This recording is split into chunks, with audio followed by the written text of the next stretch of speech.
hell in your skin. Give them cause to take and take. Got them itching like a bitch with fleas and ivy. Touching cold in the summer. Hate saying please get me out. Lord God, put me down. I'm stuck in the south. You had one job. Oh god, there's no NPC names in the Discord. Who are you people? What's the name of the guy we're set to kill?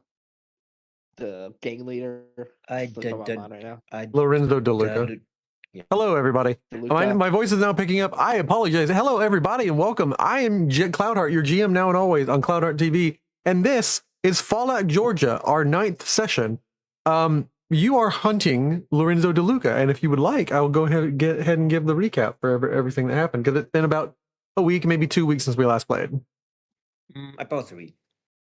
Our group, while last time on Fallout Georgia, our group, while heading out on the trail to search for Thad 3 and Jezebel, ran into and were stopped for a short while, meeting a band of tribal folk from the Foreverglades. After solving some health issues, apparently caused by the big medicine crates of Nuka-Cola Quantum for Big Mama, the formerly Okefenokee warrior woman turned tribal leader left with her tribe, having been advised by the heroes to make some changes, probably some lifestyle, but mostly diet changes. Apparently there is a post-mutation plant that is capable of helping people with her particular problem. And the group being given some strange golden radweed as a gift. Now, Alora joined up with Alan, Pennyworth, and Elliot as they followed the trail via Pennyworth to an old ramshackle diner from pre-war times, north of Macon. Within the back room of the diner, as they searched, tracing the signal, they found none other than Thad's Pip-Boy, which was letting off a beacon. Right next to it, immediately with his hazard detection module, Pennyworth discovered a plastic explosive that was pinging and waiting for a signal from a remote trigger. They slammed the door just in time to face their enemies, barely avoiding the explosion, blasting them backwards into the room. New Klansmen lied in wait, a new Confederate Klansman lied in wait to cut off the folks tracing them, hoping to save the robot in order to trade it.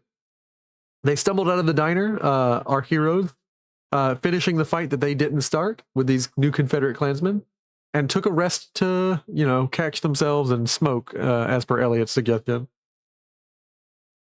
All they really had left just before they lit up was a single recording, which, their trail has kind of gone cold now. If anything tracks you down, this girl dies. She's already bought and paid for, but you're in good shape for the fight rings. Cuff him. The candies have already paid for her. We're taking him. And Pennyworth took off in search of his former master. They've smoked some of the golden radweed that received from tribals as a gift, and were met with a vision, incredibly real, of the Swamp Father, who explained his nature, his desires, his goal to look after the spirits, and he offered that anyone who would follow his instructions would be given a boon that they might fight against forces that they are not quite even yet aware of, and how to seek him again if they need him within the radweed. With his experience over, Laura has returned from the group, mutated by fungus within a fairy circle off the distant beaten path near Macon, who, using her newfound powers after running into a merchant, Laura tricked out of some goods. So you guys are currently just relaxing with a fair bit of goods that y'all probably shouldn't have after some unfair treatment of a merchant by Laura. And we'll go ahead and pick up there. How dare you? Also, it's not former master, it's current for Pennyworth. Well, yeah. Former Or he acted implies like he's dead or something. Former implies he might be dead. In my defense, it was a fair trade to the merchant. They got something that they wanted. This is true. Excuse me. What did they get? Don't answer that. You don't want to know. Just black Nope. green. Nope. Your black screen stuff. Anyway, so unfortunate. what did everyone else do? We are currently in Macon. Unfortunate. Yeah. You were hiding So- out. It is 8 o'clock, and you are currently. The merchant has kind of like, he's kicking himself. He's really confused, and he's like, "Well, it was nice spending time with you," and just kind of like leaves. And it won't be about 30 minutes to an hour before he realizes, "What the hell did I just do?" But you guys won't have to deal with that. And now I'm blind. Yes, you are blind. The three of you are just kind of like setting up to take rest and kind of camp. I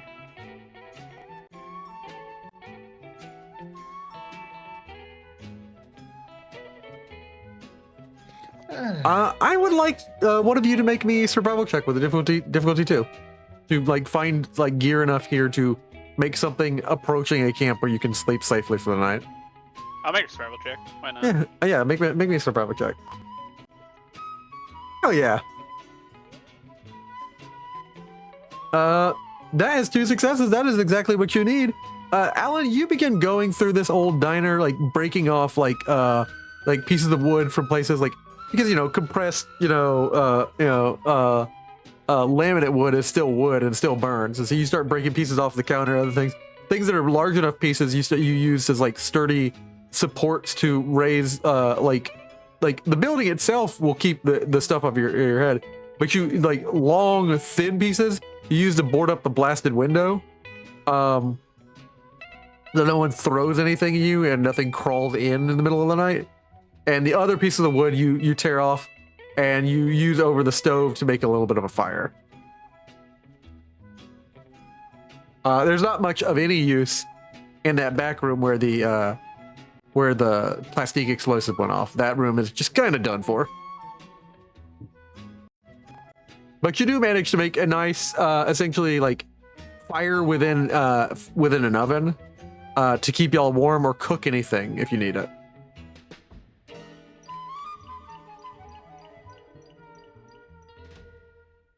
Now we're cooking. I will say about an hour passes. What are y'all doing? Elliot, of course, just kind of like considers smoking another one of the golden radgrass she has, and just after her experience thinks better of it. But she's looking through her things, and she looks at you, and she looks genuinely like she pulls you aside, Alan, and she's like, hey, Lovebird. And she looks at Laura. You could go to the other room near the front. Keep an eye out. I gotta talk to Alan real quick. Sure, go ahead. All right, cool. Alan, can you get the door? I'll take a look and check on the stuff that you've kind of like. You're pretty good with a hammer and a nail. All right, Alan. I don't know what she does for a living, and I know that you might be all gung-ho traveling with 2 women. Don't expect anything, but I am gonna make you a trade and an offer, so don't expect anything when I say that. Alan's eyes squint heavily. What the hell is about to happen here? I have 100 caps and 1 glass of water on me and a bunch of things to beat people down with. In a different place in my life, we would not be having a conversation, and if you had anything, the second she shut that door, I would have dealt with this. I'm trying to be better, Alan. Do you have anything on you? Because I don't want to starve tonight. I have 100 caps. Alan's got the melon he can hand over to her. How much do you want for this? Just take it. No. Because then that implies favors, Alan. Well, how about we share it then, and he'll pull out a knife to cut open the watermelon. You looking for anything tonight? No! What the fuck is wrong with you? Is everybody in this town like this? you usually don't get anything for free in the wasteland. I don't know what it's like up in fancy dancy I had Law's land, but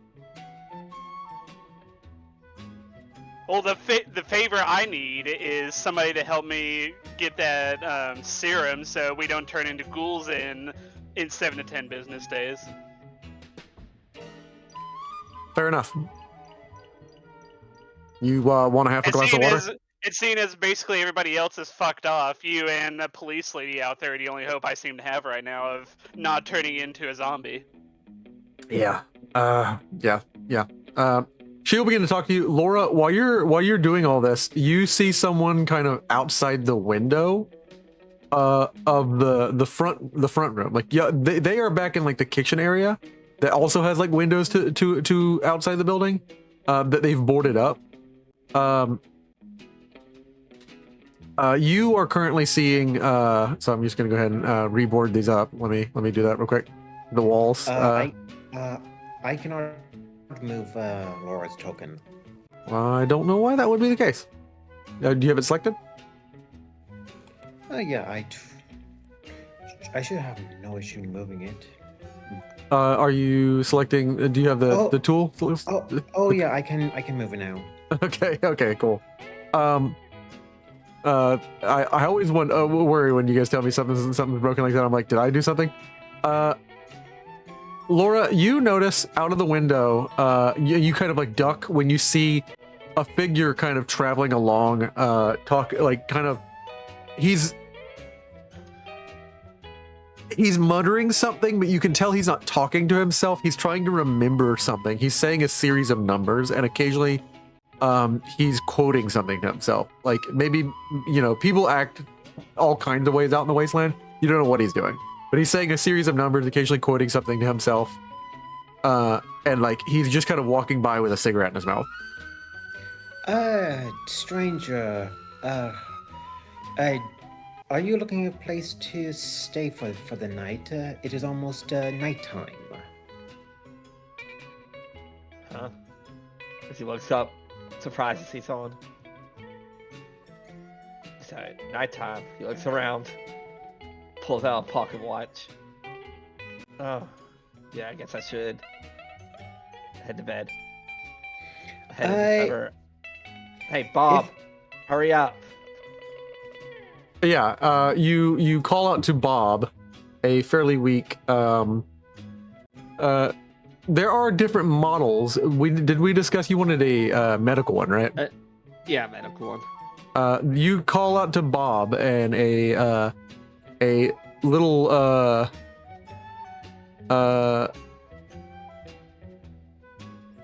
not so little, person sized, but like, not as pristine as this image shows.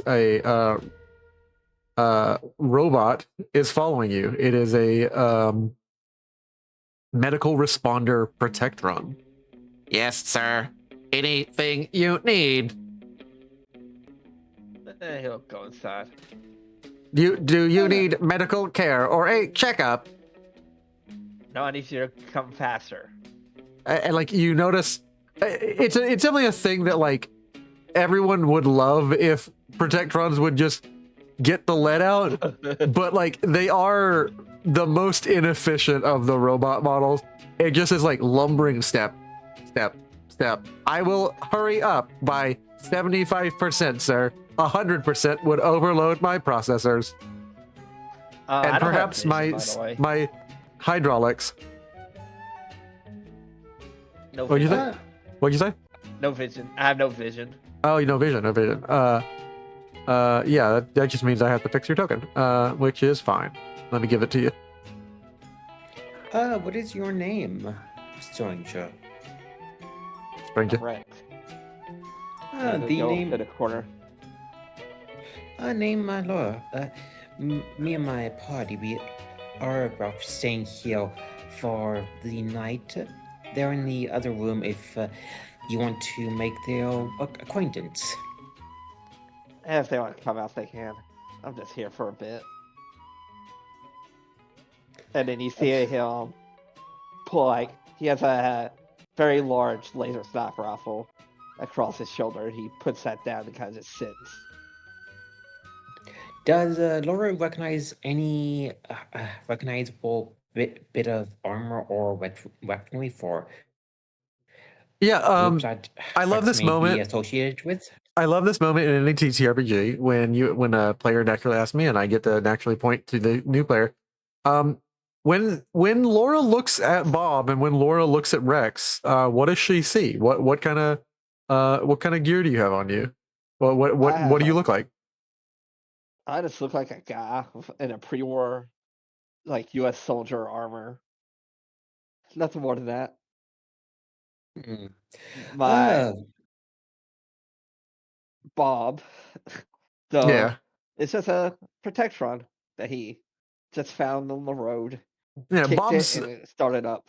Bob's casing is messed up, and he has a one of those head reflectors that a doctor has. It's more decorative. It's meant to like calm people down. It's supposed to be symbolic and recall times, simpler times with real doctors. His head reflector is like dented and crushed in, so it looks more like a clam or like an oyster than a head reflector that a doctor would have. He has scribbling all over him. One of them is like just a bloody handprint that someone slammed on, hoping that he would help them. Far too late. He wasn't turned on yet. There are things on Bob that make him look at sometimes unnerving. Some of the scribbling and writing, and there are places where his casing is dented and like where it's like really jagged. Like there are like sharp metal bits on his back, which is luckily not the direction he needs to face to treat you. But like otherwise, it's just a Protectron. His whole casing is open though. The glass casing that's supposed to protect his like little radar reflector and spinning bits. So you could just reach your hand in while he's operating and just get your hand stuck or like get your finger twisted off. But like don't do that. Yeah. But what you see on the other side is just a kind of a grizzled looking guy. He's in some old pre-war military a standard camo pattern stuff. He is in some fatigues that appear to be something that someone would have worn in the southern area. I'm trying to remember what I think the pattern for Southeast America, USA. The Commonwealth. Yeah, Part of the well, Commonwealth. the southeastern Commonwealth, but really, I think it's called the Marpat Woodland camo pattern. Okay. He's in some old pre-war camo. Rex, are you part of any local militia group by the look of your uniform? She says this being that? herself dressed kind of like you, but she is in what you know to be like she has orange plates on her, and she has gear and she has like other equipment that very clearly like there are two kinds of people dressed like this, and they're both from the same group. They are the Red Clay Guard. They are either military individuals fighting on the front lines for the good of Dixie, or they are town guards. I am not part of any of your organizations. I'm just a mercenary. Uh, A gun are for you hire. are you looking for work? I'm already on a contract. Uh, if not asking, is it someone in Mencken? He's gonna give you a hard look. I'm not gonna tell you that. As you say that, Under, and this conversation kind of tries to spin in some direction, being any kind of open, while Rex lays out whatever he has for bedding, like his basic travel bedding, like this bare thin, like really rolled up mat that he uses like within his pack that like takes up like 10% of his back. It's very efficient gear, very thin, not great for comfort, but it is enough to like sleep with. There's a rotation to the other room, and we'll cut to the other room. Elliot hears like the thud, thud, sad, and she's like in the middle. She's like a 2/3 of eating through her melon. She's like, you fucking hear that? Also, really good melon, by the way. Let's see. Did I hear that?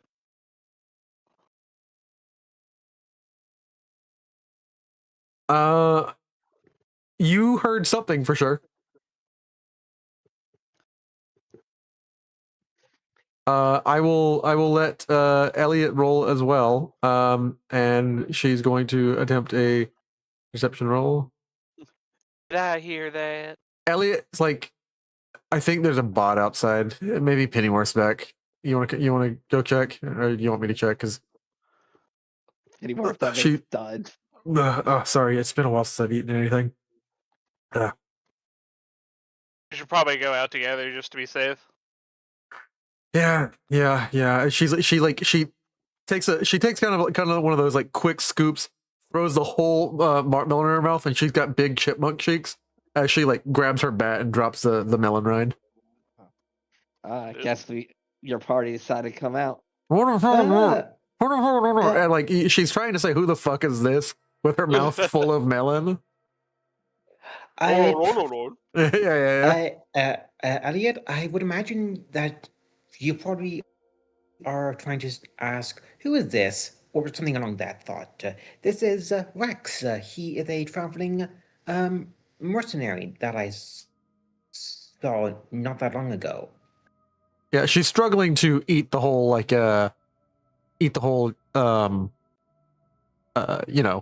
melon, but over the course of this next minute she's chewing up to respond, but I'll let Alan cut in. Rex just has a pre-war cigarette in his mouth right now, smoking it. Can Alan identify anything from Rex's outfit? Make me a I think this would be a perception or charisma check, and it's more like a I won't accept survival because this guy's from a faction. I will accept science for like knowing things in groups and regions, or I would accept barter, ironically, or speech, like kind of like a societal thing. So perception or charisma, speech, barter, I'm just or painting him, so I'm not going science. to do a speech for it, but I will roll a perception science here. Okay. Yeah. You can tell he's some sort of merc. The mercs are dime a dozen out in the wasteland. Someone always wants someone killed or something killed, or somebody grabbed, or somebody saved.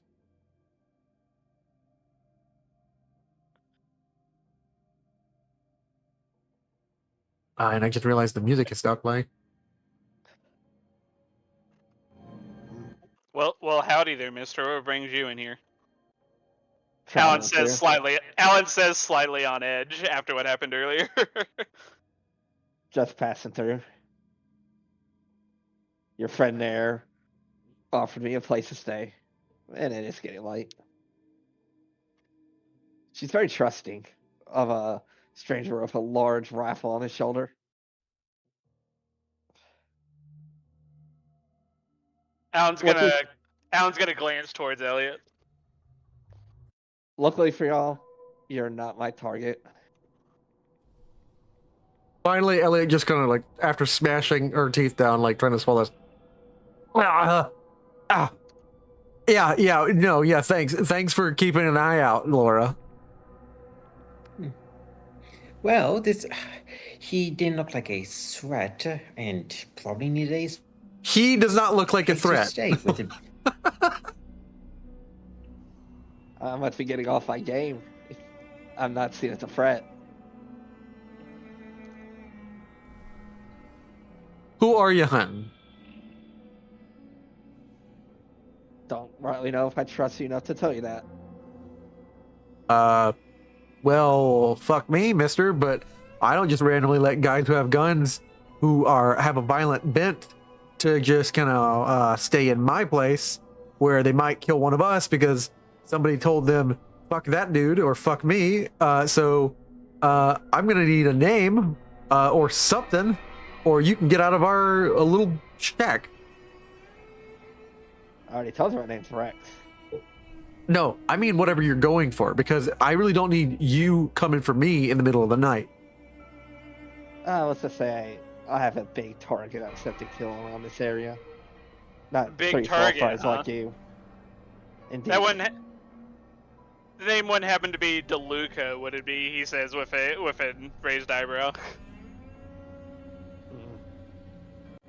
If it is, what's it to you?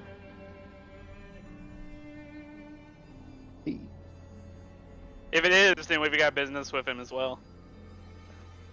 What type of business? Oh, you know, just he invited us over for tea.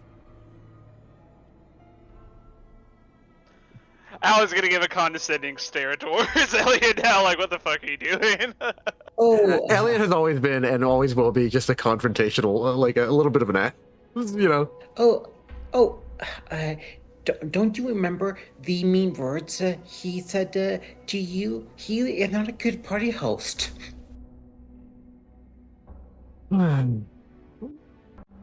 Straight Edge just doesn't know how to have fun, does she? She's in the military. What do you expect? Nothing really.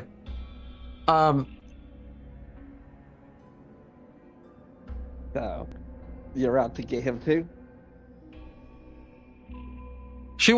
Elliot walks across this room and just kind of gives, like, she walks up to you and like she You levels don't her wanna get close to me. she levels her bat a little bit at you and just kind of says, that thing,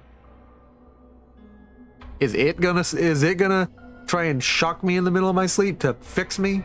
Those things, half the time, they don't fucking work. Bob? He's fine. Got it working. He'll heal you if you are hurt. You always need a good healer for my line of work. And Bob doesn't ask any questions. She walks over, she points at a cut on her arm. Fix this. Bob will make a test to take care of her.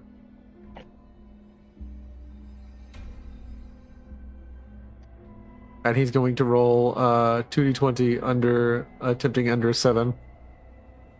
How badly damaged is Bob when it comes to obvious weak points in a Protectron body? He's got no like glass casing on his top, and he's like it kind of looks like something like blew up from within him and kind of bent a lot of metal on his back. Like there's like basically his back is like open like a can opener, like really jagged. Everything else on this chassis is fine. It leans down and begins like a fine fiddly work of like kind of like applying certain like the certain dispensers within its like hand tube nodules. It dispenses a little bit of an antiseptic. It does a few other things, but it doesn't do anything major. It just basically pizza boo boo for Elliot, and you know, it does a little bit. It finally finishes off with it points to something else that's injured on her, and attempts to stitch it up. And Elliot, seeing how bad this thing is and whether or not it will hurt her and whether or not she trusts it, will let it stitch her up. And it finishes up and nicely finishes the stitch of like just a short, like, but deep enough that it would warrant it laceration. And she's healed up by 1 health. Wow. She's full health. That'll be 20 cap. That'll be 20 caps. And he says that with a smile. What a convenient thing! It's 20 caps to stay in our nice little hut. He chuckles, and then lets out a bunch of smoke from a cigarette.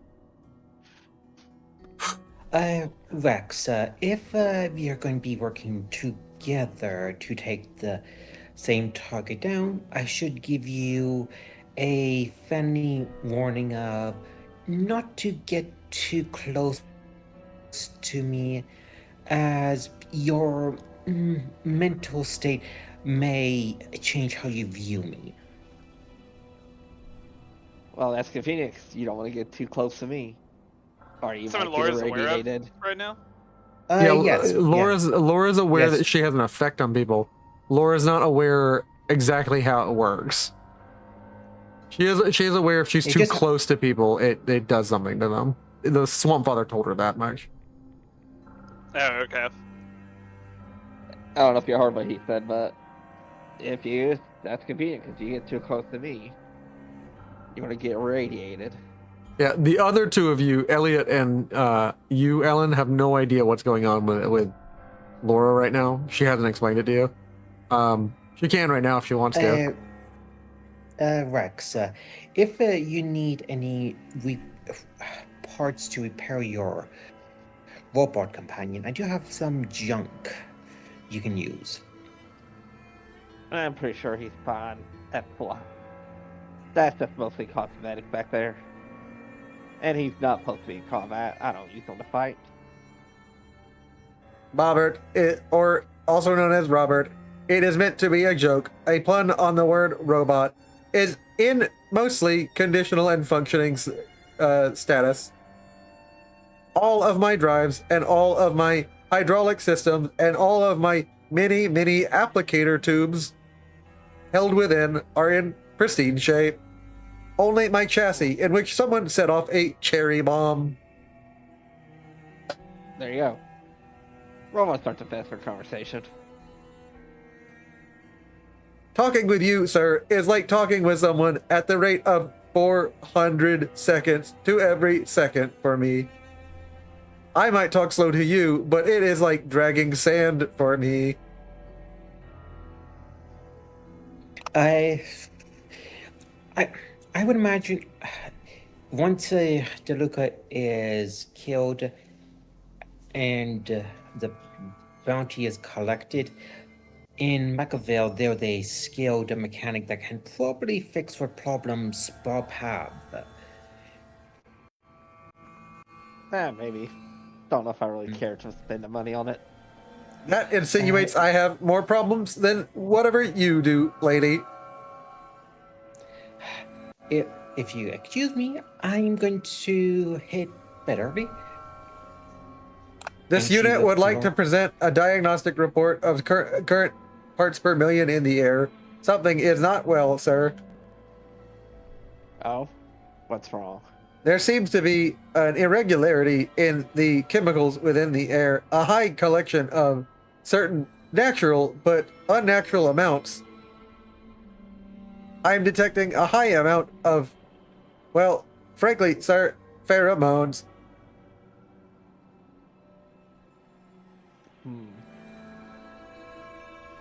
I have heard that some people use ant pheromones as perfume.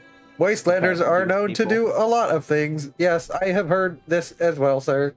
Sometimes wastelanders will rub pheromones and get, as they say, freaky. Is your friend... Is your friend trying to get someone? He'll say Yeah, that. yeah, I don't know. Hell yeah. I don't know. You sleep out here, Alan. So do you. Yeah, I'd rather not be with her if she's trying to seduce some man. Alan, you're now forced. She's now telling you you're not welcome in the room with the other women that you just spent all day fixing up, all night fixing up. Yeah. Yeah, and you're left with this random dude who could kill you in the middle of the night.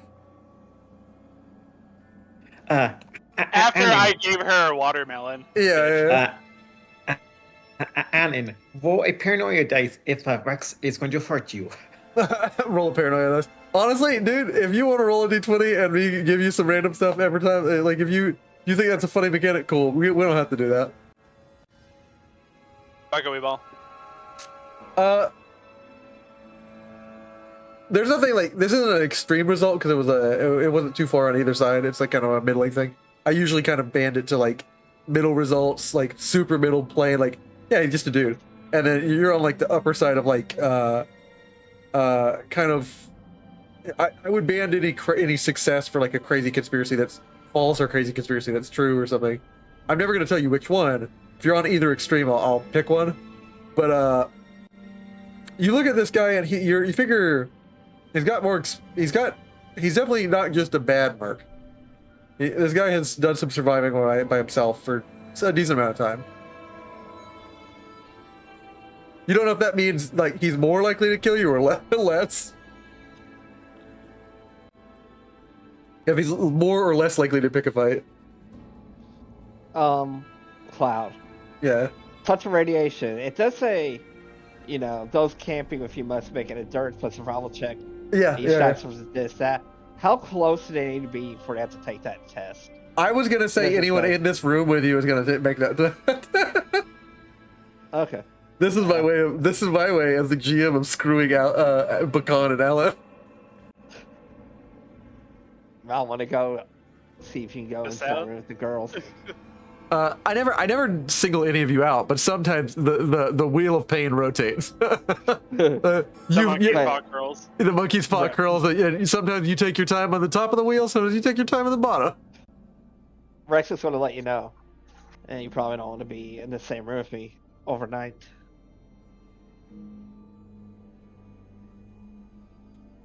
And he's going to lay down. I'm so curious what's going through Alan's head as he's told you do not want to sleep with me in the same room for this night. What's your read on mercenary guy? Like, Alan, make me a perception, and I want to say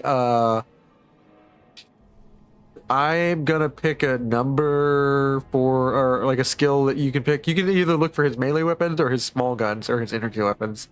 I'll say energy weapons. Make me a perception energy weapons, and you're just gonna scan him for his like gear, like what he has on you to hurt you. You know, we had 3 Geiger counters in this party. They all left. It's gonna be a difficulty 1. I mean, if we had Geiger counters, it doesn't. Yeah, it would. You would. You get an extra AP, which you only start actually with 3 AP because we only have 3 people in this party, which also means I only start with 3 AP. But you get one back. Congrats.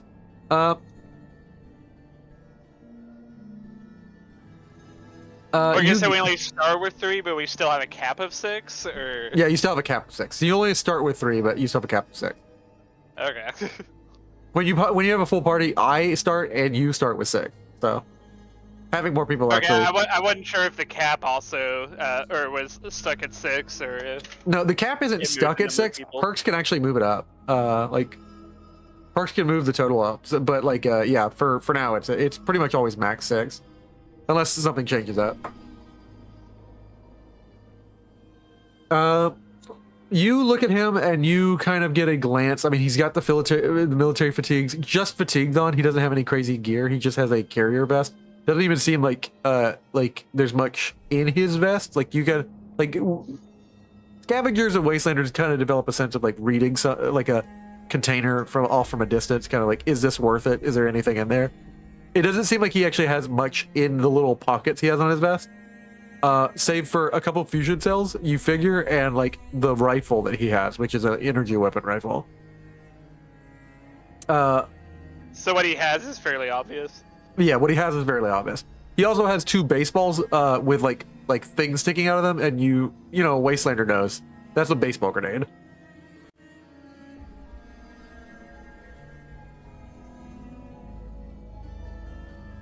He's got 1 gun and some baseball grenades. He doesn't have a knife. So he wouldn't be able to stab you in the middle of the night. Seem to be eyeing me down pretty good over there. Especially with those bug eyes. Yeah, fair enough. I am just some random armed stranger coming into your area. Who gave what came off as an idle threat before sleeping on the opposite side of the room.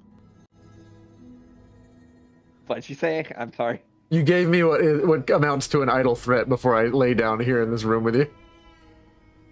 I wasn't fretting about the radiation, if that's what you're talking about. That's the first you've heard of that. Yeah. Oh. Wait, oh yeah, I never actually said that. Yeah, you're gonna get radiated. If you Yeah, stay up radiation.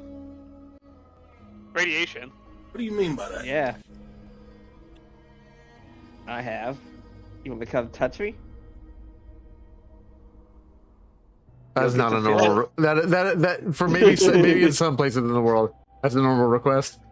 That's not a normal request in the wasteland, bud. Alan is not going to touch you. I was gonna say if it was like below 10, the curiosity would have gotten the better of him. He's like, yeah, no. You see my robot over there? He used to have a Geiger counter in him. Rip that out.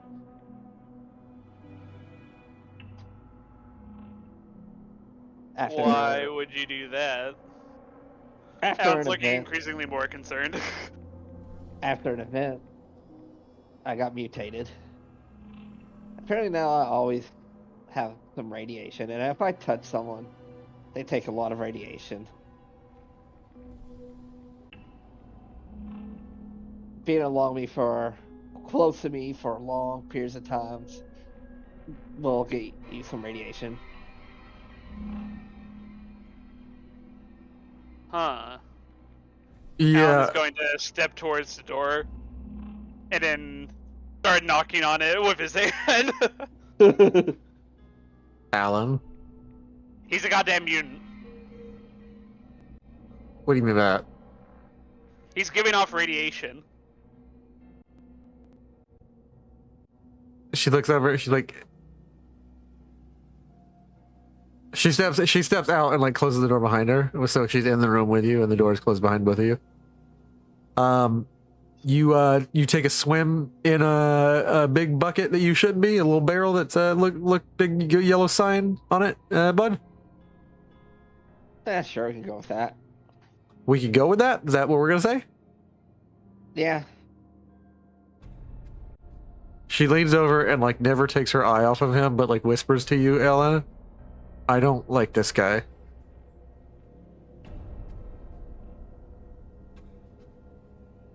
I don't either. Well, far be it from me. Like there's a moment where she's like, I don't like this guy, and there's like the briefest of moments where she does actually pause, and then like she pulls her eyes off of you, Rex, and turns to Alan, and just kind of pulls at her face, and she's kind of like sighing. She's like, Alan, I'm trying to be nice to people, and I'm having a bad day, and you guys were like, that David guy was really decent, a random guy, just random off the street, and that's more than you can ever expect. I'm gonna pay it forward today, and if it goes bad for me, which it has continually gone bad for me in the last week or two since I've met you guys, or last, no, it's not even a week. It feels like a week. It has been 3 days, I think, or 4 days. If paying it forward doesn't work for me this time, I think I'm gonna have to make some different life changes. Hey, if you want to die of like super mega radiation in this room, yeah, feel free to, man. We don't have a lot of food. I hear people who start dying that way can't keep it down. Sorry you're chock full of rads. Oh, don't have to worry about that. I'm immune to radiation now. I just give off slight amounts.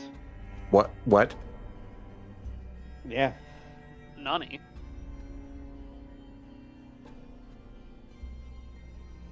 Hey, do you think this guy's a kook, Ellen? And then she turns to you and looks at your bug eyes, and she's like, maybe thinks better of that question, asking you of all people, Ellen. And they just like wait for an answer, even still. Yes. Whatever. And he's gonna pull out his pocket watch again. Hey, Just stare at it. which one of us has that Pip Boy? Oh yeah, Alan does have Pip Boy. Yeah, I was about to say, Alan's gonna look slightly confused and look down at his wrist. Yeah, no, we got one from Thad. Did Pennyworth leave? Yeah, Pennyworth left with that one. Pennyworth Okay. took it. Do the thing, Alan. Oh yeah, the Pip-Boy has a Geiger counter on it, doesn't it? Yeah, those things Yeah, so- go clicky when they get close to this stuff. See if this guy's full of it.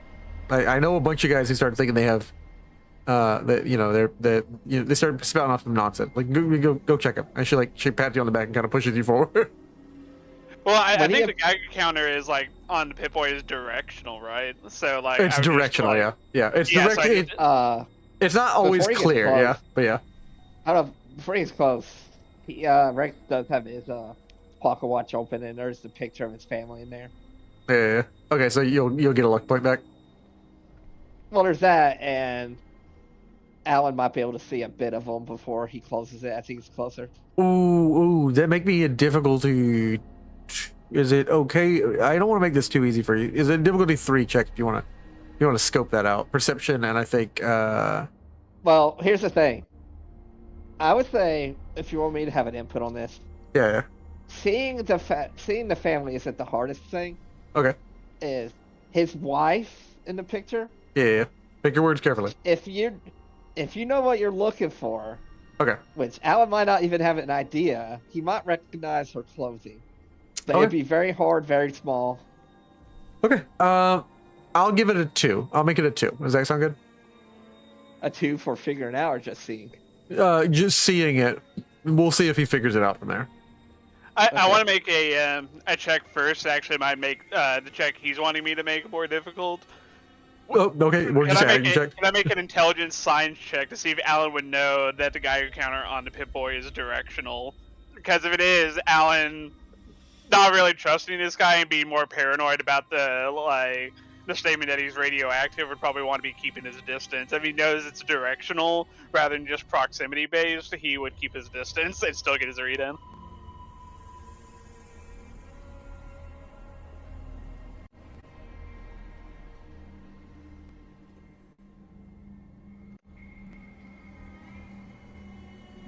Okay, yeah. So this is a separation of game mechanics versus. We're gonna assume that in the game the player is always sweeping their arm around. In game behavior, it's just an ambient detector. The show has Lucy like kind of sweeping around. Make me an intelligence 1, like an intelligence science check 1, to see if it's directional or not. But in game behavior, it is also said in trees and stuff. The Geiger counter is described as a small mechanical counter near the top left of the screen. So it's likely like you point your wrist outwards. Yeah, you immediately know that you need to point your wrist out. Yeah, so I'm keeping more of a distance from him, so that would probably make the perception check that he's wanted me to make more difficult. Okay, in that case, yeah, 3. That's it. Make me a perception science 3 or perception speech 3. I'll do perception speech 3. Okay. And you know what?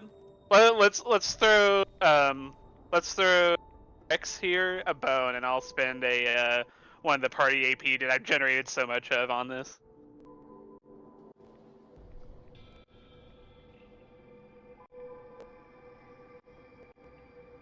These are good rolls tonight, boys. Wow.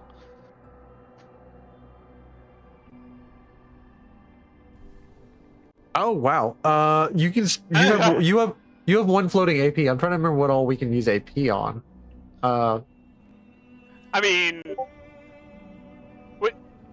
when we've had overflow, we've said that like you just use it in the moment to like boost the like detail or like whatever of the like check result. Yeah. Like in this case, a bit of hyperbole, but we could say like I see the image on the pocket watch there like it's a billboard. It's clear as day to me. Yeah. You can use AP to buy D20s, obtain information. You ask the game master a single question about the current situation based on your test. So you definitely see his pocket watch. And you can reduce time for things with AP. You can also take additional actions, or you can add extra damage. It doesn't seem mainly the one that would be used a lot is like anytime there's floating dice. If you want to buy extra dice, or you want to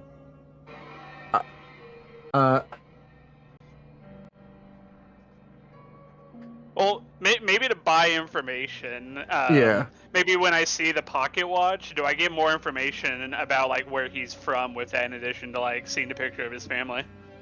Cloud, check your messages. I'm I'm seeing them. I'm seeing them. Don't worry, man. Okay, I have one more. Okay.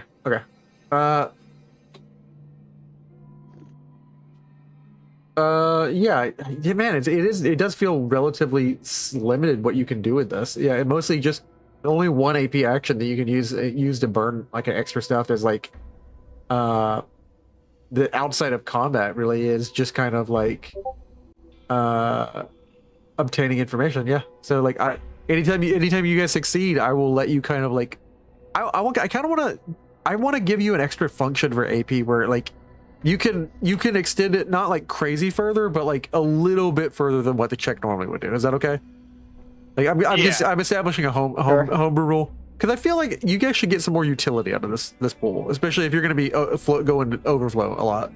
Whatever you make a check, I'm going to say, sure, if you push open the door, like you cleanly kick the door off its hinges or something, like something a little bit extra, but not like crazy.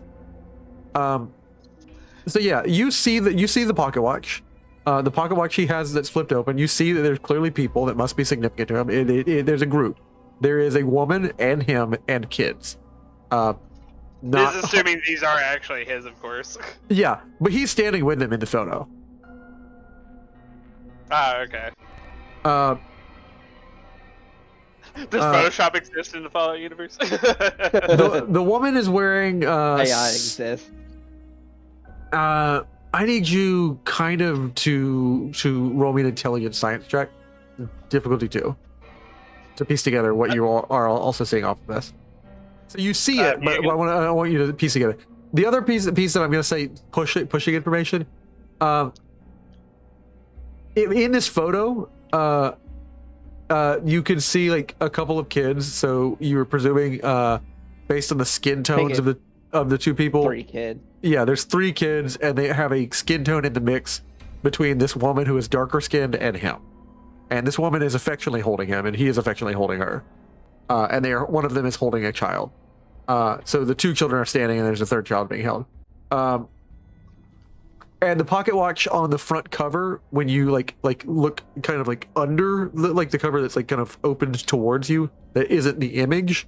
On the cover of the pocket watch, it is taped up. It has tons of like blue and black duct tape on it.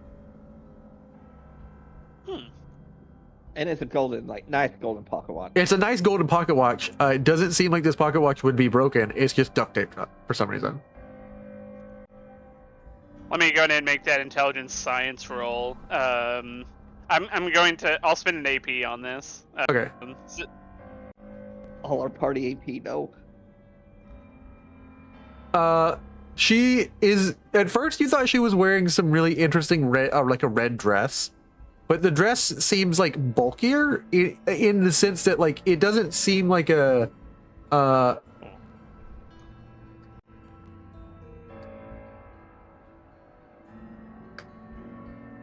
It doesn't seem like a thin, like frilly dress. It almost looks like a muumuu or something like thicker, like almost like a sack or like a robe or something. Looks like a red sack or robe or something. Not like a pretty brilliant red dress, but like a thicker piece of fabric on her. You can't make out anything else from this distance, not from the brief moment you look at this. He'll notice you looking at it. He'll close it and then put it away. Yeah. You hold out your arm as much as you can, and you confirm that he is indeed putting out radiation. Not a lot, but enough that over the course of this night, if you stay in here, you could take at most like let me see here. You could take 2 rads of damage tonight if you stay near him. Or you can take none. Or yeah.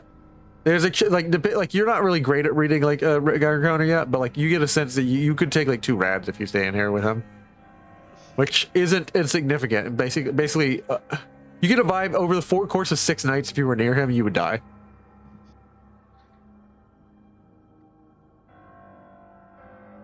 I'm gonna whisper this information over to Elliot.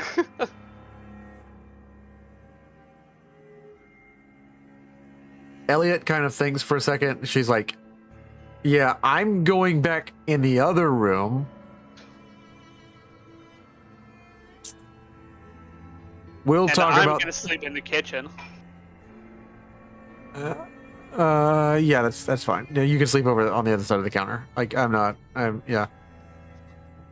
Hey, bud. Cool. If you aren't gonna be a ghoul, and you're dealing with that, there's no guarantee we're traveling together. We'll talk about this in the morning. He'll give you a wave.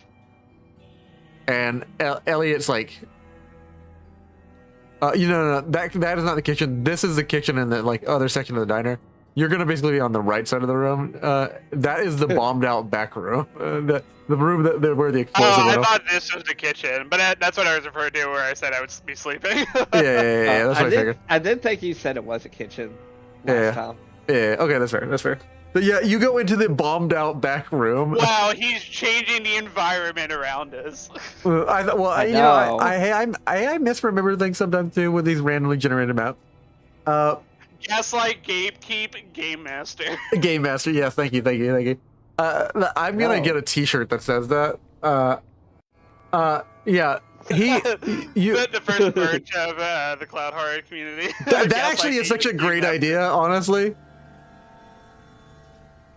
I'll take royalty payments in Bitcoin. Yeah, you got it, dude. Apparently my robot's hostile to me. Oh, someone already Write that beat down. it. Someone beat us to it. Fuck. Okay. Yeah.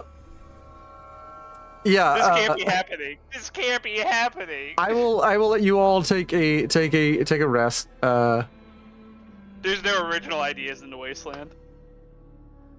Very true. I need to know how do you take rest? So the easiest way to recover from damage, though it's slow, you can find somewhere to sleep for at least 6 hours. It's not even 8 hours. You recover all your lost XP.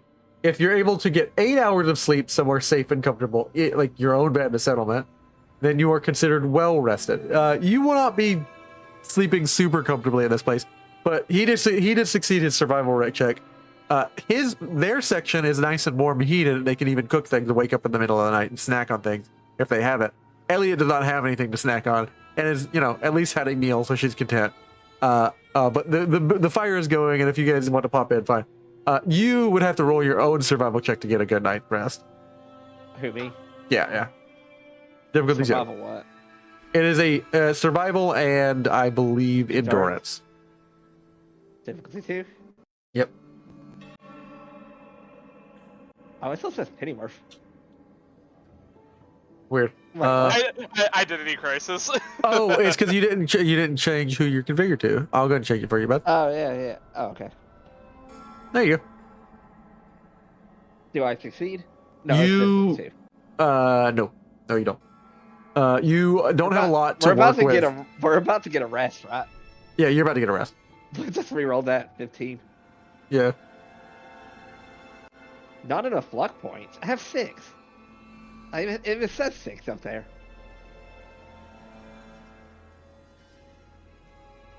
Oh, that's, telling. Yeah. Elliot Why did spent it say one. Brotherhood? Why did it say Brotherhood, dude? I knew it. I fucking knew it. Spoilers. That's Cloud's fault. He is a mercenary. Did I succeed? Was that me? I guess I did succeed. No, that this said Brotherhood, dude, because I was typing in for another token. But like I was trying to a reroll.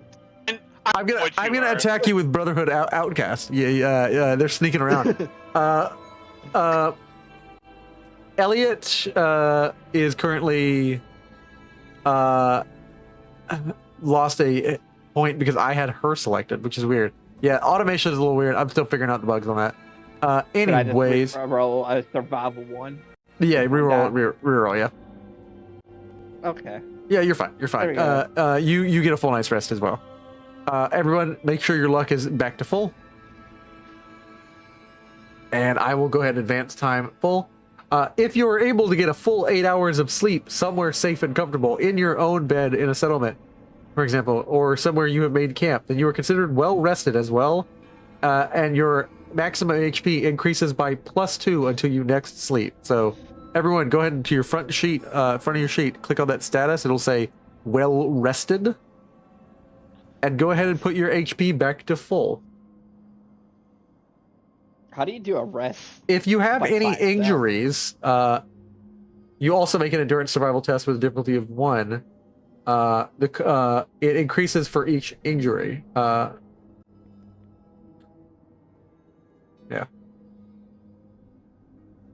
Does anyone have injuries? I've got some treated injuries. Okay, cool. I don't have. I don't think so. Roll me a endurance survival difficulty. How many injuries do you got? 2. 2. Roll me endurance survival. You gotta hit a 2.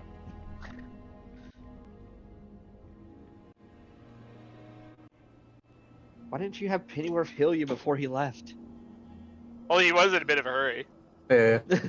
Endurance survival difficulty of 1. The complication range on this test increases by 1 for each injury. Okay, for each injury. So it's a difficulty 1. It doesn't increase by each injury. It's always difficulty 1. The complication range increases. You don't get a complication. If you succeed, you may recover from 1 of your injuries, plus an additional injury for every 2 AP you spend.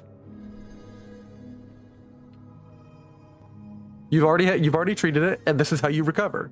You've treated your injury with some medicine, and now that you've treated it, overnight you recover from 1, and if you spend 2 more AP, you can recover from both of them. I'll just recover 1 right now. Okay, cool. Interesting. You may... AP is a valuable commodity around here, GM. You may only sleep once in any 24-hour period. Going without sleep for long periods can also be harmful.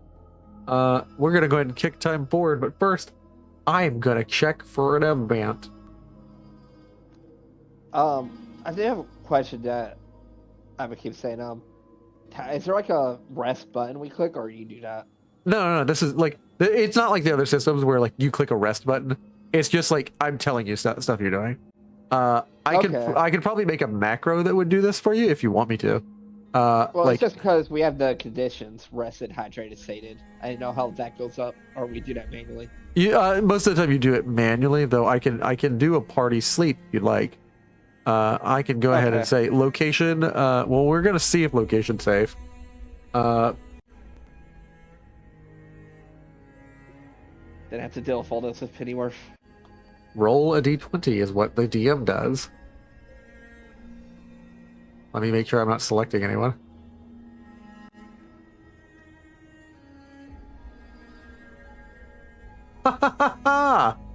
Interesting. That was a good roll. Which means you do get a visitor, but not a bad one. Let me see here. In. I'm sorry, guys. I left my wallet. Yeah, I really love that joke that we're establishing. I left my wallet. Let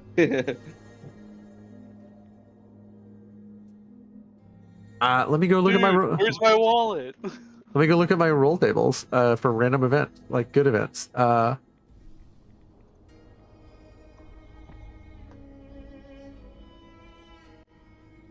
Other found items.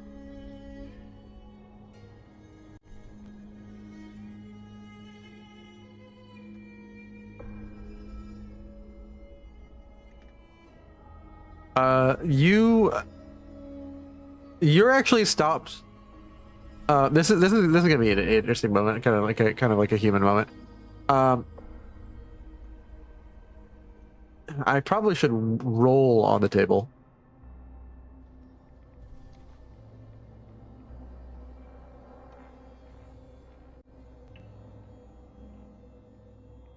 Yeah, I'll roll.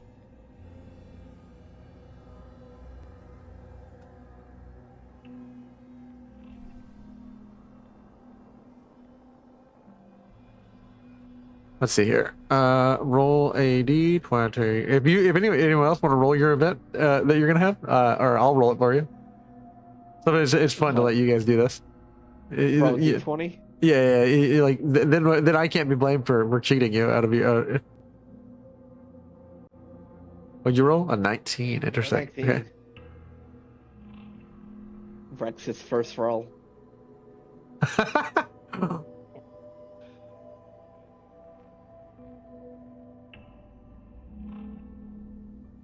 You hear a bunch of barking, and that isn't boding well for you outside, and you see through the broken windows I need to give the stream viewership of your tokens. My bad, my bad. That's why I can't see you in your room when you're in a room by yourself. So Who opened that door? yeah. I did. I just see if I could open from a distance. So yeah, probably. You're not supposed to be able to do that. So don't ever open it unless you're right next to it. Or on Why a did the diagonal. swamp father give her the force? This is not Yeah. fair. It's a swamp father, Rex- Yoda. Rex, you hear like a pack of dogs, but not like regular dogs. You hear like huge dogs, like mutant dogs. I thought it was supposed to be good. Yeah, it is. It is good. It is good. Wait for it. Okay. Wait for it to pan out, dude. Okay. You hear like a pack of what must be like at least 4, maybe more, probably more, and then you hear, oh, everybody calm down, doggy. I see light within, and we must make special treat. And you see this figure on this like big, ugly looking like it's painted with red, but like immediately it makes you nervous why it's painted red, but like it's occasionally painted with a white, and it has a bunch of like lights strung up on it, and it has like a little like gas gas run like a generator on the back, and the lights occasionally are blinking, and there is a overly muscled super mutant who has basically taken like a bunch of he has clearly taken like just a big old like broad handful of bush, like an actual bush, like a shrubbery, dipped it in white paint and like tied it to the bottom of his chin, or glued it to his bottom of his chin. You can't tell. He gets off of this like cart / sled thing, and it has like the lights blinking. He knocks on the glass. Oh. Rex has one hand on his rifle. Goes over here, bangs on the door, and it goes, looks at this mutant. What do you want? Me want to give you something, but me first I have to ask a question. Alright. Yeah. You hear the is banging it- on the door, and y'all can respond to it. Elliot will not come first, but like Laura comes out. Me first ask question. What you do for a living, and do you do it well? And like the dogs are kind of like salivating, and he goes into the bag. He's like, don't worry, not same bag. Don't worry, not for you. And he reaches in and pulls out a big slab of bug meat and throws it, and the dogs begin enjoying it. Not really roughly. These are kinder than you've ever seen a mutant dog. He's got like one eye patch on his eye, big yellow teeth, and he can't close his mouth around because he's like, but he's got this huge weird like dipped in white paint like plant like beard. I'm a warrior, and I do it very well. You fight bad people of land, yes? Yes. How many bad people you fight? And did you take care of a lot of them? I must be killed. He looks at Laura. Quite a lot. And you, miss? You little lady? I am a soldier. Oh, you a soldier, yes? You both fight together? No. I am part of a regional militia. Oh, you fight like people up north. You fight those you like Commonwealth? You minute girl? I am a red clay guard. You don't look red, but it's okay. You doing your best. Orange close to red. Me ask how many people you keep safe. Oh, a lot in the city. What kind of things you like? You like toy? You like thing to eat? I like food. Oh, you like food? Okay. What about you, dude? Big kid? I'll take a... You can give me a toy. Oh, okay, He wouldn't okay. trust food. He wouldn't trust food from this guy. He goes over to like he is wearing just like a Mad Max set of like red leather with like a accoutrement with more of this like plant dipped in like white paint situation. Elliot tells you, Alan, can you just go outside and figure out what the hell's going on? Aw. This There is this someone le- outside, and it's not the other dude. Go check on. When it You comes have to lore, you have a gun. I have a bat. When it comes to lore knowledge fuck is happening now? of common fables, does this super mutant remind Laura of any stories of the wasteland? I want you to roll me 3d20s, and if you get successes, fine. If you get a complication, I'm gonna make it up for you. Okay, so just 3d20s just right. Yeah, 3d20s. I'm gonna give them the three to you.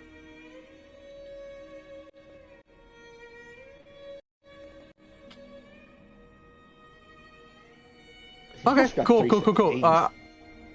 I don't think you get any successes because I was asking if it was a basically I'm gonna look and see what skill I'd compare that to. I would compare it to science and kind of charisma because it's not really like an intelligence thing. This is more like a communal thing, and none of those were under, so you don't really have any context for this. It's like you've never heard this story before.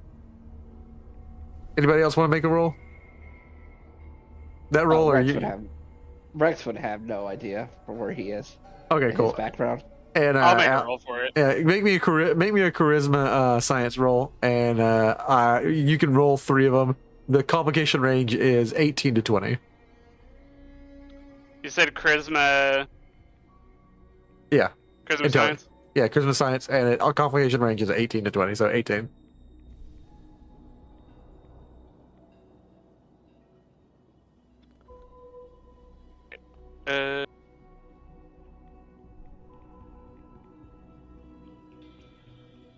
Nice. Oh, not bad.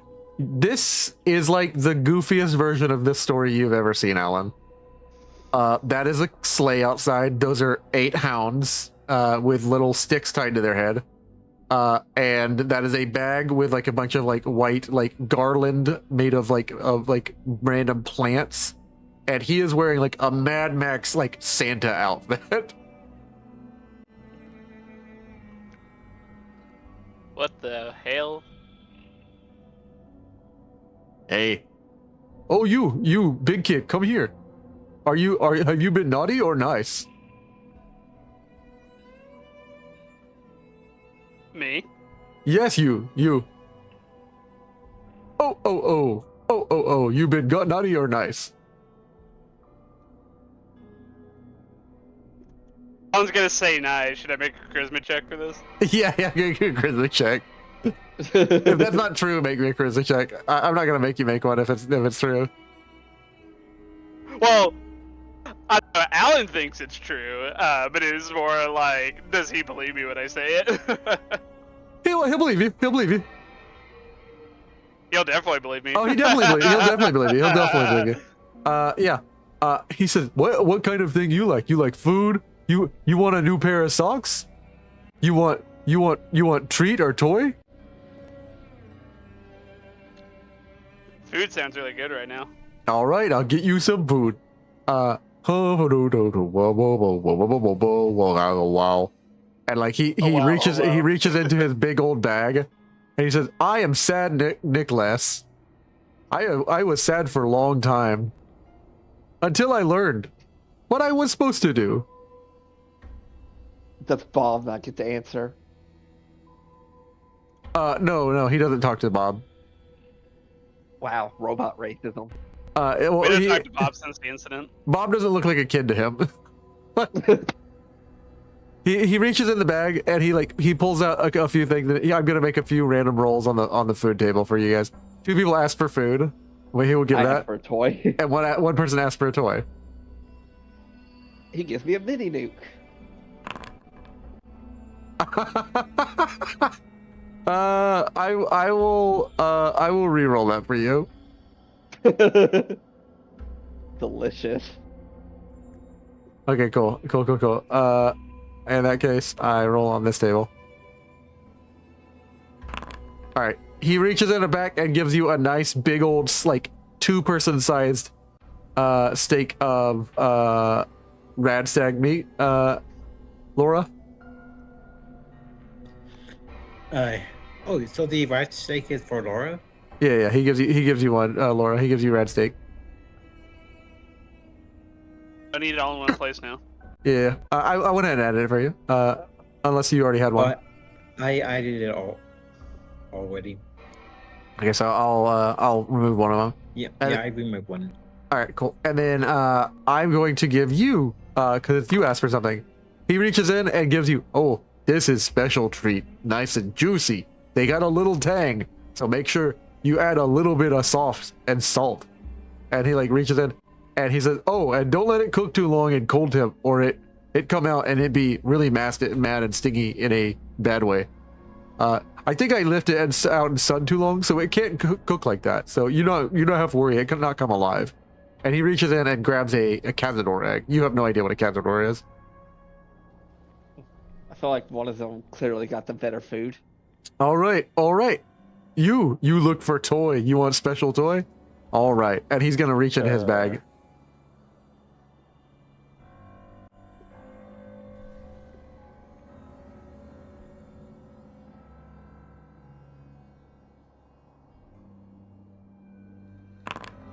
And he says, ooh, great for a young boy like you, young growing boy. And he grabs a baseball bat. Thanks. I think I heard someone up farther topland, far up where it get colder, say go Met. Depends how far north you've been. I've been all over. Been around for 100 years. I am sad Nicholas, but I am sad no more. But I remember who I was, so I say sad Nicholas. It seemed right. I hope you have Very happy. Perhaps you should change your name to Happy Nick Moore. Oh no, I am Nick less because I always leave with less than I came with. I used to always take everything I had, but now I am not. I am less sad, but I remember it. But I am Nick less all the same. And he gets into his sled. And he says, "Happy Crittermas." I thought that Nicholas, I have a gift for you. No one has ever given sad Nicholas a gift. Here is a red wasp egg. As long as you don't overcook it, it will make a tasty snack for you. Ooh. This will be delicious. Thank you. Do you have any cooked meats? People used to leave out bug milk and cooked meats for me. No, but I do have some nice healing water that you may want to drink in the future if you ever hurt yourself, and or produce the Indian spring water. Yeah, I'll take one spring water. He says, he says, all good kids and boys should know that Sad Nicholas drinks his bug milk and cooked meats, and he pops open the rad wasp egg and like eats it down and like throws the casing in his mouth, and then it like washes it down with the water and hands you the nice, like daintily hands you with his big old hand the bottle. Me must go. Many kids need toys and goodies. Happy Crittermas. And he yaws his 8 mutant hounds and the wheels underneath his sled that are hidden by like the plyboards. Like it looks like a sled because he's like drawn like a child in crayon around this cart, and he rides off with his mutant hounds for Crittermas. Strangest super mutant I ever met. You are aware that it's a month off, but you know it's welcome. Alan. Do we play the soundboard clip? Yeah, go ahead. Get ready to turn you down. Yeah, a little bit of a weird Wild Wasteland event, and yeah, you will all be like, I feel like it, like this moment was strange enough, but invigoratingly strange. All of you, building. yeah, all of you will get your full luck points and everything back, and I will go ahead and advance time by 8 hours. As you get a full night's rest. and you wake up about better- 4:30 or 5. You better not be standing there all night. Yeah, no, I know they're moving, they're moving back, but like we're just gonna put them back and like you wake up to that was there was nothing bad that happened in the night. It was just kind of like a pleasant in the middle of the night sound of like bells on a cart that's being pulled by 8 hounds. Elliot asked you when you came back in after an hour or two of talking about that. She's like, so you guys like kind of left me in the dark. What was going on out there? A friendly super mutant gave us gifts. Shit. She's just like, I never get anything good. And as you describe it to her, like Alan, and you kind of generally describe the concept of Christmas to Elliot, like no, like complete no recognition in her eyes. The concept of Christmas is lost on her.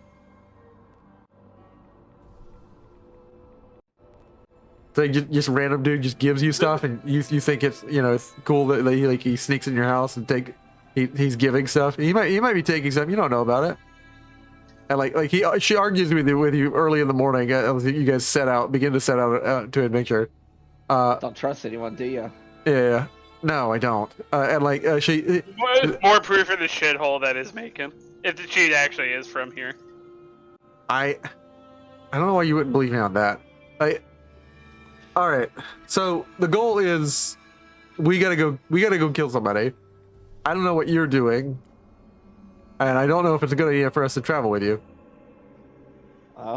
We're going to be traveling with each other anyways, so I'm going to kill that guy too. Yeah, fine, whatever. More the merrier, I guess. As long as you don't shoot one of us in the back and you can aim that thing, yeah, fine. Merry Christmas.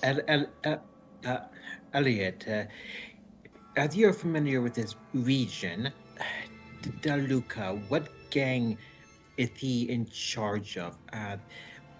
If you know what his schedule is like, we can sneak into the prison using his gang uniforms. We don't get them shipped to us somewhere like the people up north where the factories are. We take bits of cloth and we do stuff to them.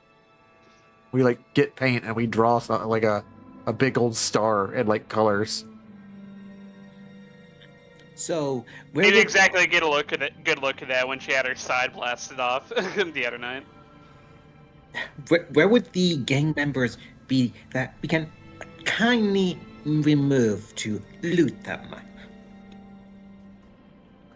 They're all over this place around here. They run the whole town. We can go to Ingleside and see if anybody's there. That's where I grew up. Well, from what I've been told, he's basically just a warlord of this area.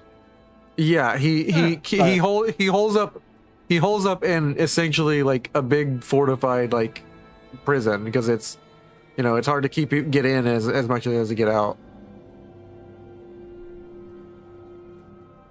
Yeah, prisons like that, unless you are trying to climb over the wall and knowing the security patterns, sneaking in with a disguise is a good way if you know the patrol routes.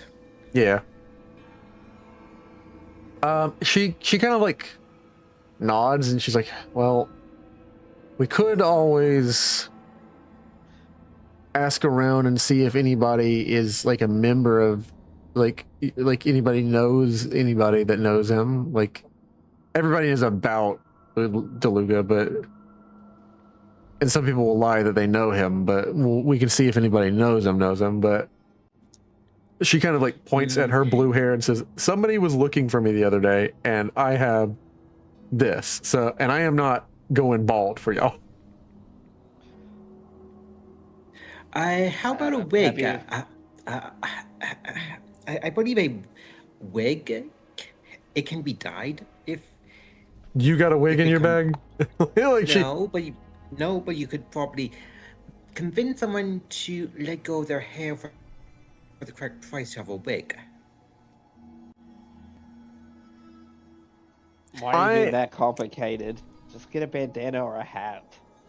I'm gonna go see if anybody's squatting in my old place, which was itself something I was squatting in, and we can go to Ingleside and figure something out. Or you guys can have fun storming the prison. Let's go to Ingleside. As much as I would like to go in and charge in, I don't have a death wish like that. Yeah, and Elliot hands her water bottle, the last thing she has on her. She drinks half of it and will get a little bit better, and she hands the other half to Alan.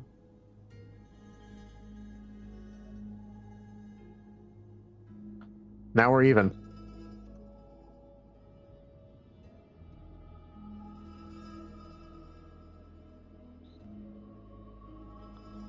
All right, guys, and then she will go up to the map, and we're gonna look to the local overworld map in Macon. So, question. Yes. What does fatigue mean? Fatigue level 1 actually do? Fatigue means whenever you would generate AP, you don't. You don't by that number of fatigue. A certain amount of fatigue will severely hamper you, and if I think it gets to a certain point, you pass out or you die. Okay. Where's my food? But mostly fatigue just reduces the amount of AP you're generating. All right. Well, we're right here, and Ingleside is over there, and I need you guys. Yeah, sorry. You see how it says I drank from my canteen? Yeah. You don't have the canteen no more. Oh, you don't have the canteen? It says I took 1 radiation damage. That was me. What? That was me. It says Rex. I'm confused, and it didn't help my thirst at all. Oh. Yeah, that's weird. Let me take a look. I still have it, but yeah, it didn't give me any thirst, and according to that, I took radiation damage. Yeah. Which I shouldn't take any at all. Yeah, I did take 1.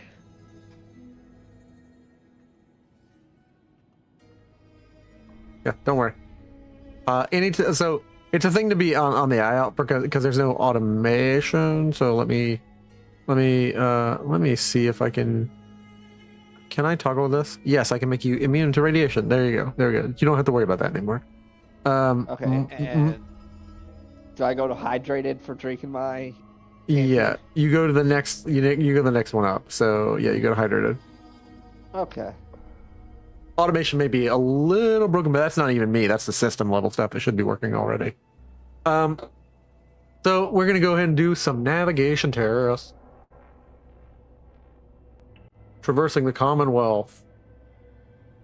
They're gonna navigate the wasteland. There is someone who is leading the expedition because it is a test that you guys are going to be making with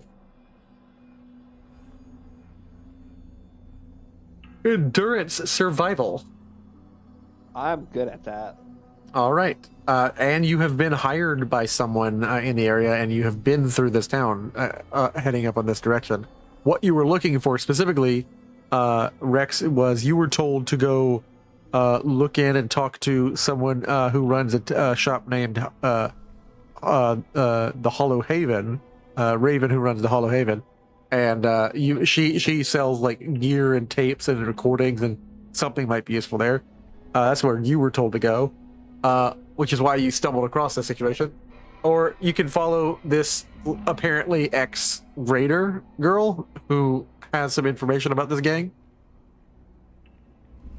We'll follow her, I guess. Because right now Rex has no caps anyway. Yeah. Go ahead and make me an endurance survival test. But first, I have to tell you the difficulty, and so let me go ahead and figure that out. The main question for the difficulty is: are you familiar with the area? She is, so she'll help you. Is the area under control? No. So that's one difficulty. Is the journey on a established route? Yeah, because there's roads. And then, do you have good directions? She does have good directions, especially to her home. Are there obstacles? Yes. So it'll be difficulty 2. if you roll a Alright. complication, you may get into a fight. Cool.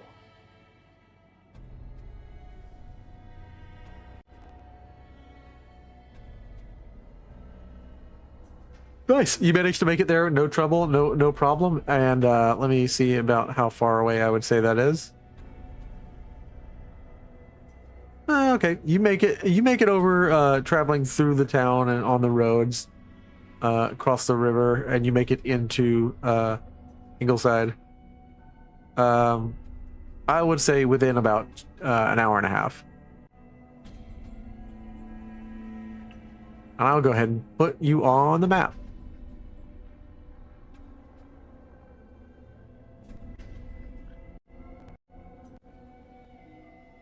You, of course, are crossing across a river where the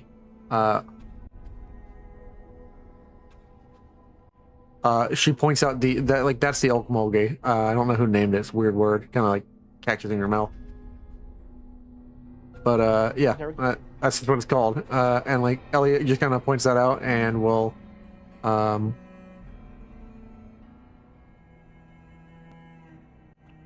By the way, Tom, you never gave me my baseball bat. Oh, I thought I did. I thought I gave you a little gift. Your happy gift.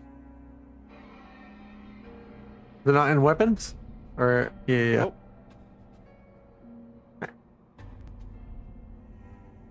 There you go. There you go, Slugger. Can I use my baseball bat to like hit a baseball grenade's father? Only if you're good with melee weapons. Otherwise, you're gonna you're gonna knock it right to your feet. I am not good with melee weapons, but that would be fun. Yeah, that would be fun. That would be fun. I am truly there for the unhinged builds.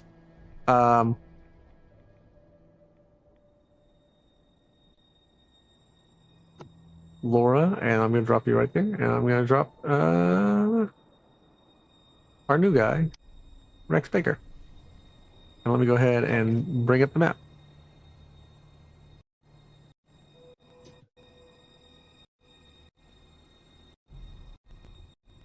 And you guys find yourselves at like essentially what is like a stop checkpoint, where there is a dude who is currently like kind of nodding off. He's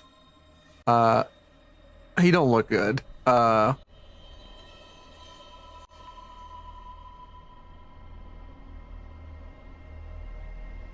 There is just a random wastelander.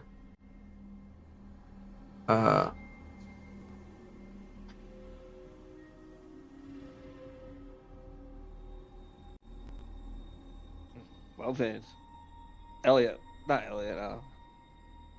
Yeah. I know what you mean.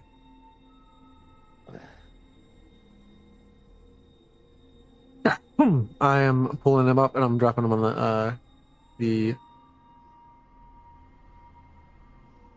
screen.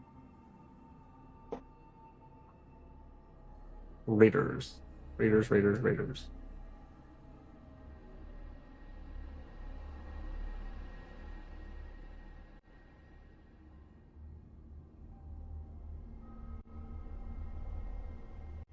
There's a random guy. He is surrounded by like at least one bottle of like Nuka-Cola, 2 bottles of beer, and there's like 4 inhalers of Jet. 2 of the inhalers look empty, and he is currently like kind of conked out near the like stop gate point. She goes up and she kind of like does this really risky thing where she goes up to where like there's like a raised kind of metal like old pre-war military defense thing with like sandbags, and she like taps on it real loud, and the guy is just out cold. Well, everybody, welcome to home. And she walks over and just kind of raises the arm bar and walks under it. Your security is very lacking around here. Yeah, go figure. And she walks up to where he's kind of raised up on this little platform, and she's going to attempt to steal from him.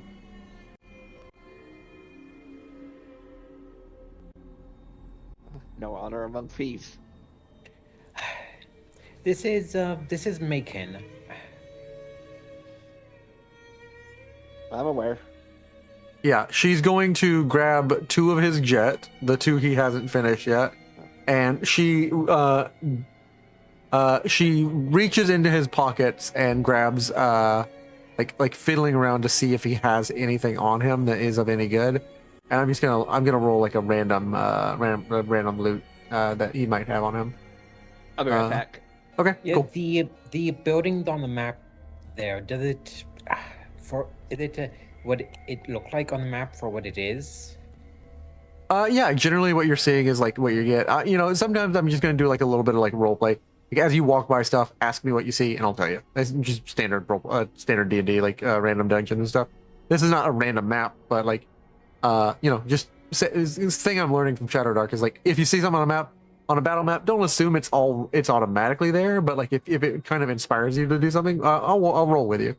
But mostly these are just kind of burned out, busted out like old homes and stuff. Like some of them are completely destroyed and some of them are lived in. Let's see here. I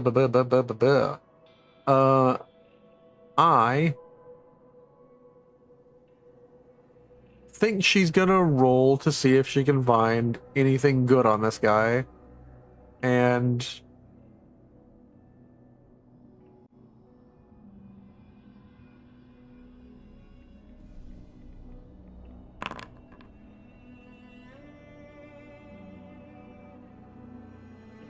weapons. She's gonna look for. Oh, she's gonna find like a grenade in his pocket.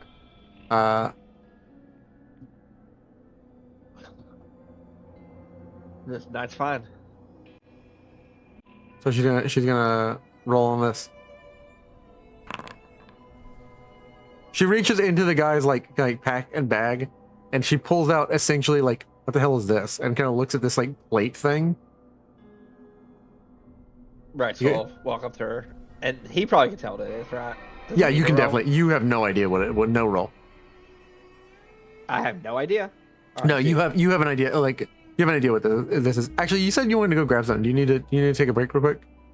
Oh, no, I did. I got it. I got my water bottle from my other room. Okay, cool. I just didn't want to be rushing you. Hey, Yeah, Power wireless headsets, baby. yeah. Yeah, that is true. Every time I say I'll leave, I always have my headset on still. Okay, cool. I may actually. I don't have a wireless headset. I'm gonna grab something to drink. You see what he's holding and can talk to Alan about it. I will be right back. It's a pulse mine. Usually, you put these out on the road, not just keep them in your pocket.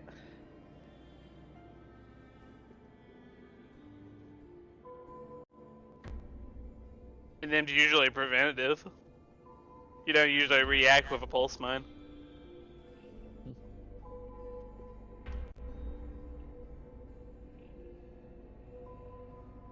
I'll tell you no, it is a pulse mine. It wouldn't really even hurt us, just robots.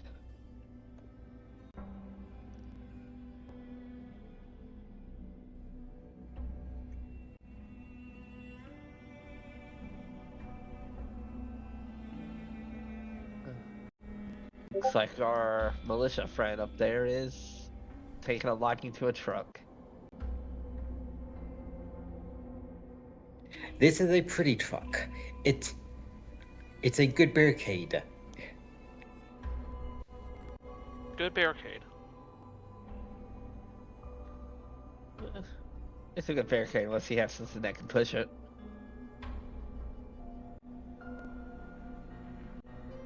It is a light vehicle, so 2 or 3 people can push it.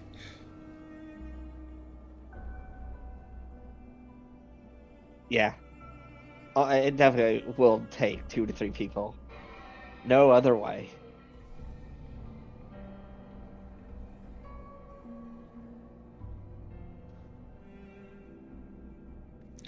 A part of me wonder why a raider have a pulse mine, but then again, these are raiders we're talking about. They probably just found it some military base. Or pre-war military base. You'd be surprised what's still around the notes.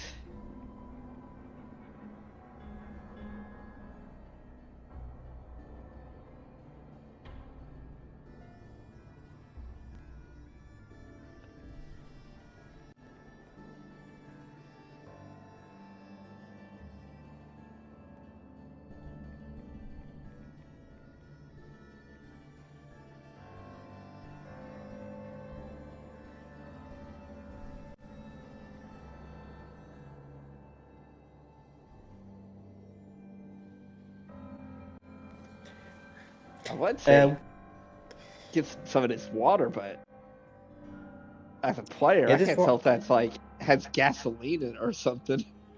Do you have a detector on? I mean, yeah, Bob is just on screen right now. Okay, yeah, Bob can check the water for you if it's safe or not. I mean, he's immune to radiation, so that doesn't matter. He can drink dirty water in that sense.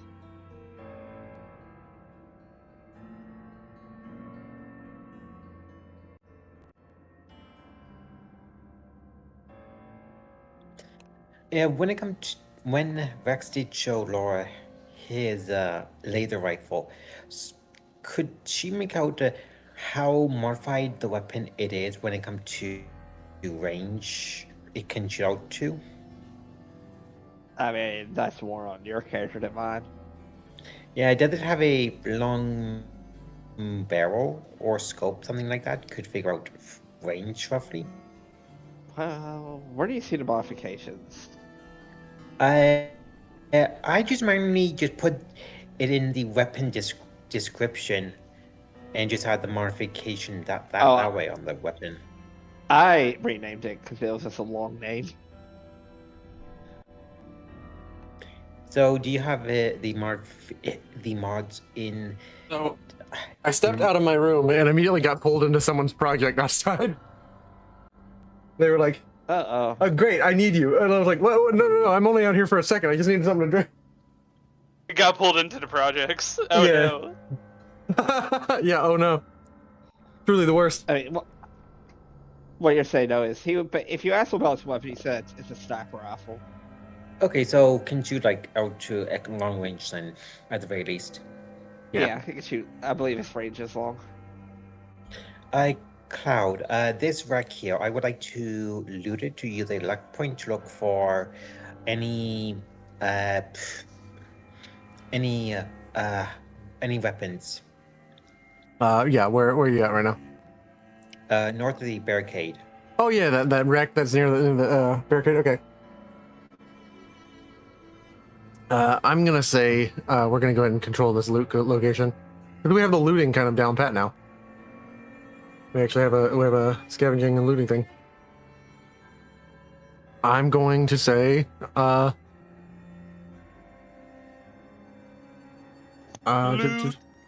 loot.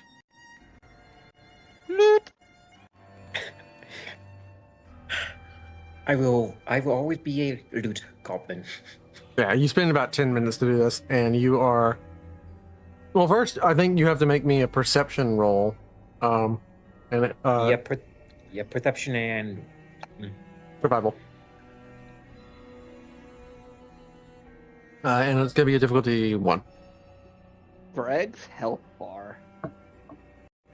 I will re-roll this using luck. What result did you just get? So I had the success, so I used my remaining luck on the re-roll there. Okay, cool. And we're gonna say that this is a little bit of. There we go. And this is just a mostly searched, really small car, and we're gonna go and scavenge this location.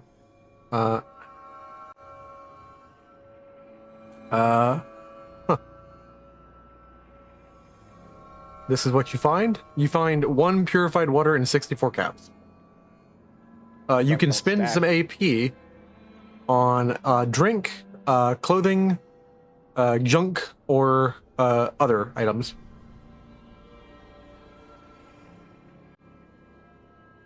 I would use a AP on on uh, on uh, on junk in case if Bob need it be Okay. used on them. You can spend up to 4. Does anyone mind if I use more party AP? Sure. Go for it. Let go with 2 AP in case if we need more. Okay. You find about 1 uncommon and 5 common. Or really, actually 15. Sorry, I misread that.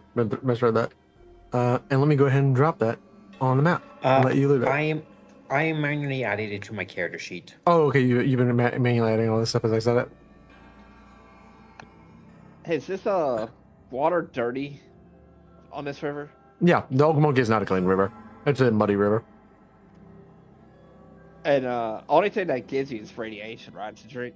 Yeah, it gives you radiation to drink it. There's actually a button I can press if you're going to drink like loose water. I think also it could they will potentially giving a risk for disease as well. Yeah.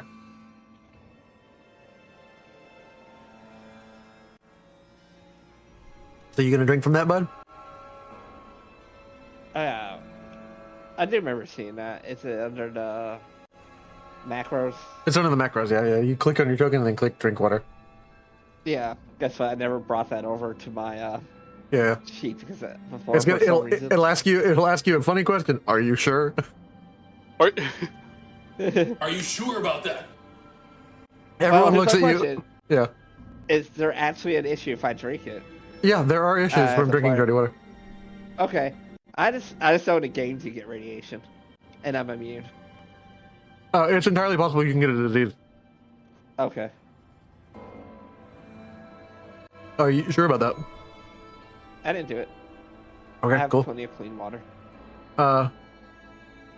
Yeah, he leans down and thinks about it, and all of you look at him like, I wouldn't do that. And especially Elliot like gets finished robbing this guy of his like 2 jet, and like she just kind of looks at you like, I wouldn't do that. Hey, Laura. Yes. I remember you saying something about you wanted to fit in around the area. Oh, yeah. If we're going to be in the area, might as well figure out if we can get disguises to sneak into the prison. Yeah, disguises. And she like air quotes and kind of like rolls her eyes and looks at Alan across the bridge. And she takes this guy's jacket off and she just throws it at you. If we're going to be nice to him, at the very least, let's put him in a comfortable position where he is not going to get stabbed or killed. Down here? Yeah. No, just like put him under the desk then. I wonder how many people he stabbed and killed in the past week. Oh, I know this guy. Yeah. This is Ian Meadows.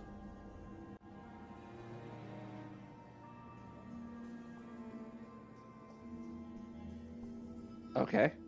So I there be more to that? Sorry, I mean, like, I don't know what you want me to tell you. Ian likes to, like a lot of people kind of down here with nothing but better to do. Just kind of smoke up a little jet and chill out. I think he's gotten basically he saved up his most of his life to get a record player, and he spends a lot of time listening to the record player. And they assign him to do this, and they pay him a little bit of cap, and that's how he saves up his money. And if he stopped anybody, he shakes them down or asks them if this is their first time in Macon, and charges them the visitor fee.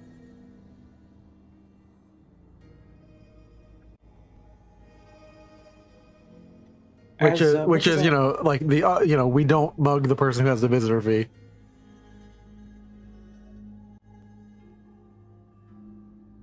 you know, up until they're too far into for it to matter. And she rests.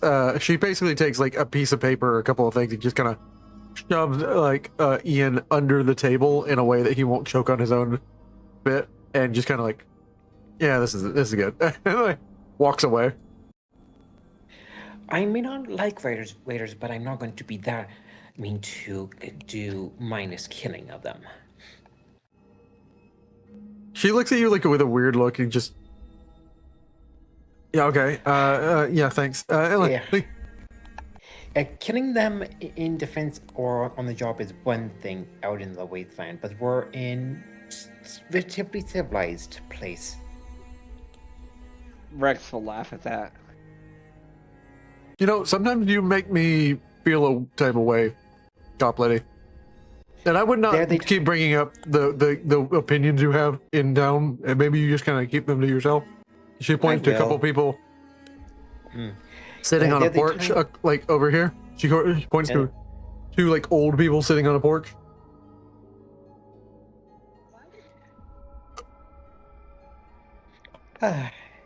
Elliot, if you were us, where would people join the Trap Stars?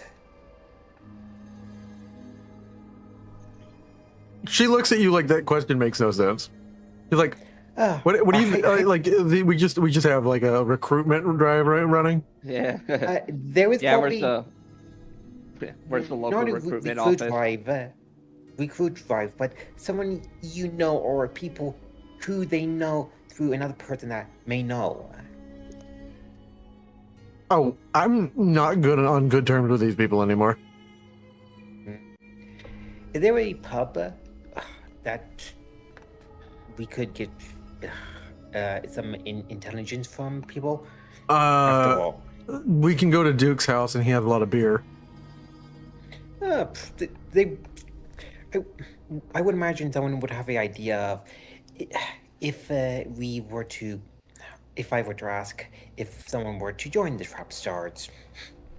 You see a section where like the only section of it that has by the way, yeah. Laura, are you wearing your like militia outfit? And no, I am wearing Wasteland Traveler clothes. Okay, just making sure. Yeah.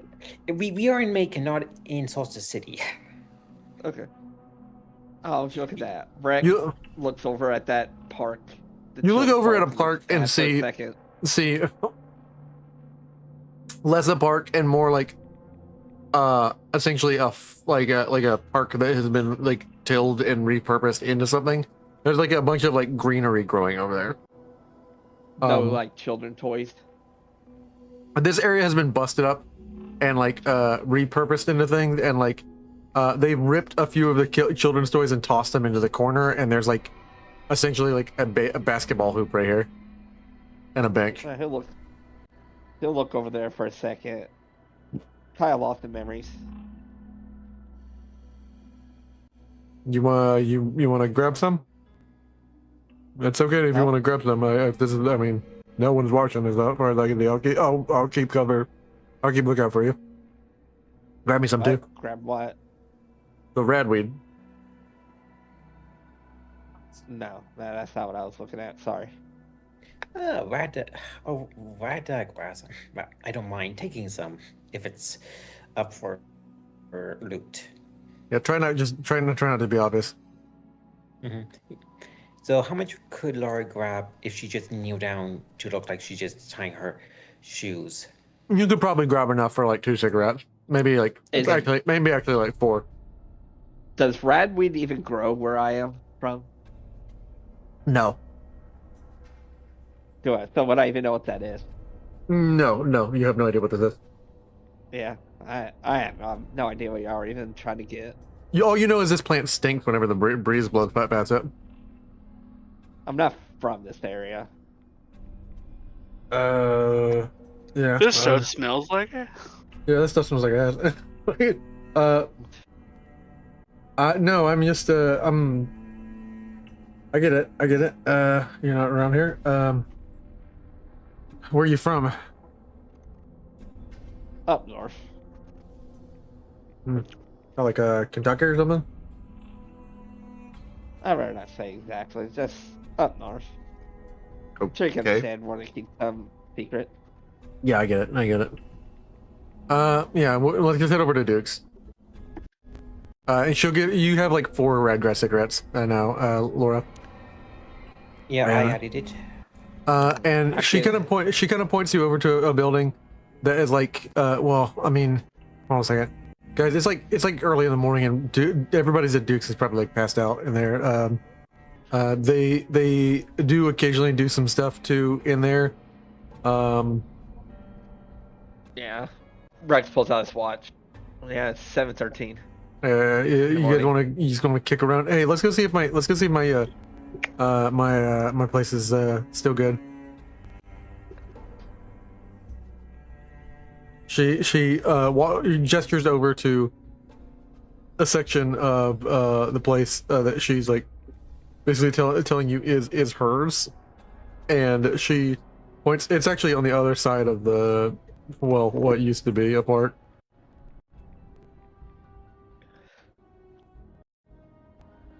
She walks up to a building that has most of its front porch is just not present, and like the opening like living room is like exposed to the air, and there are like half of the hallway is exposed to the air. As she points, and she's like, "Ta-da!" Ah, what a lovely home. Thanks.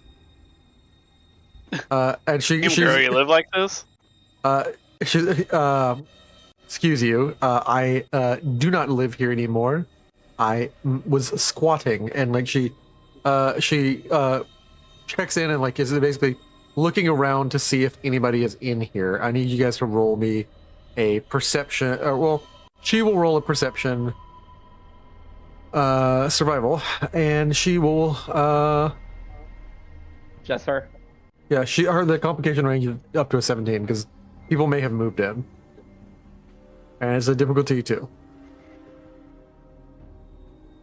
No complications, but she's not entirely certain that nothing is here. She's just kind of on edge. She's like, I think we're good. And she Can I spends. take a look? Yeah. She like, you can roll, or you can just tell me you spend 15 minutes, like spend time instead of roll. I'll roll. Okay. I have good perception survival. The complication range is a 17 or 20. Why does it say Brotherhood dude again? I don't know. The game really wants to give it away. Yeah. Elliot, I know this is personal, but if we are successful in removing the Luca, would you seriously think about if you and any loved ones you have here that you actually care about settle in Macavale? She gives you the most uncomfortable. I'll let you finish your sentence.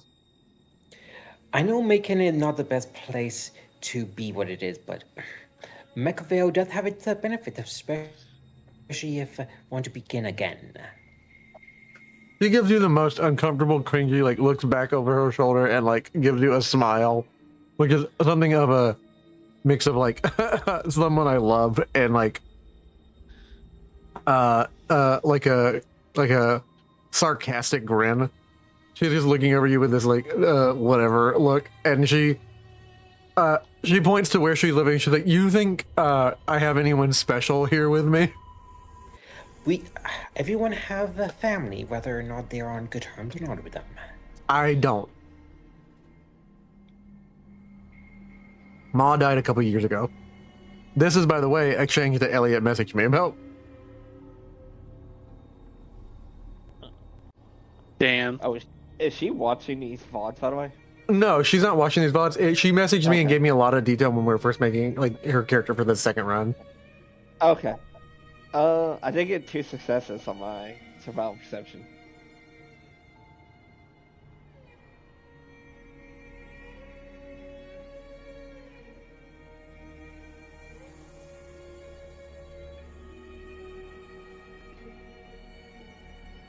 That is rough, losing a parent like that.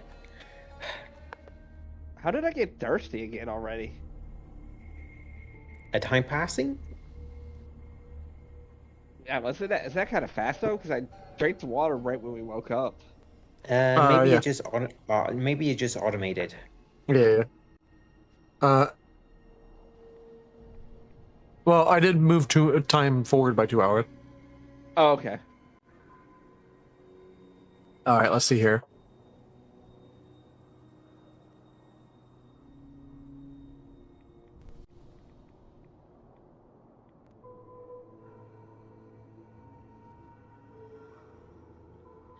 Uh, Eddie, have you given much thought to if you can begin again away from here?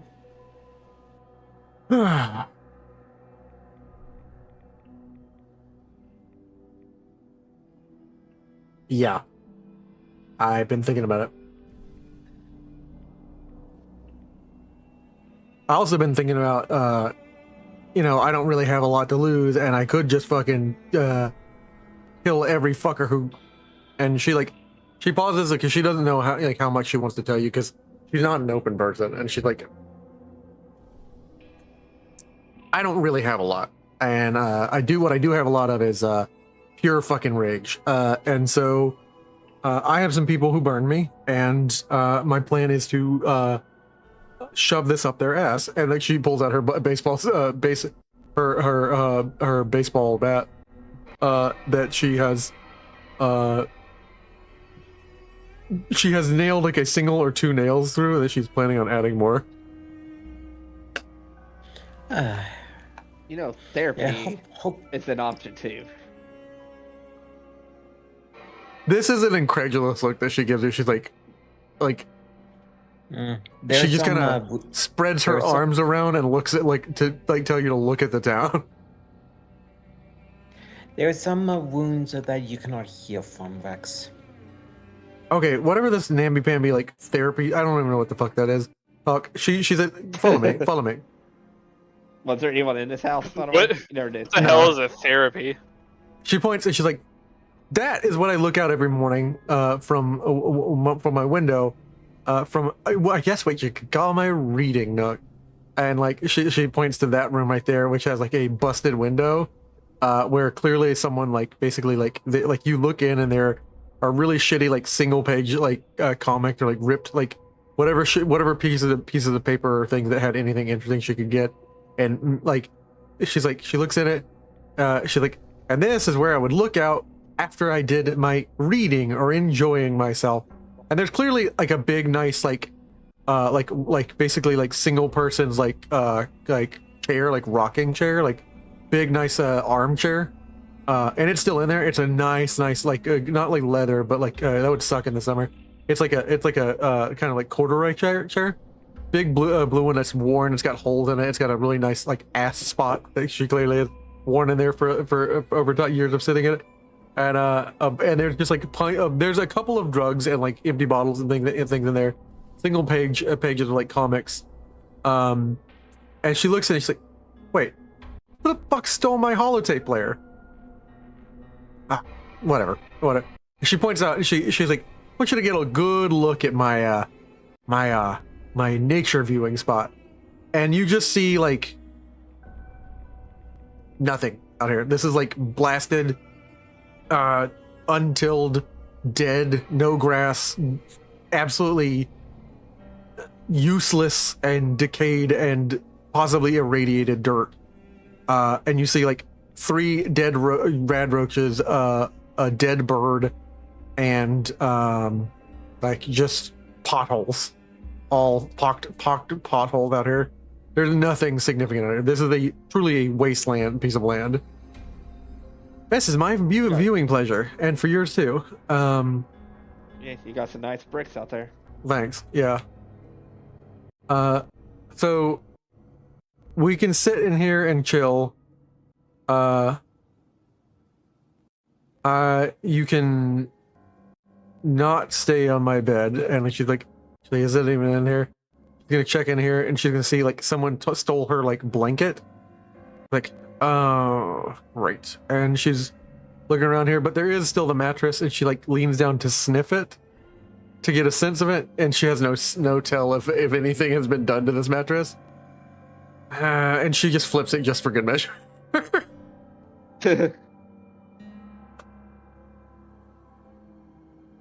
Then she goes looking around, and she will check and see if there's anything in her house, and there's like maybe one roll of one thing.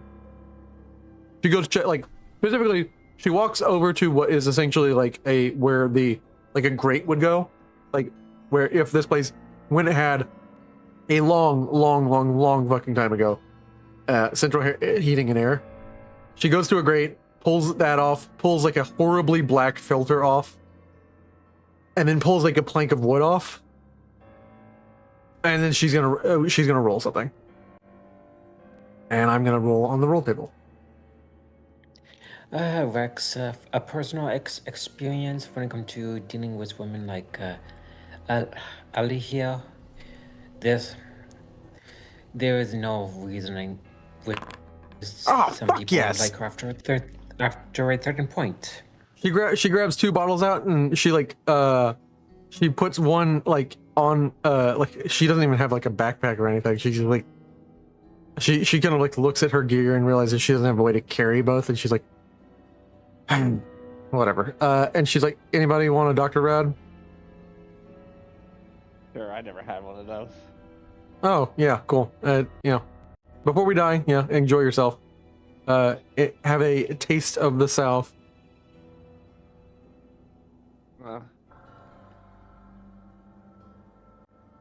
And she'll drag one to you.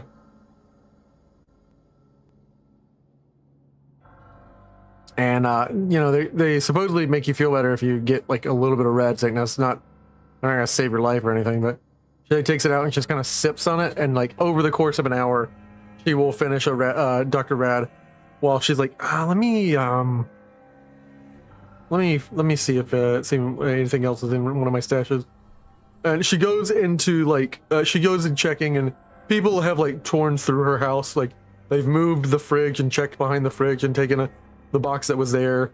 They open up the stove, and it's not like she checks. She's like, okay, cool. I still got my pilot light. But they stole my fucking gas. Cool.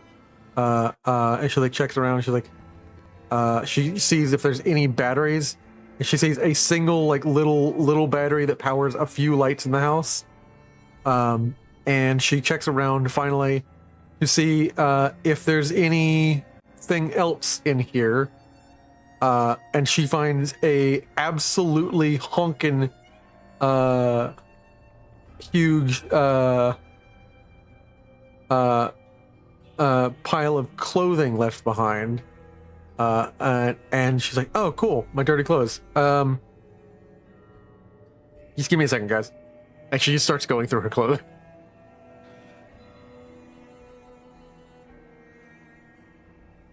Rex is just sitting down, looking at the playground again, just thinking, waiting for time to pass.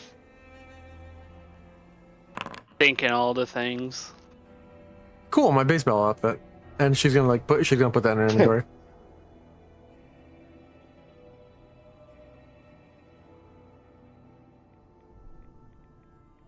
She like takes a sniff of it, kind of winces a little bit, it's all right, and then like throws it in her bag, or throws it over her shoulder, so she doesn't have a bag. Looks around, like moved a bunch of stuff under the pile, and she finds like, yes, I knew it was under here, and she finds herself a backpack.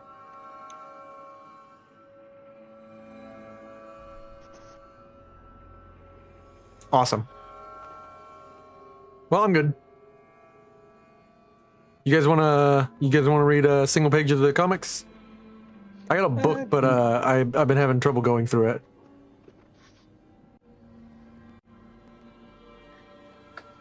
Yeah, Alan, do you think you can make use of the book? Alan's gonna look at Laura because strange wording make use of the book. She's asking if you know how to read.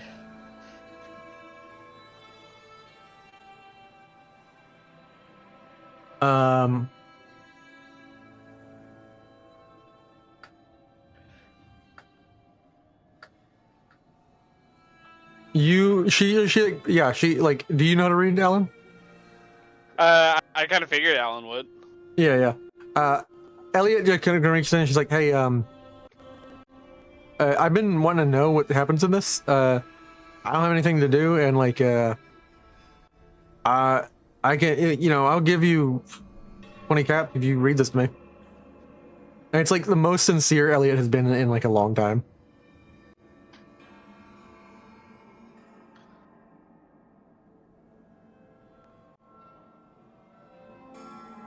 Okay, let's find a chair, I guess.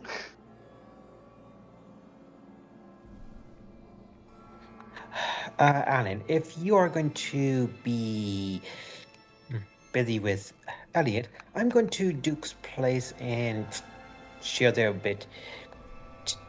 Have a drink and maybe talk to some of the people there. She hands you a book without a cover. Like it seems like the cover was ripped off, and it's just some of the beginning pages are ripped off. But you flip through like one blank page, and then one like announcement of stuff. And she's like, I can never make sense of a lot of the like weird numbers at the beginning stuff. But like yeah, and like you look at it, and this is a 3rd grade level book that she is saying she's had trouble reading.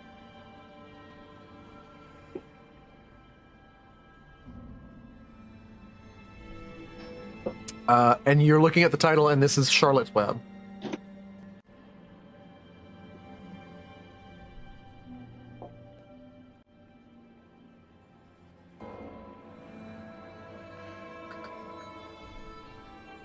Do you know where you, was there a point that you got to in the book? Should we just start from the beginning? Well, actually, Alan will say that, and then he will look to see if there actually is a beginning or if it got ripped off of the cover. Yeah, the beginning is there. You actually, that immediately makes you think, and you flip to the back. Make me a luck speech roll. With a complication range of an 18. Ow. Yeah. Cat. I'm gonna spend an AP on this. No, not the AP. We got 6 of it.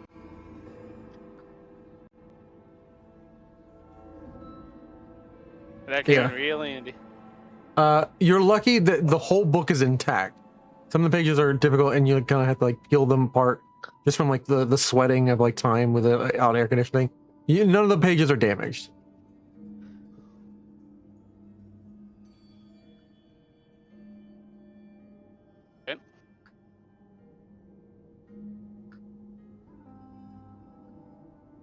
You ask her how far in she's gotten, and it's dog-eared on like the 3rd page.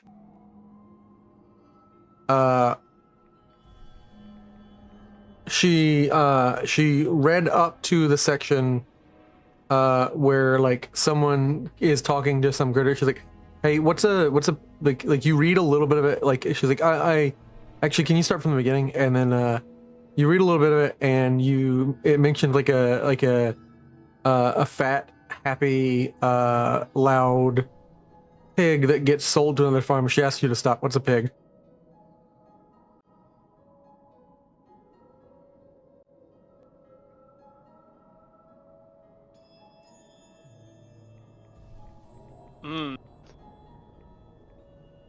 I'm trying to remember. Have we seen pigs in Fallout? Are they around?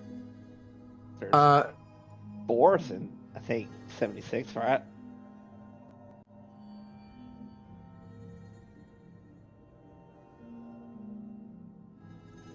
So, there are rad hogs, but there are no like domesticated pigs anymore. There are hogs up in Ohio. I'm gonna say there might be occasionally pigs. There are pictures she may have seen, like drawings, kind of like this. So Actually, don't know if this might be check-worthy, but would Alan know that like pigs are essentially domesticated hogs, or would he see those as 2 separate like critters in his mind? yeah, like this is the most she would ever see for that word. and likely the most she'd even understand of the appearance of one of those creatures. Yeah, make me an intelligence science guy check, difficulty 2, to even know, because it's not impossible for people to know historically what these creatures have been. That's passed down. It's possible someone passed it down to you, especially up in Appalachia, and it may be possible someone owns one up in Appalachia. You can make me a luck roll too if you want. I know I'll do the intelligence science. I'm gonna spend a luck point reroll. Okay. You are aware what this creature is, and that they are the same thing that they go wild if you don't take care of them for a while, and that a lot of them down in the south have gone wild. People don't have time to feed these creatures and themselves. Though ideally you'd eat them, and a lot of them got ate out of desperation relatively quickly.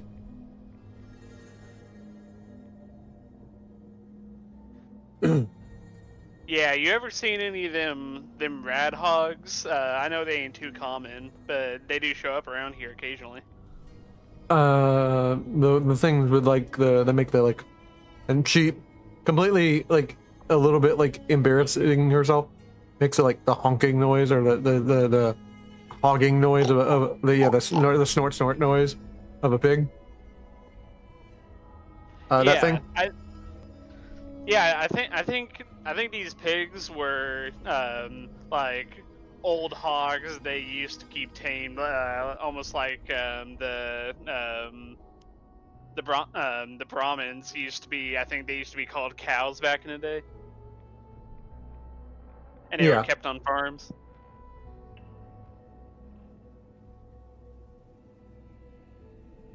Yeah, and then she's like, okay, I got an idea. And then so you read a little further, and like basically over the course of 3 hours, you have to stop and explain a few creatures which you even only barely know about because they're not really common much anymore. Like she's like there's this old tale about like this sheep, and she asks what a sheep is, and you have to explain like a Brahmin, but if it only had one head and it was fluffy, and she's like, what was it fluffy with? And you explain like what wool is. And like she's really interested in learning this from you, and like this is something she's wanted to read a long time. And then it gets to the point where like is explained it's explained that like one of the pigs gets sold, and she's like, why didn't they just eat it? And then like you explain like further on in the page, they like that's kind of the twist, and she's like, what do you mean? And like you explain like a few more pages in, one of the other pigs is happy because he's getting fed a lot, and she's like, yeah, I would be too. And then it said like the farmer's fattening him up to slaughter him. I'm like, oh, why wouldn't you just eat the stuff you making the pig fat with? And then like it gives her like a weird sense, like you see like something going on in her face. If you may want to make a check, you can kind of dig into what's going on with Elliot. Like Elliot is listening, and like the story is kind of applying to certain parts of her life.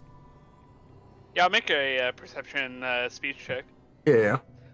As you kind of read the book and you're looking at her, and you're seeing kind of like a furrowing of her face, or like a little bit of like interest in like things come and go on her face as you read. It's a difficulty 2 check. Difficulty 2.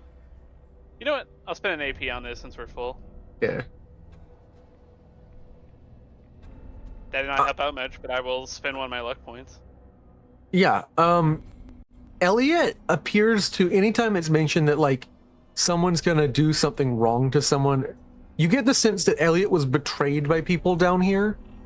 And that like there's questions that she asks you, like, so why doesn't he like he just like run over the farmer? Like basically like a book is more interactive than she is understanding it.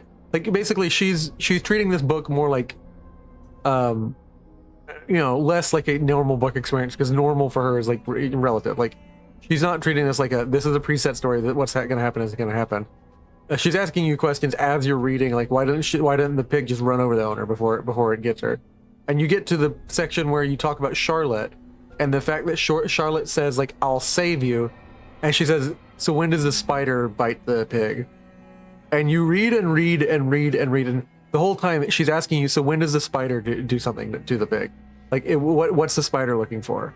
And then it's very clear that like the pig lives a happy life because the spider helped it, and like the spider like is given like a whole family, and the pig is helped out, and it ends in a very happy ending. And like there's like a really like weird feeling you can tell that like Elliot's like working through. And she says like when you get done with the story, you almost want to ask like, so what did you think? And Elliot kind of responds, it's bullshit. I don't even know why I wanted to read it. And you can like, you suddenly have a bit more insight on Elliot. I will say Laura does too, and possibly Chase if you're paying attention, or y'all could be doing other things, looking around, like kind of investigating the town if you want to be for the next 3 hours. But for these 3 hours, people don't tend Yeah, to for- act like that no more in the wasteland unless they Yeah. family. Yeah, for the time, Laura would probably go to Duke's place, have a drink with who. oh, Duke's isn't is open. there. That's why you're doing this. Oh, It's like 7:30. what time so- what time would Duke's open up? Assuming. It's probably gonna open like 10:30 when all this is done. Oh, Yeah, Rex is just sitting here. He was listening. Yeah. Rex, Minding some business. you I don't know how you'd feel about Elliot. I don't know if you're sympathetic to a raider or an ex-raider. Elliot has clearly been betrayed in some way or another that she's not telling anyone. And the entire time in the book she kept asking, so what happens with the when does the other shoe drop? When's the spider gonna bite the pig? Spiders usually bite pigs. They got a lot of poison, right? What's she looking for? She's looking for a big meal, right? And like it gets to a happy ending. And when you say basically, yeah, people don't treat each other like that anymore, she's like, yeah, and like she kind of reconfirms something for her.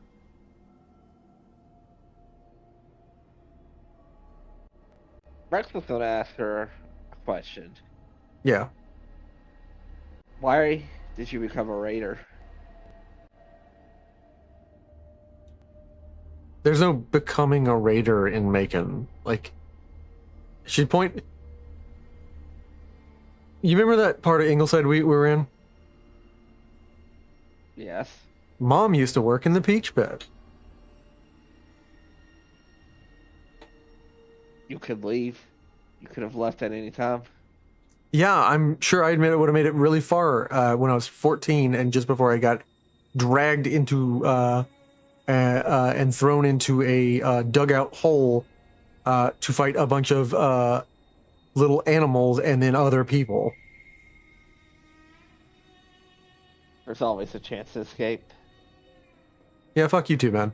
And she kind of like sits over with like Alan, just looking at you, glaring at you, and she's kind of like hands you like a big like middle finger. And like I will say, about 30 minutes are left where she's just kind of like sitting next to you, looking down at her feet, Alan.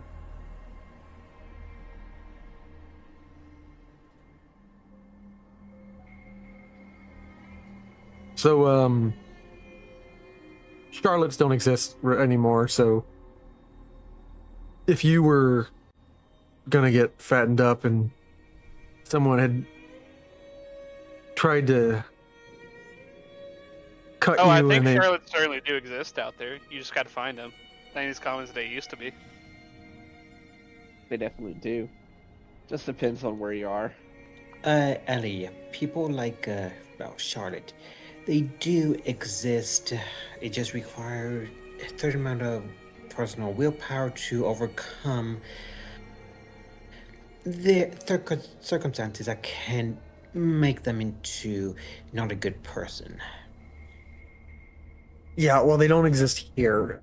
Alan, if you were a pig and someone had tried to get you ready to cook and already tried to cut you and got you a little bit, but you got away, what would you do?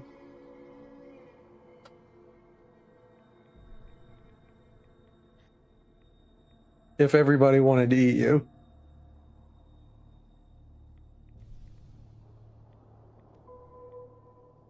This is I mean, This is her trying I to mean- be clever, but it's as thinly veiled as it could be. Well, I kind of think that's I kind of think that's the situation I'm in right now. I'm trying to get back to my family up near Altoona. Well, I think you went the wrong direction. That's what happens when you try to do a favor to a stranger, I guess. Yeah. Yeah. Yeah, At least you Yeah, have a you're Hey, at least you you're have a family to come back to. yeah. You remember Lightning Lady? Yeah, I remember. The I tried to entire pay her back. Tried to pay her back for fixing my leg, and now I'm way further away from my home than I ever thought I would be. Yeah, I thought I'd just, help her not die in my hometown. I have no idea who you're talking about. Uh, Friend. stupid male lady who got us she holds out her arm and like rolled up her sleeve, or she doesn't have sleeves. Elliot just kind of points at like basically a big hole like where the dart went into her arm, and like points at Laura and then points at him and says, yeah, we got all injected with something from about I don't know, pretty from here to there, and like points across the road by a bunch of dudes with darts, and now we have 30 days before, and she like sticks her arms out and makes like a zombie gesture that you understand is 30 like, days. but before they like turned into ghouls. Does he know about the FEV with his background? Roughly. It's what the Brotherhood's, or it's what, sorry. Well, I mean, okay, I'm pretty sure the players above table know. Above table, everyone knows. It's what so they it's fine. it's what they would roughly know about. Yeah, I screwed the pooch on that one. My bad, guys. The Brotherhood would absolutely know. To be fair, we yeah. were also talking about Discord. Yeah. The Brotherhood would know, but like it's not, everybody doesn't always interact with a vat of like FEV. But he would know. He was a knight commander and all that. Well, you know of it at the very least. You Might not definitely know what it like looks like. You definitely know that there are locations that have it in like old ancient like bunkers and stuff. It's very key to the founding of the Brotherhood, so I would hope. Yeah, they that's why spread I the was. knowledge around. Yeah, I would assume. Yeah, he definitely knows what this is. Actually, roll me a luck check. You get to roll 4 of these, for free. This is just something for your backstory. The complication is the range is like a 17 to 20. Okay. A luck what though? Part of. A luck energy weapons. I'm just determining, on the course of like warfare, if you came across something. And I get to roll 4 dice. Yeah. You actually helped in your past. There is a building in the war front where you were fighting, and I will go ahead and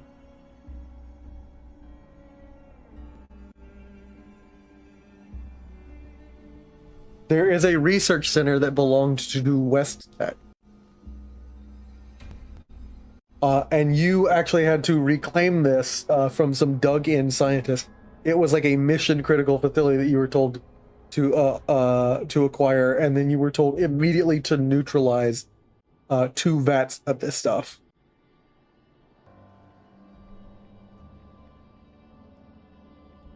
So, got hit by the FEV virus. That's what we was told. Yeah. Now, of course, we got no idea if that's what it actually was, or if that's just some sort of threat. Didn't obviously Rex what else, but didn't Pennyworth confirm it? Pennyworth confirmed it wasn't going to turn them into supermutants. Okay. Does Rex know any way to cure it or to stop it? Rat away. A lot of rat away. Like even for them now? You don't know if it would work, depending on how long it's been. Well, if you took it a bunch of rounds right away, you could right away. Yeah. Sorry. I don't know if it would work now. Maybe. Do y'all even have any? No. And I only have 100 caps, and that stuff's expensive.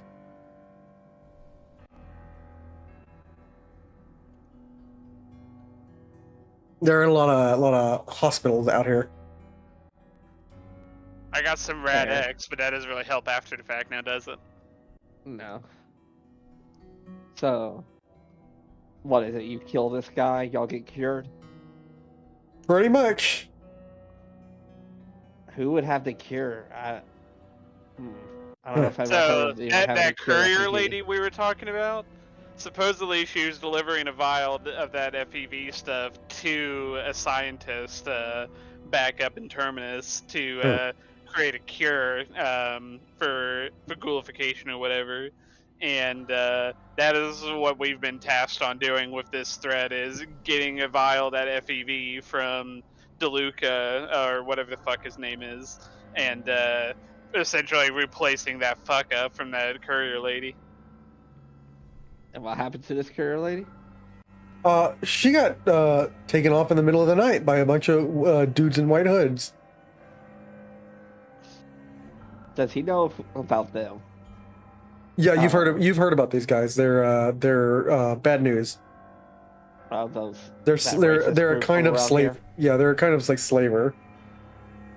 Those slaver racists that are around here? Yeah, Never had the pleasure of meeting them. they run around in jeans and like little white hoods, like they're I don't know. Well, they're dressing around in their mama's bed sheet or whatever. Really concerned about their jeans. Yeah. I really don't want to get them dirty. Like this is where you've kind of made a little bit of camaraderie with Elliot, and she kind of laughs. Yeah, they're from like the pre-war. They're like a pre-war thing, from what I understand. How do you know that? You like a big book guy? Yeah, I've been around long enough to learn a few things.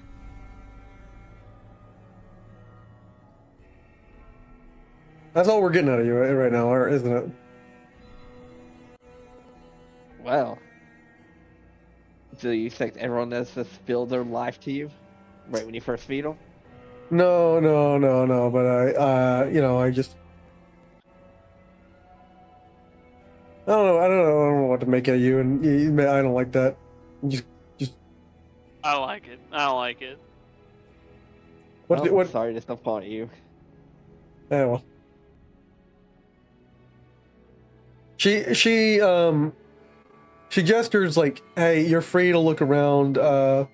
You're free to do whatever." And like, she's like, "Oh, wait," and she's like, "Time has passed, and it is about 3 hours later, and it is possible." Yeah, I'm not one to just start poking around a raider town. Yeah, she's like, as long as you don't go to the north end, as long as you don't go to the north end of town, near the trap house, you should be fine. Dukes is fine. They will occasionally visit him. He occasionally tests some things out for them, or like has people do test nights or like party nights. But most of the nights, it's a good place to like. Duke makes a couple of batches of stuff that won't kill you, at least immediately. He's had a couple of batches that have turned someone blind, but Oh, fun. hey, you kind of suss it out. If it smells wrong, it's probably wrong. How good are you with turning on the charm like you did yesterday, Laura? I think I can do the job if a person is drunk enough. How good are you at pretending to be a trap girl? And she like gives like you a little bit of a devious, a little bit of like an uncomfortable smile. If it's for the job, but to get into the prison, I don't mind doing it out of necessity only. Okay, they're gonna give you a couple of things that they want you to do. I don't know how you're gonna get out of that. But that is one way for us to get in the house. And who does it make sense? You. Yeah, she's gonna point at you. You are going to say that he is your repair guy. We're gonna leave the bot here because that's an easy way to get robbed. So leave Bobbert here for a minute. And I'm gonna just say I met you, and word hasn't gotten around town, hopefully too quickly, that I don't belong here. Hopefully everyone doesn't know every piece of business for my name. And I'll just say, hey, I was out and about doing some jobs and ran into you, and you had something you wanted, a deal you wanted to make, for more steady employment. And then, she points at you. We're going to. That's not even technically a lie. From a certain point of view. Yeah. Cool. And she's gonna point at Laura, and we're just gonna say, Laura, I don't even know if you have the words for this. Can you play like kind of dumb but like okay with like bad, like annoying dudes, but also kind of bitchy? Oh yeah, play a dim-witted person. Yeah, sure. Just not the big words. And you're gonna say that this is when you're trucking out. Use those words exactly, and tell them you want a cut, and then tell them you want half your cut as to be cut into the next round, and I'll finish the rest. I'll kind of bring you up on the lingo as we go over there. And you just tell them if there's any like pipes or anything that needs sealing or anything you need fixed, like you'll fix equipment for them. And I think we should be fine.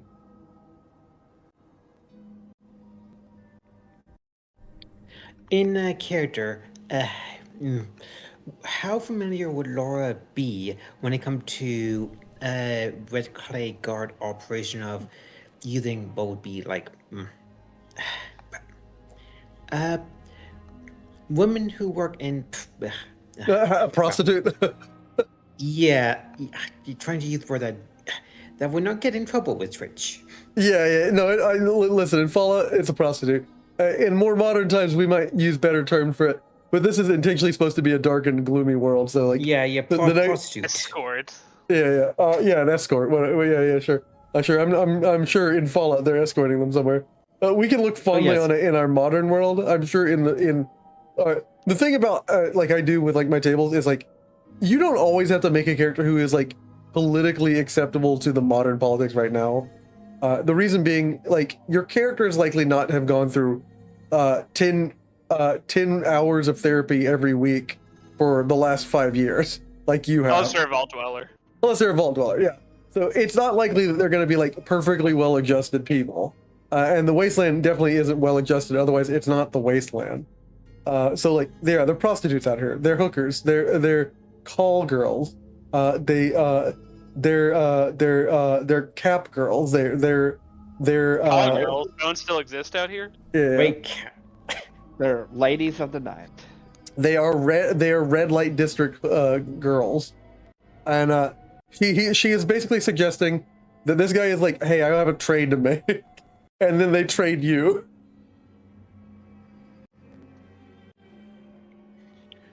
I thought I already said Rex is it's pretty well adjusted. All right, let me go in first, and like one guy like kind of like answers the door for her.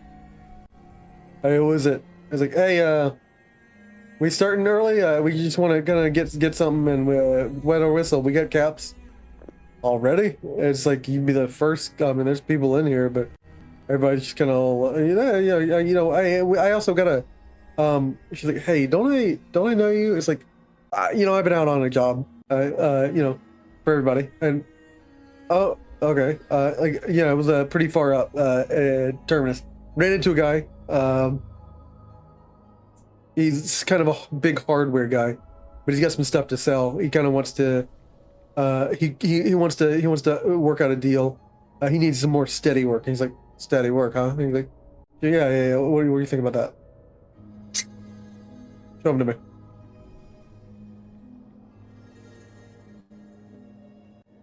What you looking to trade? You think you can get some? You can get jobs in here. What you looking to trade? Because you ain't from around here. I'm looking to trade my skills. Yeah, we got a lot of guys with guns. You should pointing at something and pulling a trigger ain't that hard. Well, yeah, pulling a trigger is not hard. Hitting a target is what's skillful. Are you running Especially this one at guy? long range. Terminus. He's good. It's good what he does. Hey, is she gonna gestures like bring Laura, grab Laura. Come. And Laura like heads over and she's like, he like kind of throws Laura like pushes Laura in front, and yeah, I'm gonna leave this to you. And like Elliot kind of like hands off, like hopes this goes well. And he's like, he looks to Elliot. This guy, he's just you catch the gist that his name is like Brick, and he looks at both of you. And he's like, what do you want, lady? Stable line of work. Everyone asking for work, huh? I hear the trap stars are always looking for a trap girl. He eyes you up and down like in the way that any creep would, and gives you like a once over, and like kind of looks like leans his head over to the left or right. Roll me a charisma speak check with a I will almost say that this is just a difficulty 1, or this could be a difficulty 0. Difficulty 1 sounds more fun. Okay, roll me a charisma speak check. I kind of want to say difficulty 2 because that was not very hey boys like you would expect of a prostitute really trying to sell it. I will use the party AP for We're gonna make a party full of 4 dudes to play it out. Like I want to make him play it out, but yeah. Uh-oh. One complication. Are we? Is this a role-playing table or is it? So the complication is like he kind of makes this encounter more difficult because he's getting handsy in a way that like is pushing your buttons enough that you are very tempted to punch him, and the ruse is almost going away because it's almost visible on your face that you're getting annoyed. And for a call girl, that does not do. And Elliot looks over and is like, "You gotta do something. This is your lady." Look, no funny business, okay? I know what men like. Yeah. Give us 1 second. And like he moves you away. The guy looks like Brick looks genuinely confused. Elliot like pulls you aside. He's like, "What the fuck are you doing?" I'd find you charm him. Hey, either of you capable of acting like a general douche who thinks he's God's gift to dick everywhere? Can you like, I don't know, like throw it around like you got some, or like what the fuck are we doing here? I can do many things, but I'm not the best at that. Oh my god! She looks at Alan like, can you pretend to be a dude who thinks he owns everything, including half the women around him?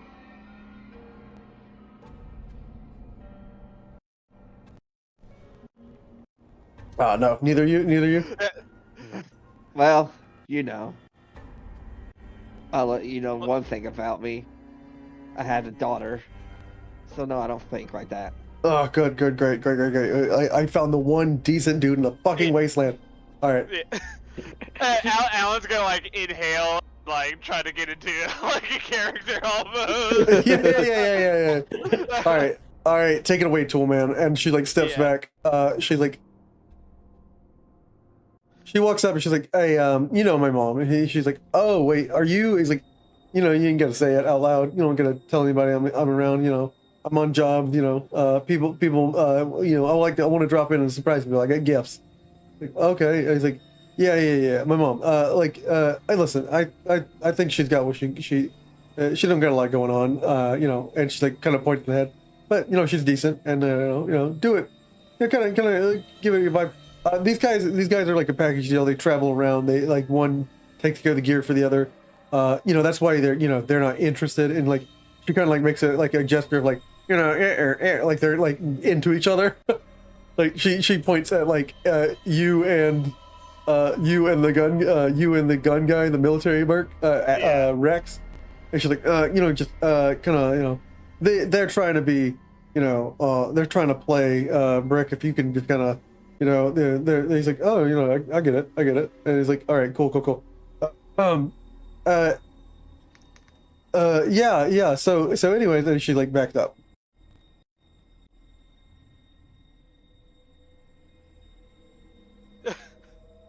There's part of me that wants to say, fuck it, just back this guy. Yeah.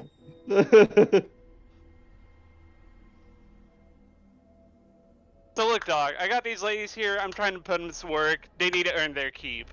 You want to take the deal or not?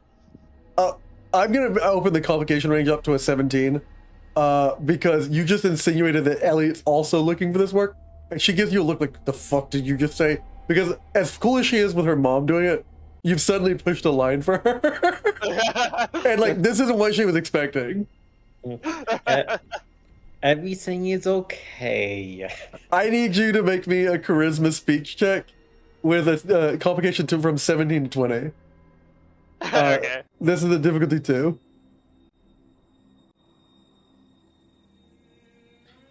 Let's see, 17. I will spend an AP on this.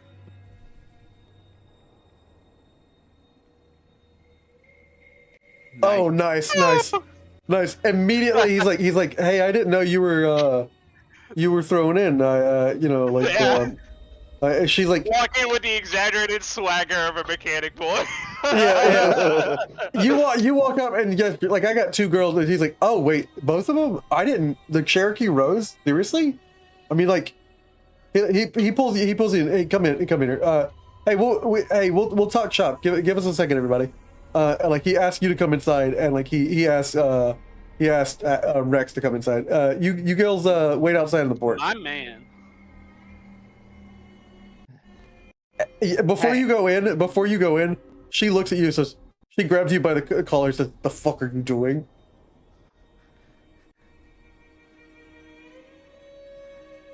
Alan's gonna lean back and said, "You said to act like I own all the women around me. What? Oh, I my- did exactly what you wanted." For the one person you're supposed to be selling, like not me. Yeah. God damn it.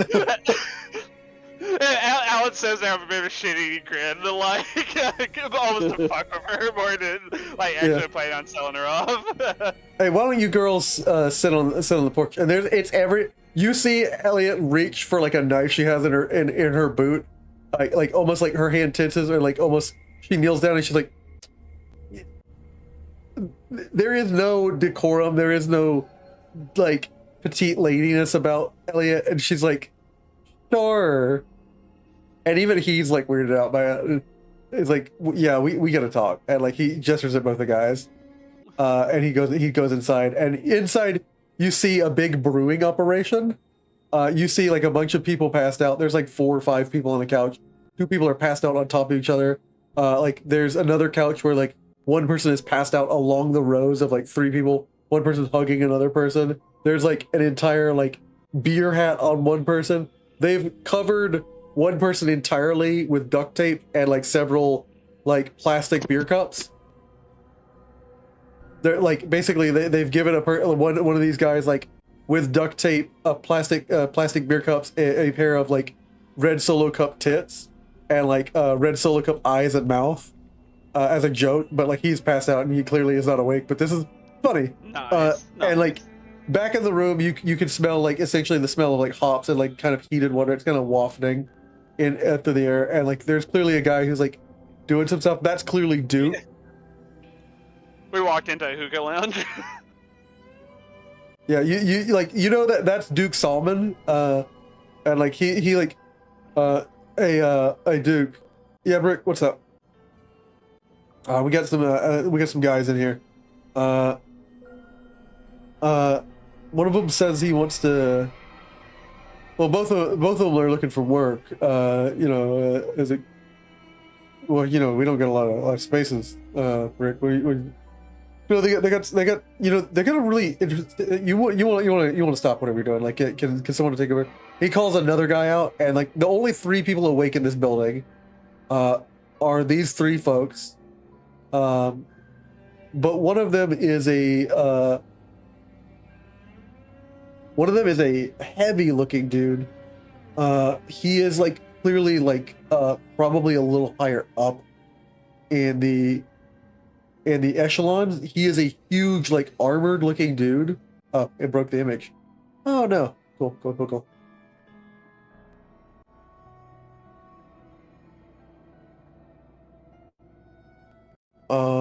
Let me fix this real quick.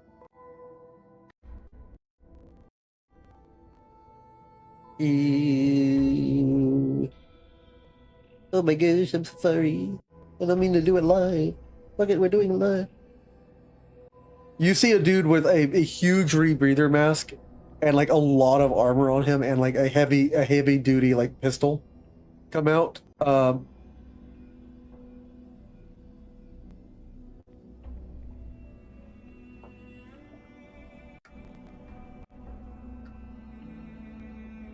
Brick is gonna come in here, and I gotta go talk a deal over. Shaky, can you? Is like, yeah, I got you. And like I'll keep an eye over the operation. Duke, and you want me to come with instead of Brick? No, man, these people were cleared. It's all good. Shaky or Shake Easy or Easy steps in and just will start like working in the kitchen, and they come into the room with you. All right, what's this deal about? He leans over and whispers, and he says like, hey, he mentions the Cherokee Rose. He's like, you are fucking shitting me. He looks at both of you across on the other couch, and you guys are just like, you're at like a table full of like a bunch of drug paraphernalia. There's like a thing of venom, but like no one has touched it. He's like, oh shit, then that shouldn't be out there. You know, people will fucking snatch this shit up. He puts it in his pocket, and there's just a bunch of other Kims lying out on the table. He says, give me 1 second, guys. He like grabs the beer. Hey, you want anything? I got him cold. You got caps though. Usually this shit costs. I'm good. If this goes through, we can ignore the cost of it. Like, I'm pretty sure it's you know, so that it'll be paid by a job or two, whatever. It doesn't matter. Actually, first, and like you get a sense that this is your test if you're cool. He takes out, you know, like just so we're all like kind of like running copacetic. Like he takes out like essentially a box of like red Mentats, the plain Mentats. And he takes out one like orange Mentat. He takes the bottom of an ice and crushes them up, and like throws it on the table, like basically 6 of them, crushes it up and runs a line, and like he basically takes out some like stock cards to line them up for you. He does a hit. His buddy does a hit, and then he kind of like he's like, well, I got a clean one if you guys are like gonna be weird about it. And he brings out like a essentially a straw.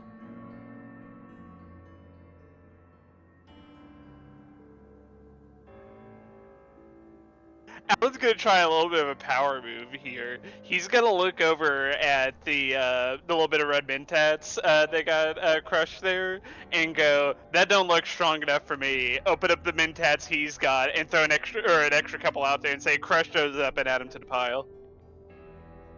I want to know if y'all are serious. Yeah, all right, man. It's not a fuck. It ain't a competition, but yeah, sure. If you if you need a little bit more to get you where you're going, cool, whatever. And he's like, you sure you want more reds? I got blues. I got the berries. Or we got I got oranges. Those are good for like they kind of get you in a feeling of like connecting with other people. I feel like that's good. You just like the reds? Only the reds? I'm assuming I'm passing in blues with that. Yeah, the which is berry part of mentats. Yeah. It's like, yeah, cool. All right, cool. Yeah, some people like the flavor. It's all about the flavor. Yeah, whatever. And he's like, he's crushing it up and mixing it. He's like, here you go. And he like hands you your card full of it. You boys ever tasted a rainbow before? Fuck me. I love you, Pecan.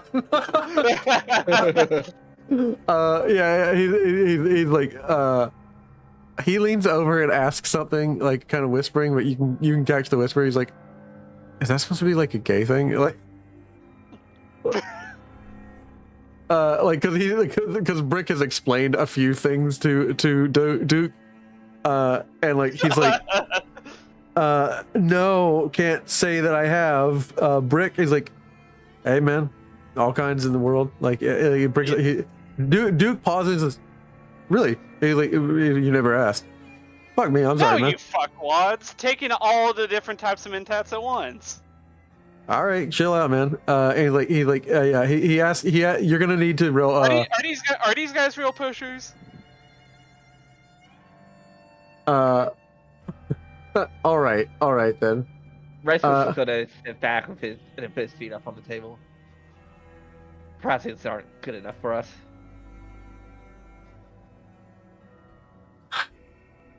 You are asking for jobs, and I'm pretty sure you ain't start asking to be cut in on the lowest level, like the guy at the gate. Ian is not exactly what I'm thinking you're looking for. He's gonna show off his sniper rifle. Says, "Yeah, I'm not a guard." I didn't figure you were.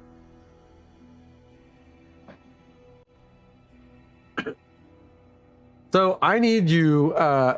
You just took essentially what is the equivalent of 3 hits of mentats. You will get the effects of them. Are you taking any drugs? Which is a crazy fucking sense I expect. Any checks you make will be at a +2 difficulty because you were being difficult about this. Though the power move, honestly, that he made, I'll even it out to just a +1 difficulty.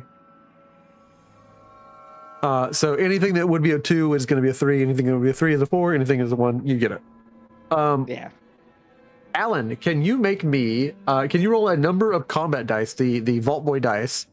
Can you roll a number of those equivalent to the number of doses you have taken this session? I guess this session that would just be. I think you said what the mentats on the table is 3 worth. Yeah, 3. And the addiction number 3DC. for each of these, the lowest addiction number for any of these is a 2. It's going to be the number of effects you roll, and if you roll that many effects, so if you roll 2 effects, you are addicted to mentats. All right, so but I rolled 3DC. Yeah, you roll 3DC. Let's see, R3DC. Wow. Wow. Like he handles those mentats like a fucking champ. You are absolute cinema. Yeah, you feel like a fucking mule kick to the head, but in a good way. yeah, like Tuco straight out of Breaking Bad. You are those weird wired eyes. Like honestly, everyone like assumed you take this stuff. The way your eyes are so like bug eyed. Yeah. All right, guys. I'm not playing hardball today. It's some crazy shit you've brought me. I'm sure someone's gonna snap this up. But like, I got a few questions. Like, how far broken in is she? Both of them. Like, Tuco says, the one she'll fucking sell fine. But like, I know Rose. She's You're gonna have to do a little bit convincing to me, man. I'm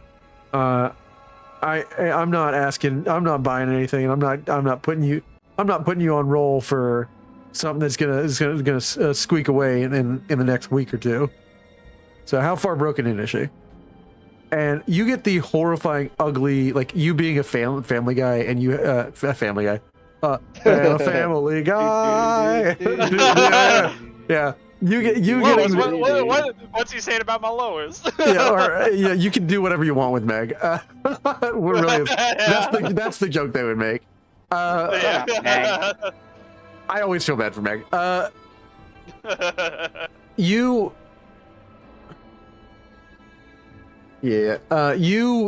look over and you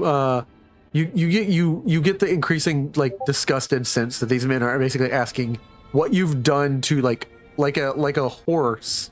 Though that isn't a good comparison because you wouldn't know about the creature. Basically like a Brahmin. Yeah, like they what don't exist. what like a Brahmin, what you have done to break in Cherokee's spirit. And you don't even know how to begin to talk about it in a way that either you are comfortable with or to be believable. Yeah, he's gonna lose it to Alan. Alan's the one that brought her into it anyway. Yeah. So wait, hold the phone. Like, you're looking at him, and like they're all kind of wired and like picking things up. All three of you in this test. I'm gonna go ahead and read off the effects, by the way, Alan, for the next lasting. Let me double check something. If you're saying I'm looking at Alan now, Rex just probably has these chem effects last not just this scene, but until the next scene. Until the next big segment, these chems are lasting. You can reroll any perception or intelligence test. You reduce the difficulty of any perception test by 2 to a 0. You reduce any difficulty of an intelligence test by 2 to a 0. If you guys give any of these guys any cause to roll, they will be rolling at -2 difficulty and can reroll too. He says, Rex is just hitting his feet up, smoking his cigarette. Yeah. I guess he has like a pack of pre-war cigarettes. Yeah. Equivalent in picture. I guess the good old stick your vibe. Yeah, man. I'm not believing what I'm hearing. He's looking at you and he points to you, Alan. He like points to Rex, is looking to you. You were telling me you're the one who fixed that mule outside. Wait, who? Can Alan turn on his bullshit charms and roll a speech check to like, weave a story here? Absolutely, weave a story for me, and you don't have to be in detail. This is already grody for me. The way I'm thinking about selling it is like, yeah, this man here, he's the one who caught the Cherokee Rose, but I'm the one who's been working on taming her. Oh, gross. Like, Yeah. I know her reputation around here. I know she's a lot of trouble. That's why over the past couple of weeks, and then Alan will like start fluffing more into what probably go into like fluffing. Interesting word that you chose there. Do you know what that? Yeah. Do you know the connotative meaning of that word? I don't want my Twitch to be an educational tool for children, and hopefully children aren't watching this. I make all my stream adult. You have to click a warning to get onto my stream. We use a lot of profanity and adult stuff. But like fluffing the story out. Yeah, fluffing is a term for inappropriate adult movie. Go look it up on Urban Dictionary. I'm good. Oh shit. Fuck, man. So roll me a charisma speech check. It's a difficulty 3. Difficulty 3. So with the mentats, would that bring it down? It's not an intelligence test. It's not a perception test. It's a charisma test, is what you said. Oh yeah, that's right. Mentats is only those two. Okay. Yeah, perception. Difficulty 3. Do you guys mind if I spend 3 party AP on this so I can roll 2 extra dice? I use all the party AP if need be. Yeah, this is the most important part of the session right now. Yeah. I mean, if you guys want, I can use them all. I mean, go ahead. But there could be another roll. Is the complication range 20? Or does it need to go down? Complication range is for this, I'm gonna say just a 19 to 20. Okay. So, Holy shit. alright, you get 2 party AP back. Yeah. Being on complication. 19. Yeah, five successes and a complication on a 19. So what were you exactly saying? Table? Yeah. You know, I don't think we did it last time, but we have a table we roll, right? Yeah, we have a table. You're right. Let me go ahead and roll the complication table. Because I'm not prompting you with the difficulty. I need to be using my prompter. So let me go ahead and roll the complication table. Because I have them in a list. Complication and speech.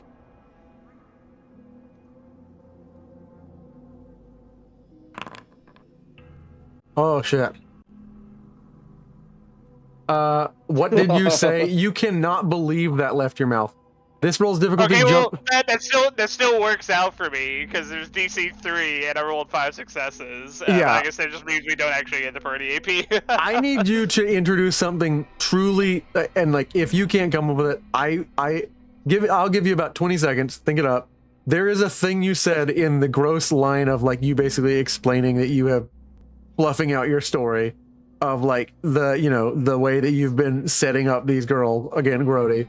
But like you are. What I'm thinking, and is something that like if we want to go into like detail, you might need to help out with. But my thinking for like the basis of it is like Alan is like taking parts of the story of the Cherokee Rose that he may have heard or is like just making up on the spot, and he says something that that goes against what these actual local people from Macon have like heard and know of the Cherokee Rose. Like he throws out something that seems like an actual, or that like makes it seem like he's bullshitting, but then he's able to cover it up since he's still passing. Yeah. Like a faux pas, he's able to recover from since it's still a success. Yeah, it's kind of like a moment where like you kind of like you throw out something that like supposedly she had done, but she's not. It's not an actual piece of evidence. Like clearly you have not been talking to this girl or giving good info, which might be a tell that you're not like as good a pimp as you're pretending to be.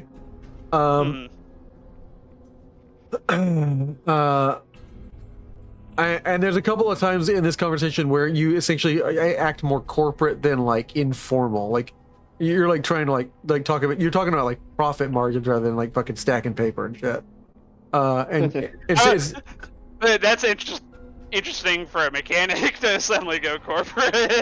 yeah. Instead of like throwing out like your girl needs a new track, you're like, yeah, I need her on better hours, and like. He kind of like he leans forward. He's now paying attention, and anything you say, he's going to make intelligence or perception checks against you, remembering that he can reroll shit just like you can.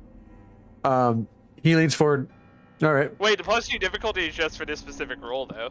Yeah. No, you succeeded. You succeeded. He is leaning forward, like to like get into this. He's like, all right. You've done a lot of work. Some of that was wild. There were tools you didn't need to bring up. Usually we don't. I didn't ask all about all that. I know I did. Fuck it. I did ask. It's kind of out there. Nobody is gonna believe this shit. I could probably move the. That's why I think this is a deal of a lifetime for you right here, man. Brick, yeah. When you Brick, you ain't spinning me up. The other one is like, yeah, she looks better than her. Okay, yeah, cool. So, I mean, if the other one is like a 10 or hell a 12 or 11 is according to Brick, and Cherokee, fuck, man, I can make you. Hell, you might not need a job. You guys need absolutely want a job. I can cut you in profits, and like we can get you, depending on how hard you work them, and sometimes you don't want to burn your bottom bitch, but like fucking, I can get you guys like 50, 100 caps a week, depending on how hard we're throwing them out.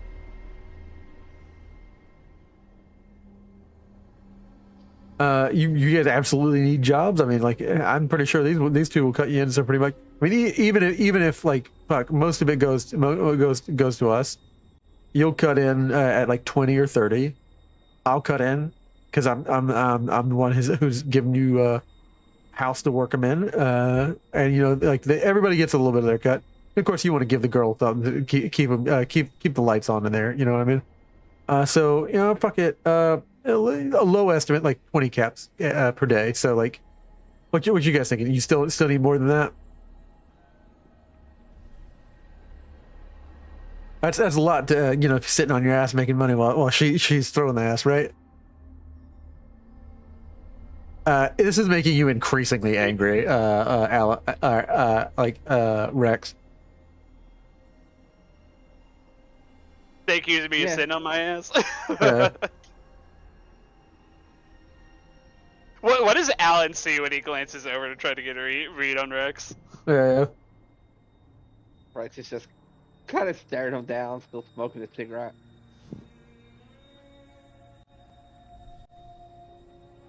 You know that he has a family. You saw the picture. Yeah, he's focusing on dragging on that cigarette hard to like bite any emotion, I'm guessing. Yeah. I guess you're the one who does the business. He keeps shit from going wrong. I got a guy like that. And like he is not talking about Brick. He's talking about Easy in the other room. All right. What are we talking about here, man? Work with me. And like he's basically asking you. He's going to go ahead and make a roll.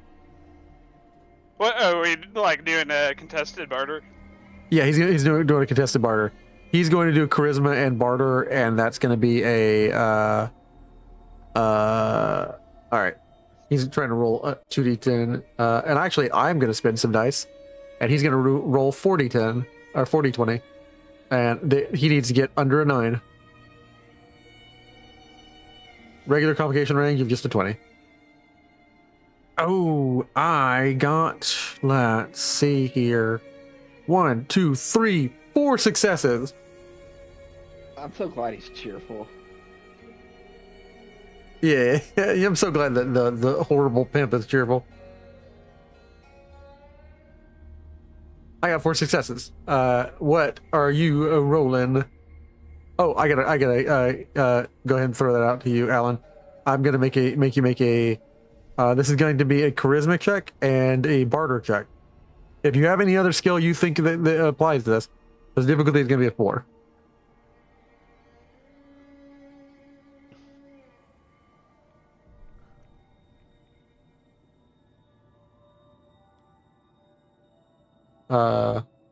Could I?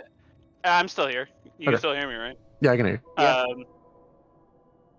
Could I make an argument for a perception check, like maybe taking into account what I'm getting off of reading the guy here, but also like the room, the building here for doing the job out of. Yeah. Your brain putting pieces together. I'll give you a perception. Yeah, so it'll reduce the difficulty down to 2 for you. All right. I knew what you were doing. And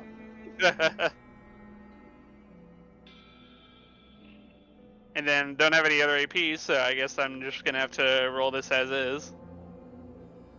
And then I'm going to spend a luck point to reroll that 14. Okay. Don't you get a free reroll? If I spend AP, I get a free reroll. I thought from the Mentats. Or, Yeah, you get a free. Oh, that is perception. So yeah, I guess I don't need to spend that luck point. Give yourself a luck point. Yeah. You managed to succeed. All right. Well, I guess if we're doing hardball and you absolutely want positions in here, you kind of like put some stuff together, and like you are kind of like piecing together like parts of the operation that you normally wouldn't be entirely savvy about, but you've been like listening to Elliot the last couple of days, and you're like, we want, like, you remember the word she used, and you basically say you want to be cut in, like and like you want to trade in some of the revenue for like jobs, like you know that you can make more. You particularly are useful on equipment. And he's like, shit, man, I didn't color you for I mean, yeah. If you like, we don't usually need some maintenance guys on our gear, but like if you want to do a double check over, we always need cooks, and you guy I'm sure can run some odd jobs, and you're trading away, and like you guys negotiate out a good like percentage to be cut in, and you basically give up like 10%, and you will still be like making 20%. The girl will make like 5%, and everything else goes to like the gang. And he's like, all right, this works. Like they're just kind of like talking amongst themselves. And then they kind of like throw out some terms, like they're like, all right, so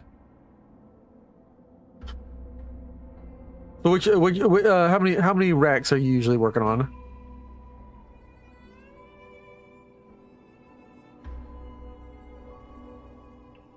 And like it's not something you're familiar with. And he like, Yeah.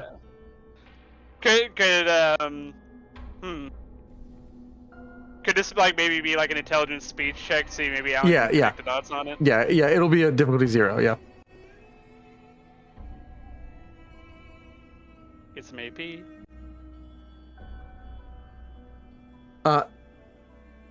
He's basically asking. Yeah, you get 2 for AP.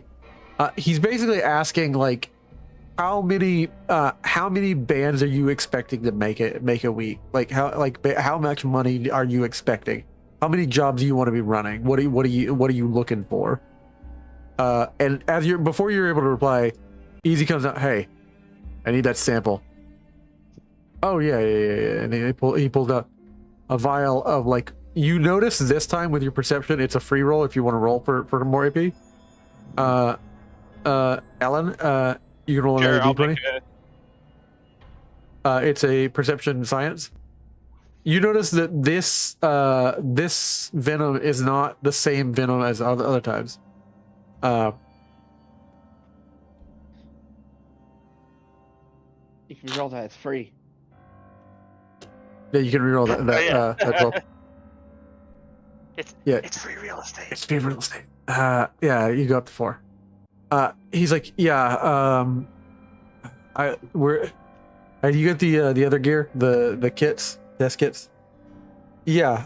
Just don't. We're talking, right? And like, you get the sense that they're not supposed to be doing what they're doing, and like considering what it is, you see that this is like there's two vials actually taped together in the vial of venom that he has. One of them is clearly not the same, but like something similar to venom. Like it's like looks like an inactive form of the drug, and one of them is active. And like he brings out essentially like a black book of shit, and like pops it open for a bit and like snaps it real shut as soon as you start looking. But from the little bit that you saw, it's like they're making notes, and like he's like, it's like a recipe book. They're trying to guess at how it turns from one to the other. And the immediate thing with that your good old brain that you have right now with these mentats, Rex doesn't know that you're connecting all these dots. Alan, you immediately know they're trying to cut their boss out by trying to figure out how he makes venom. And that would be a real bad thing if anyone found out about it. Easy goes back in the other room, and he's like, how long are you gonna be, Duke? Hey, just give me a minute. We're still hammering out some stuff. He's like, hey, actually, give me 1 second, guys.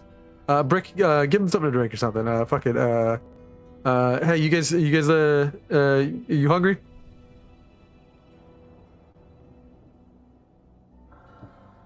I'm thirsty. You got any good water around here? Yeah, fuck it. We probably have something in the fridge. You want anything for the girls?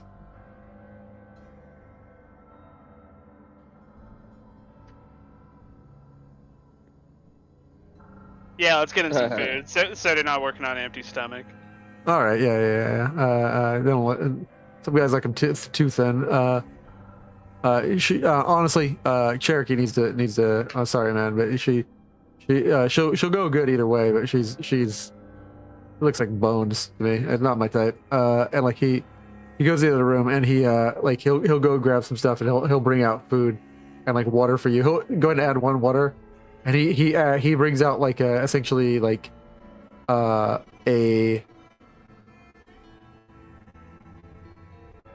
he brings out essentially like a big bowl of like cram and like one side of cram for both the girls and one side of mac and cheese. Elliot, when he comes out with like a bowl of mac and cheese, Elliot looks at him like he doesn't truly understand what the fuck is going on. And she looks at him and he gets a weird look, and he's going to make a perception check to her outside because she gives him a look that he would not expect from a girl like that. If supposedly what you've said is true.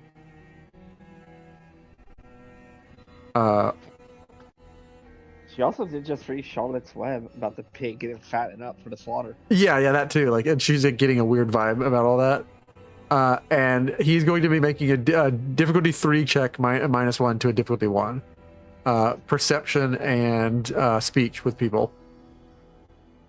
And he only has 2, so that's going to be, he's trying to roll under a 2. So I don't have any more AP, so I'm just going to roll a 2d20. So I'm going to be rolling a perception speech.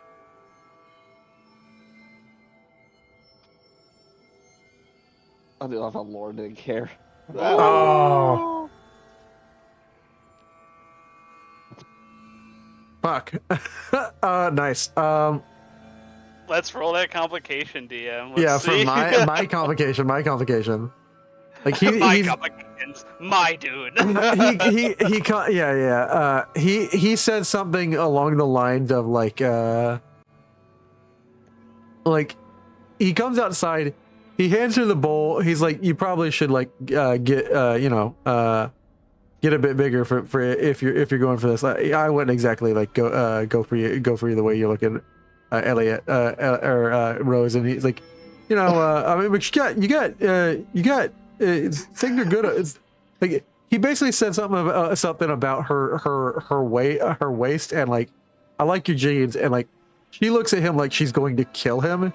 He's like, fuck it. Probably shouldn't say the merchandise isn't any good. And it's actually, I'm going to make I'm going to roll a d20, and if Elliot rolls a 20, she's just going to stab him. Shake Tom, it right if you there roll on the this spot. 20. Yeah. Are they all out of this room, by the way? Brick is in the room with you. Easy's in the other room, and he's outside. And he hands these bowls of food to the girls. Like, he's like, hey, Miss, how you doing? And like, he tries to immediately dismiss Elliot. What the fuck he just messed up? Because he can tell he messed up. Even with you can be awkward to a prostitute. He knows that. He's like, hey, you know what? You look even better than your buddy suggested. My buddy suggested. How you doing? And he talks to Laura. Yeah. How you doing, lady?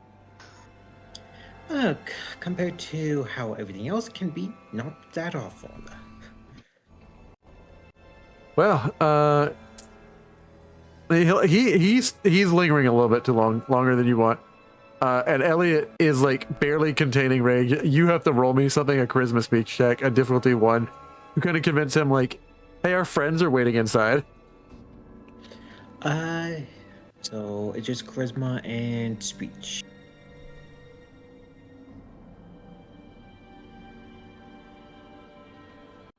Nice. I think Cherokee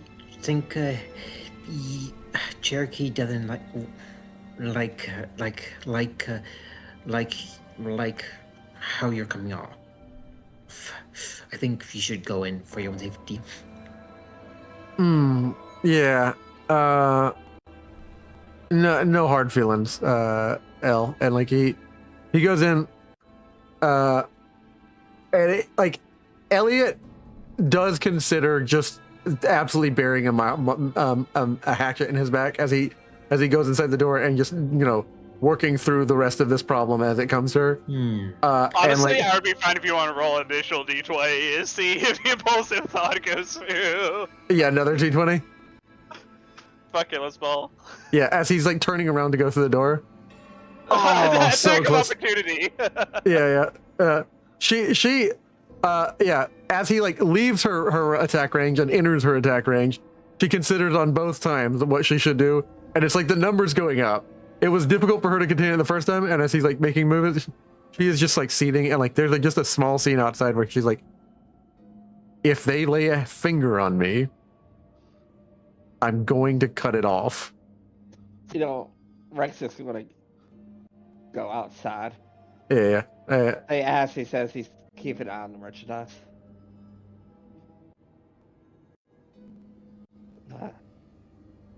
And he's just so straight up sales tell her, why don't we just kill these guys and take their clothes?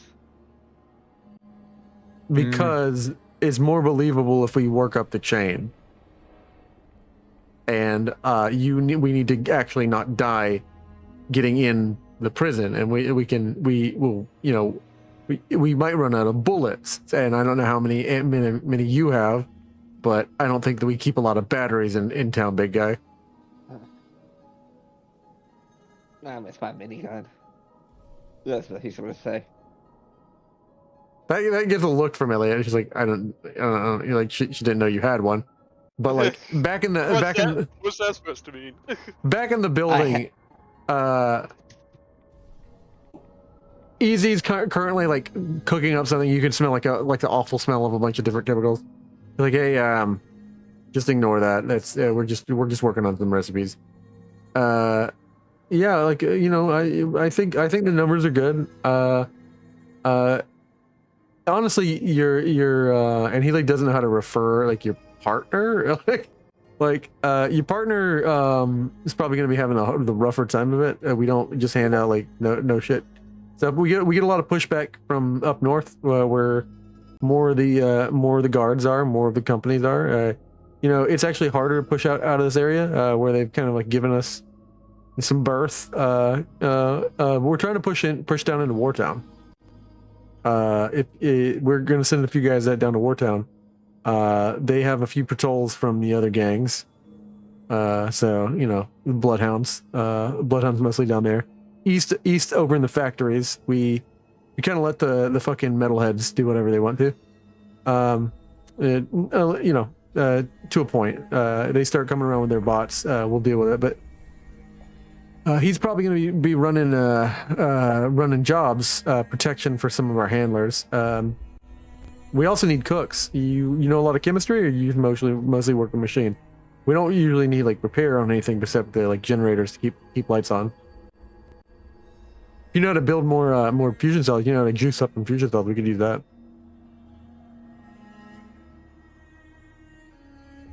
I know my way around all the machines. As for chemistry, I've done a little bit, but I obviously haven't been working on that my whole life. Yeah.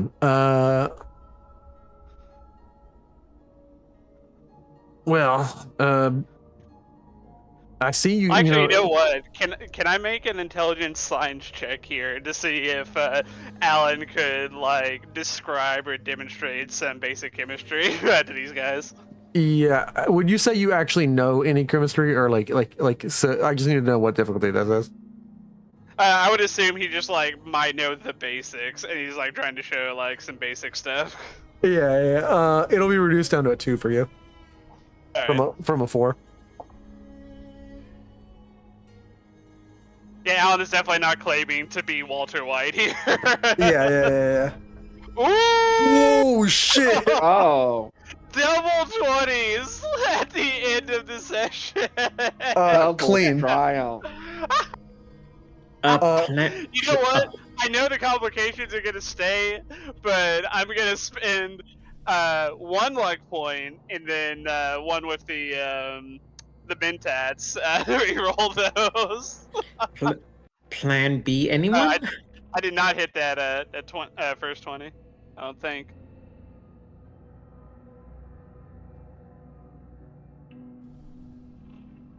Okay, I got 1 success out of 2.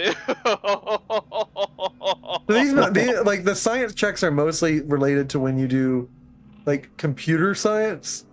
But like I want to just roll on it once to see what it gives us. Locked out. I'm gonna basically brainalize what that would be, and I'm gonna give you another one from the speech table. Alright. Locked out, subroutine. You cannot try again for another 30 minutes. They like what I'm gonna say is basically he says you kind of like start to talk about how like like you could combine this with this, and like I know that you can mix these two things together, and he basically says that's how you make like I think that some of that like that harsh gas that like kills people. Not what we're looking for, man. Not right now. yeah. Like that's might make you a bit more nervous. Like this guy knows how to make chemical weapons. yeah. He turns to his buddy. He's like, yeah, we're not really looking for syringer stuff right now. Mostly we need the syringes to move other shit. Like if we ever need you for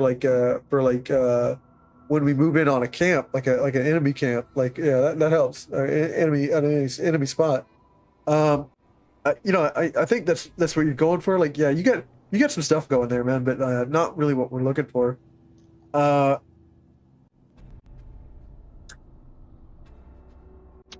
you what, like you were underselling one of your girls. I can cut you in on well. I can give you an extra 5%, not to your friend. Your friend's probably gonna, I don't know how close you two are. I don't know how what your shit is. If that's like a permanent thing or whatever. But I can cut you in on an extra 5 caps if you.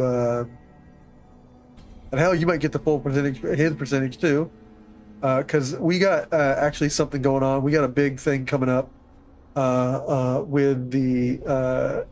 Folks down in Wartown. We noticing some movement. So like there ain't gonna get no guarantee he's coming back from this next one. So what do you say? There's no guarantee he's coming back from this one. Sounds like hazard pay to me. Sure, you can look at it that way, and sure he'll make some money if he comes back, and especially if he comes back with what we're looking for. But I don't know about you. But like Easy comes back in, he's like, "Hey, I'm having trouble getting into bind. I'm kind of stuck on one of these things. Hey, there, it's just something not right." He's like, he stands up, he's like, "Easy, not right fucking now." He's like, I don't do that, man." And there's like a real kind of like power struggle in this room where you're like uncomfortably sitting on this couch, where like Easy's kind of like the physical presence of danger in this room. And the other one is like basically telling him to shut up, and he's like, "I don't care what who's in the fucking room. Don't talk to me like that. I'm trying to get it to bind on the 1s and 2s. I got most everything else. It's just something not right. We're doing everything he's saying we're doing." It's like, yeah, that's why we're trying different chems. He's obviously fucking lying. Easy. Yeah, but like, I don't know what else he could be doing. Like, it tweaks it up like 90%. There's you get the sense they're basically saying there's something that he's adding to these chemicals. They send the raw unfiltered shit to him, and there's something he's doing to the chemicals that they don't know how to reproduce.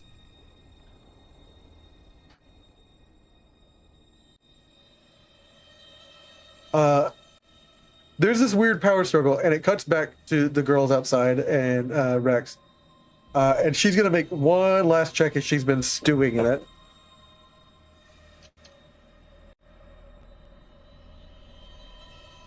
No, you go back in. We're obviously not like you are gonna be get a sit on a job. They're gonna be a sit on a job. They're gonna send guys to us I don't know about you, Copper. You can have whatever fun you want to, with whatever guys you want to. But me, I'm just gonna, I have an idea for this. It's an old trick. You pull them in with a different kind of fun time and tell them it'll make it much better. I've got a fucking couple of hits of jet on me. I can put a guy out with some jet, and we figure out what we're doing for the first couple of hours, and I run out with you, and it cuts back to them, and back and forth, back and forth, back and forth. You get like this situation, this tension, where they finally like, hey, sorry for talking so much shop. I know it's kind of going over your head. Me and Easy been working out some stuff. It's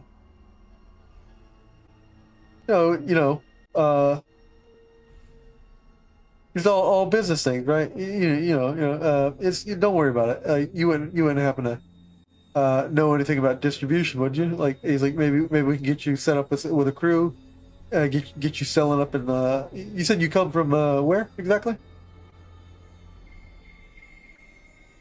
Rex, would you mind taking over from here? I'm currently occupied out of the game. Oh, My indoor cat has escaped outside, and I'm trying to corral her back in. Oh gosh. okay, fair enough. Yeah, herding cats. Great So, way to end the well- night. Yeah. What are we? What were they asking him? He's basically asked like, so you got any experience with distribution? Or your buddy got any experience with distribution? We can hook him up with a crew, get him selling. Where's he from? Where are you from? Rex does not know where he's from. He Oh doesn't know shit! anything about these people. You need to make me a charisma speech check with and you're gonna be setting the difficulty, and he's gonna be rolling perception against that. Charisma. Oh god, he doesn't have good charisma speech at all.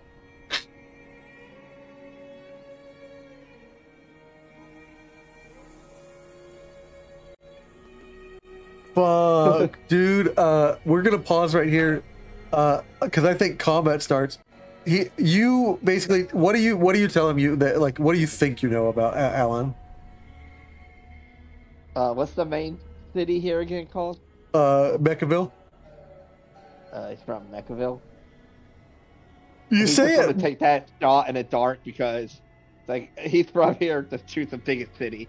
Yeah, he's from Meckaville, and like it's the fact that you pause and like you for a solid 2 seconds go, he's from Meckaville, but it's just enough that like I just need one success from perception guy, and I can Reroll that too. I can re-roll it. Get a complication for me. Oh, I can re-roll one though. Give me a complication, please. Is that a complication? No, it's not. Interestingly enough, he just straight up fails and doesn't notice. He thinks he thinks it's weird. It's definitely weird. You're like it took as long as you did. But he doesn't quite pick up enough to start a fight over it. Let me see if the other guy does, because he also took drugs. Brick also took some stuff. Brick doesn't have any speech skills, so he's just rolling against a 7. So roll 2d20 against a 7. A 14, and yeah, Brick stands up and he's like, "Hey, boss, can I talk with you in the other room?"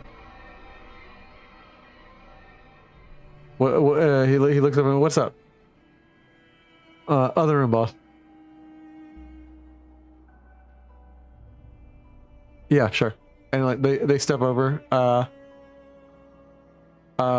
and Adder's is up probably. yeah, basically we'll be starting combat next round, as they're gonna call you inside the building and then start combat when you come inside, whether or not you come inside. Oh, he's not going to die. He realized that. He's like, yeah, that's. I didn't know where he was from. So I'm It's just. over. The I know plan it's was late in the session, but if you guys like, we will start combat next session. We can end it here and start straight into combat, or we can start a little bit of. Yeah, We got like 20 minutes left. Next I'm good to session. go for another hour. You're good to go for another hour? Yeah. I'm good for I another ain't gonna work hour. I'm good to go to work at 8 a.m. tomorrow. So. Okay, cool. And I work 4 hours. But we should make I'll con. I'll go ahead and roll. You're not gonna go back inside when they call you. They're gonna ask you like, "Hey, God, no. If anything, he's taking more of a step back. It's like, hey, y'all should prepare to fight. He's gonna lift out his snapper rifle. yeah, I'll go ahead and roll combat. They will get a shot off first for free, especially seeing that you like start taking your weapon out. They will.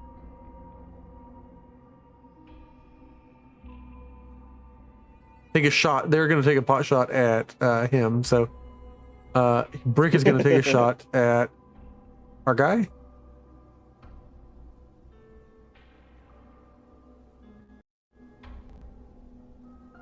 Oh, cool. And there goes McCall dying to a shotgun again. I don't have any luck, so I'm going to resolve damage. Oof.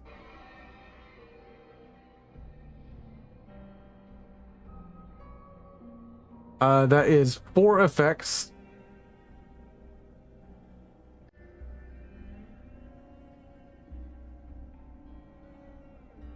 And too powerful, my God. It did the blast effect. Yeah.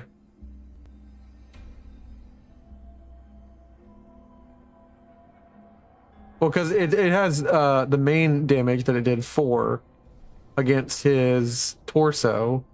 He has 2 damage resistance, and it's his shotgun has. Let me double check, but shotgun has qualities. Where is it getting some of these effects from? This weapon doesn't have piercing. All right, Okay. cat herding completed. I'm back now. Okay. Is the Varia combat. Deadly shotgun have a receiver for it? You're Okay. almost dead. He shouldn't be dead. I'm some of the automation damage. I'm still working through like getting the logic right.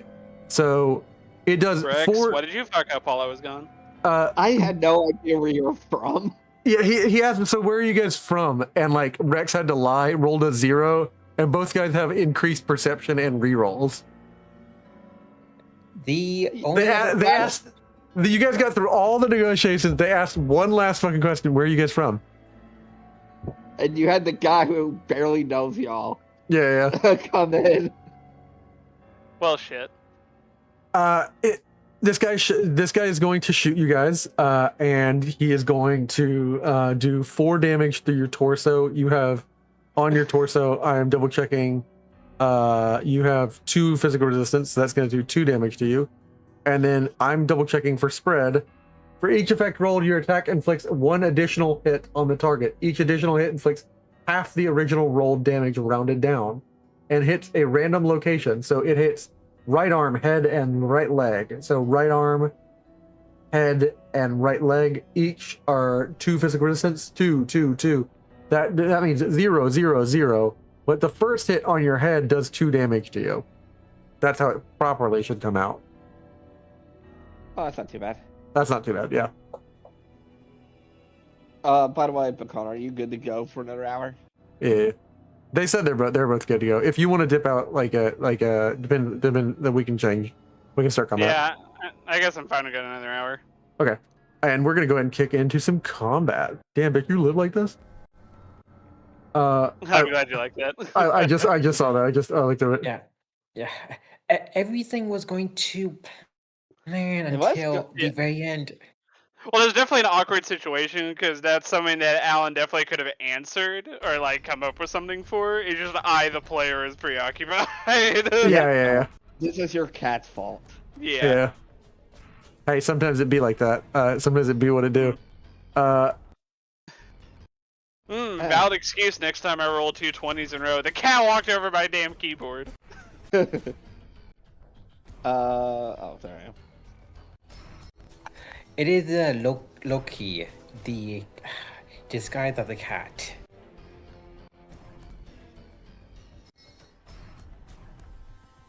Is there a way for me to get Bob over here? Can Bob hear when my gun fires come over? Yeah. Get your ass over here! In case we need a heal. Yeah, I got you. I don't know if Drake Crosshair gonna be taking his time. the way it works, right? He doesn't get a turn, does he? I command him to do stuff, right? I believe it is that way. Yeah, let me double check your ability. Robot Wrangler. You choose to travel the wilderness you have the robot companion that serves as your friend and ally. They cannot recover from injuries or heal health points without receiving repairs. The role-playing game robot, but do not require food or beverage. They are an allied companion on page 338. So let me see the rules on 338. Literally only got 5 intelligence, by the way, guys, so I could get a robot companion. An allied companion does not use their own initiative, rather they act immediately before or after your turn. They automatically perform any minor actions needed to keep up with you, so like following you, or to follow an issue ordered. Action points do not need to be spent for the NPCs to perform these actions. Minor actions. An NPC may not take any major actions other than assist without being commanded to do so. Commanding them takes a major action is itself a major action. So you can't have them do any actions without commanding them. So you have to spend your major action to get them to do one. It says I can get them to assist. What does that mean? The assist action. So in combat, there are a couple of actions you can take. Major actions. One of them is an assist. You assist another character with their next test. When the character you are assisting takes their turn and attempts to test, you provide assistance. If you've not yet acted this round, you may give up your turn later. Assistance is page 16. And I think it just means you can get a reroll. Okay. I'm double checking. So I have to give up my major action so he can actually heal. Describe how you're helping them, and they add, so long as you have one success, they add their successes to it. They roll 1 dice. Okay. So yeah. Not too useful.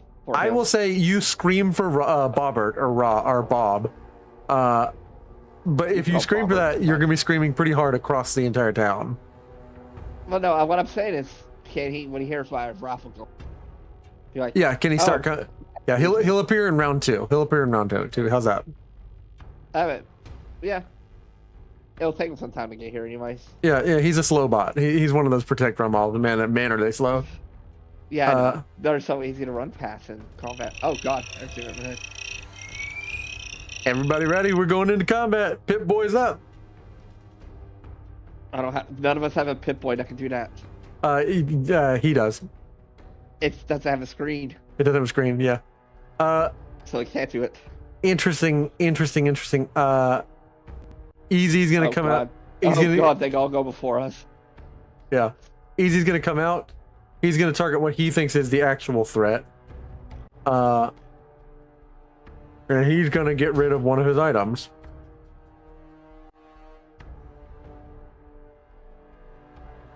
Who's the actual threat to him? All of you. I'm gonna throw the 1 grenade I have.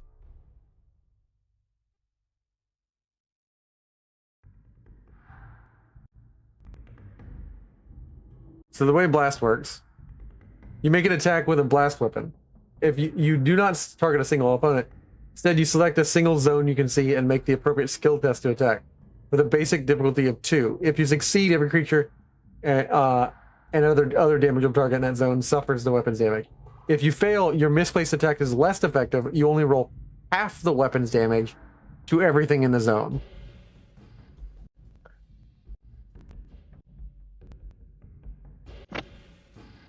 And I'll spend an extra dice to add damage. So I'll spend an AP, and I'll give an extra dice. Well, that is suck. Yeah, resolve damage. Everybody gets hit with 3 damage.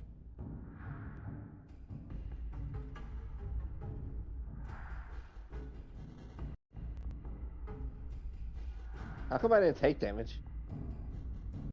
The damage calculation is probably wrong. Each one is in your. Just check the location against where you get it. Laura, you're supposed to get hit in the right leg for 3. Rex, you're supposed to get hit in the right leg. Elliot's supposed to get hit in the head for 3.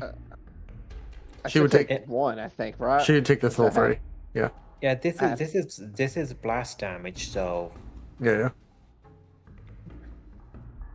So yeah, I have that pre-war military fatigue, so that gives me 2 physical and 2 energy resistance, so that's 1 damage. Yeah. Okay. Because this is physical damage. Blast is physical. Oh, this is a physical? Then yeah, I would not take any damage with that part. Okay. Alan, you were getting hit in the right arm for 2 physical. That would only be 1. You're down to 8 health. Ah, shit. Yeah. Oh, get over there. Heal him. I am getting to it, sir. I'll be right. Oh. Yeah, over. They don't want to mess up the merchandise, and so they're mostly targeting you two first. They're still intent on taking in the girls. Maybe their downfall. They're going to combat rifle. I'm going to combat rifle the guy who actually seems like he can do something. Does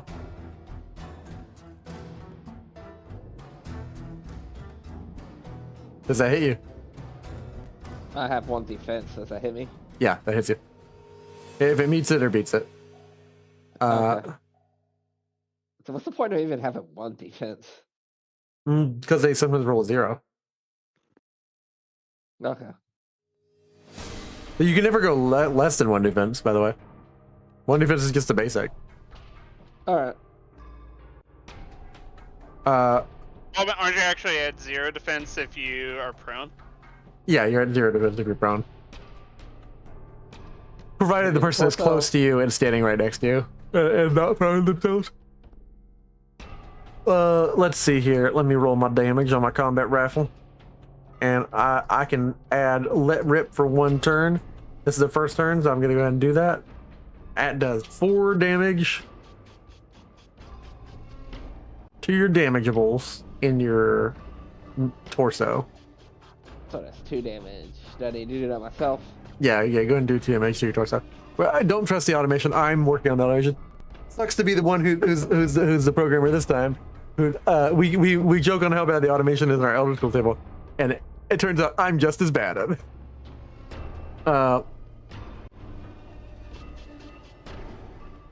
Unlike Pennyworth, this guy has a decent amount of health. Yeah, I'm gonna take let's see here. What are my minor actions for combat? I'm gonna take a Kim as the Kim fixer.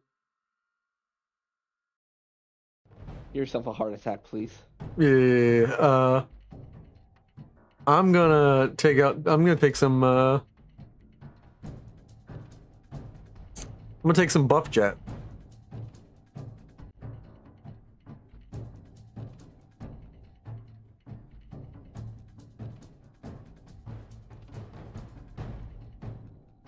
And he's going to take some buff jet, and this is the effective buff jet. Wait, I just gotta copy it. Yeah, because it won't let me. I reduce the strength and endurance test by 1, a minimum of 1, and plus 4 max HP. I gain 3 EAP immediately. And I lose it if I don't spend it, so I will spend it. I'll spend 2 of them to make it extra actions cost 1 less AP. Oh man.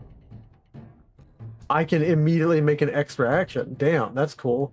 Major action, buying a new major action, that is gonna be only 1 AP, and I'll spend 2 of the AP. 2? Because this is extra action 3 AP. No, an extra major action is only 2. and then I reduce that cost by 1.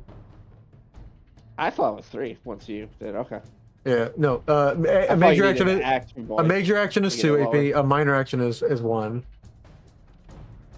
and I'm reducing the cost to buy 1 by 1. So I am going to shoot again at our Alan, Oh, they really want you dead. and then I'm going to spend an AP, and I'll lose any other ones, but I'll roll 3.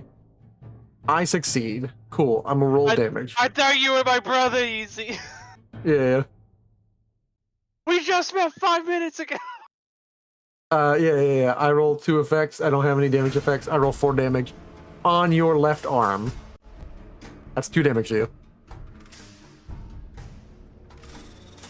Way to tank it. You're down to 6 HP. I gotta do that manually. No, I did it. I did it for you. All right, cool. You didn't realize I was adjusting it, so it went down to 4 for a second. I correct. All right, cool. That's my turn. Hungry Kim Pusher. The hungry Kim Pusher. I'm gonna take some Kims for my minor act. Or yeah, do I do that? Hungry Hunky Junkos. Do I do that? He turns to the boss and he says, "Hey, Duke, you still want the girls?" And he's like, "Yeah, fucking, of course we do." And like he's like, "All right, fine." And so he's going to look for some Kims that he can use to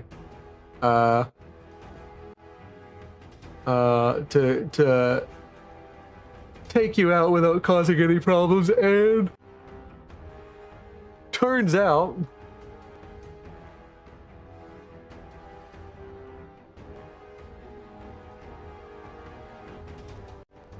he has some jet on him. He's gonna take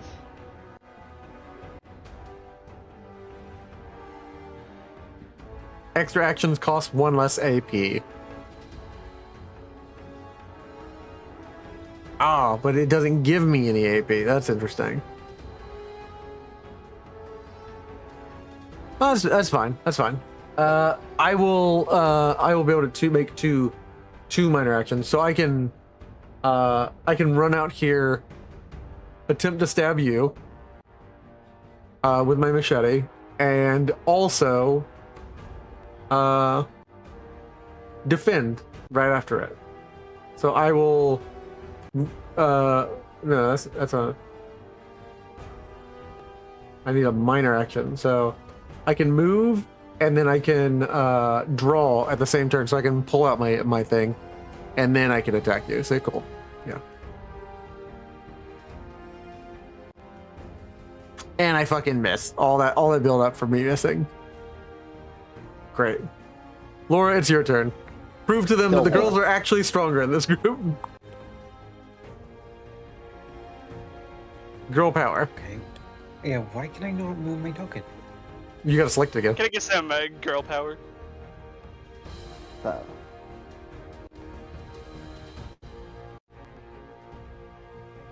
Oh, now I can move the token. That's why. Right over. I like that. I forgot about that meme. Okay, so do I have a direct line of sight into this building here? You do, yeah. They just shot out the window. Okay, I will get my trusty combat shotgun.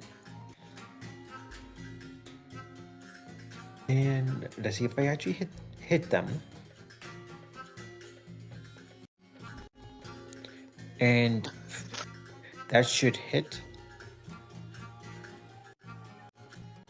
Yeah, that hits. And I will use my rate of fire for extra damage. Nice.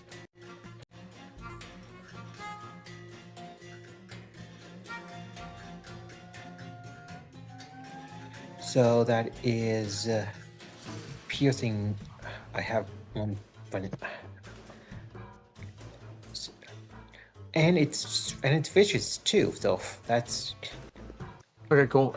So it does spread. So there are 2 more hits at at different locations. We go and get the roll table for location. So the first hit hits me with spread, with vicious, it does 9 damage because it also auto calculates the spread, the vicious damage. So first one hits me in the left leg, and you're targeting this guy. Yes. Okay, so that one hits me in the left leg for 9.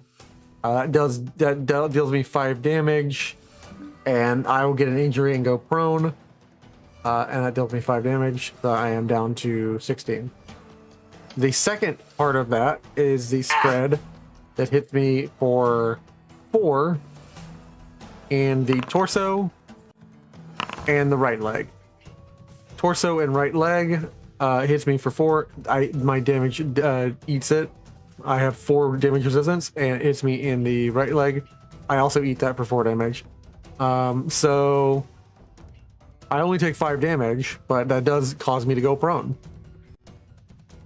Nice. Turn over. Turn over, yeah. All right, Alan, it's your turn.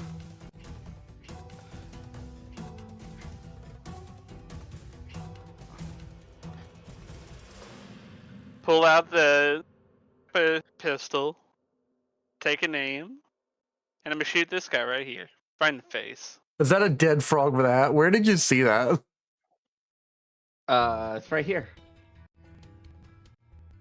Right where? How are you zoomed in on that? I don't think it's a dead frog with a hat. It's a hat on Dog. someone's ass. Okay, I said big dog. Also known as the Hat Man. You see when you take too much Benadryl. Yeah. But what do you mean? How did I zoom in on that? No, I Alright, just meant why were you zoomed in on it? Oh, I just happened to see something weird and I zoomed in. That definitely hits me. Whoever you're hitting. Yeah, that hits this guy. That guy there, yeah. I'm going to use or spend 1 ammo for a fire rate. Ooh, piercing 1. Dead. Yeah, piercing 1 in my left arm with spread. I'm gonna go ahead and do the math on this. What I was at, I was at 16, piercing 1 with spread. That would not kill me. I don't know why it auto did that math. I don't really like that. Because it'll do 8 with piercing 1 energy damage to my first to my left arm. Which means I take 6 damage and my left arm gets wounded. That means I'm at 10. And then I would do half the damage for 2 other locations, which I need to go calculate. Left arm again. Right leg again. So that would be 2 damage gets through, 2 damage gets through. Because that's 4 damage, 2 places with 2 resistance, 2 resistance. So that's another 4 damage. So I'm down to 6. Does the piercing 1 affect the spread stuff? It does. It does, actually. So I would take 3 more damage from all locations. I'm at 3 HP. Not bad. Alright, and for my minor action, Can you heal yourself?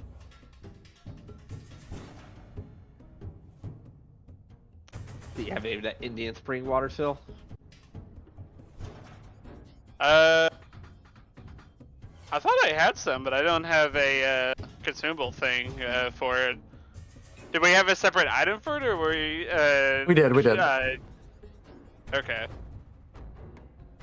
I don't think I've used any yet, so I might not have picked any up. I think you didn't because you were like running. You were avoiding that location, remember? Oh yeah. You do have a stim pack. I do have a stim pack. I do have some purified water that will heal me 3 HP and bring me up water-wise, so I will use one of those. Nice. Yeah.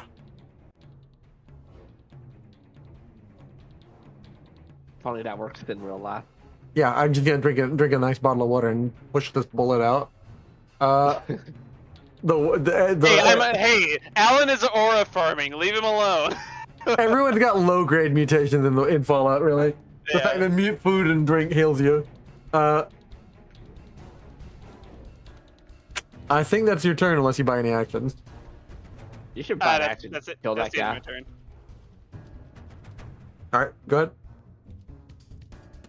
ahead. Rex. No, I could ask you how do I view range ban? It's actually really easy. Click on your token, then hover over someone. It will tell you. It will tell you when you target them with the T. It'll tell you if they're close and how many tiles away they are from you. It'll tell you what range they are. Yeah.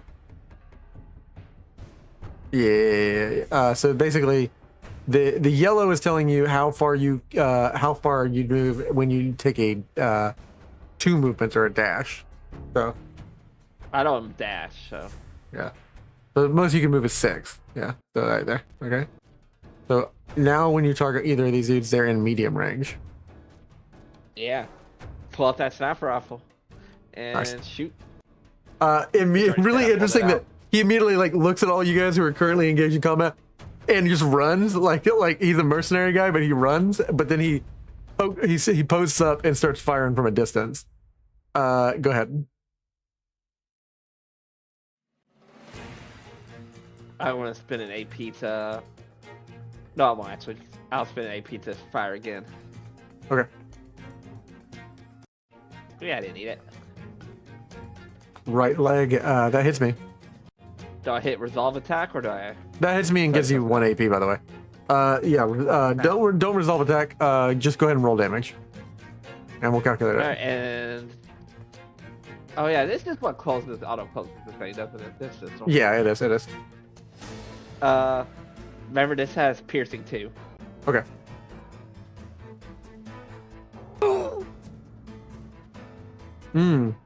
That is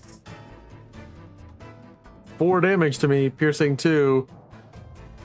Is that how much damage does? Only 4? In my right leg, yeah, he has 4 energy resistance. Oh, okay. So only 2 got through.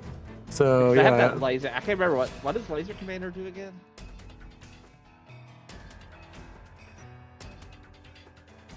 Oh, does it just add one dice? It already added it. I already added it. Yeah. Oh, yeah, that guy did not take much damage from that. Oh wait, it was piercing 2. Each effect adds 1. It completely negates his and it does the full. Does the full 4 damage. Nice. How much does it cost to do another attack? It costs 2 AP, and you'll have to hit a. Action boy. Oh, you have action boy. Okay, because now you have to hit the regular difficulty. I'm gonna try it. See, that didn't do much to that guy. I want to shoot this guy then. Yeah. Just try to kill him all. You still need to hit a difficulty 2 because you're not in your optimal range. What do you mean? You have a long range weapon. The optimal range for that is long, which means when you're hitting something with medium or an extreme, you're adding 1 to it. I thought that was short. I thought that's what we said in character creation. It was like short. I added extra difficulty. No, any range band beyond yours, besides yours, you were adding 1 difficulty to it, and the further it gets from your range band, you're adding. So if you have a long gun and you fire at someone at extreme, it's +1. If you fire at someone at medium, it's +1. If you fire at someone at close, it's +2. Okay. And the same way, if someone has a short gun and they fire at medium, that's a +1. If they fire at long, it's +2. If they fire at extreme, it's a +3. All right.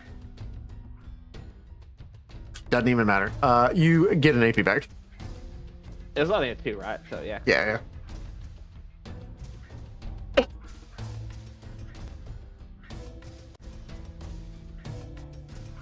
And you can always add extra dice. So if you want to roll that damage. Oh wait, does my gun have fire rate? I don't think it does. It has fire rate too, yeah. Fire rate 2. Oh yeah. I want 2 for this guy. Yeah. Shit. Yeah, you kill him. I forgot about the fire rate. Duke is dead. And I can't do any more shots, can I? Yeah, you can't do any more shots. Duke, you know. Man, that one guy's tanky. That's scary. We tried stealth. Elliot says, we tried stealth, and we do it my way. Oh, I guess that's a for you. Honestly, Cloud. honestly, Cloud, I don't know if you want to do anything with this, but this guy yeah. What's up? down there on the bridge. He's probably Possibly, hearing all this. possibly, yeah. Although he was knocked out on drugs, wasn't he? Yeah, he was out on drugs. I will make a check for him real quick. I'm just gonna make a plain perception -2 check to see if he succeeds with either of these. Under a 5. Nope. Nope. Nope. He's out cold. He is not in combat. He gets removed from combat. She's gonna run up to this guy. And she's gonna attack him. With a machete.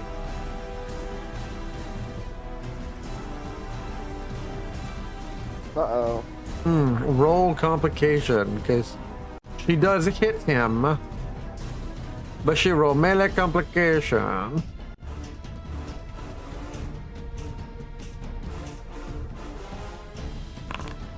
Oh, she drops her weapon, but she does land the hit. So let me go and roll the damage. Kind of get stuck in him. Yeah.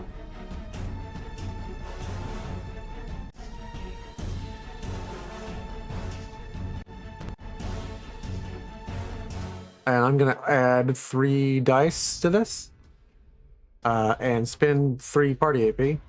And that's piercing 3, so none of the piercing effects. Damn, that sucks. Actually, she has luck points. Ellie's gonna spend 3 luck. Yeah, that's piercing 3, so that goes through 3 of his armor and does 7 damage. That does him 6 damage in his torso. He's bleeding. And he's got 20 HP. Alright. That is my turn. And I'm going to retaliate. Is it time to hurt the merchandise? He's gonna hurt the merchandise. That merchandise just hurt him, and he no longer gives a shit.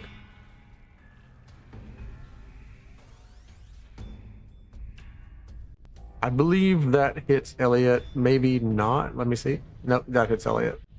He pulls out a 12.7 millimeter pistol, which is truly a huge number. Oh yes, a 12.7. Isn't there? That is a large caliber for a pistol. How does that work in this system? Switching weapons.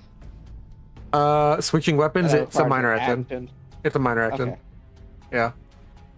Which is fine because he can just use his minor action. He didn't move. She's right next to him. Alright. I'll need to know that later because I need a shorter range weapon for some combat. No. No damage effects, but I did 4 against her left arm. That's 3 damage to you, Elliot. You have 8 health. This cheerful Kim Fixer is cheerfully fucking dead, so he's no longer in combat. At least he was cheerful on his way out. Yeah, who do I want to take down? He's more concerned with the Cherokee Rose. He's gonna point blank shotty her.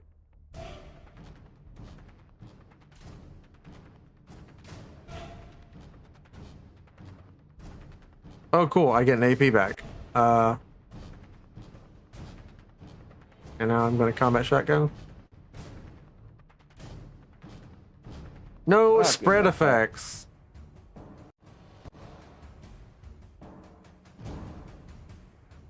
Where did I hit at least? Torso? Okay, cool. That does a fat 3 damage. Elliot's now down to 5 health. Unfortunate.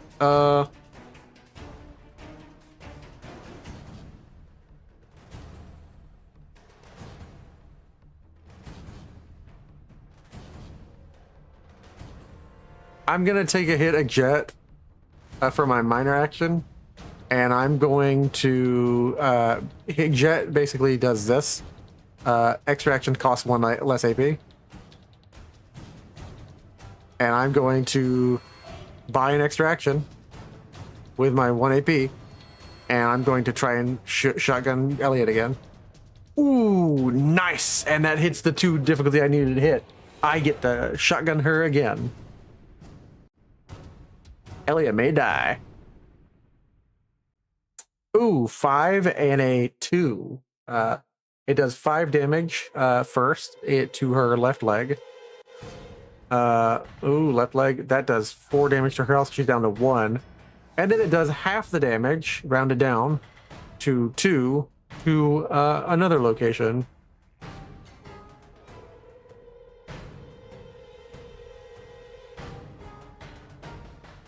Right leg. Okay, let's see here. Right here, right leg, right leg, right leg. 2 damage. That brings Elliot down to 0. Elliot is down and unconscious. Oh, where's Bob?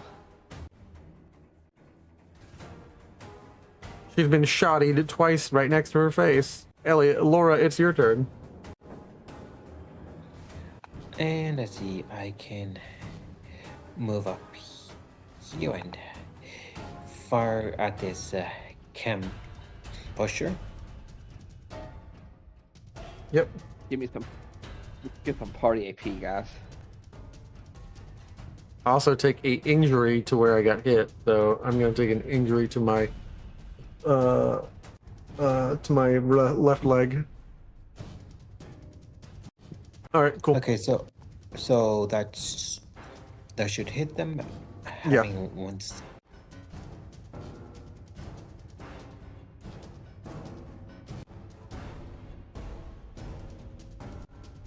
Nice. Wow. Nice. That's a lot of damage. That's a lot of damage. That's so much fucking damage. Shotguns are powerful. I just want to go ahead and say this. That's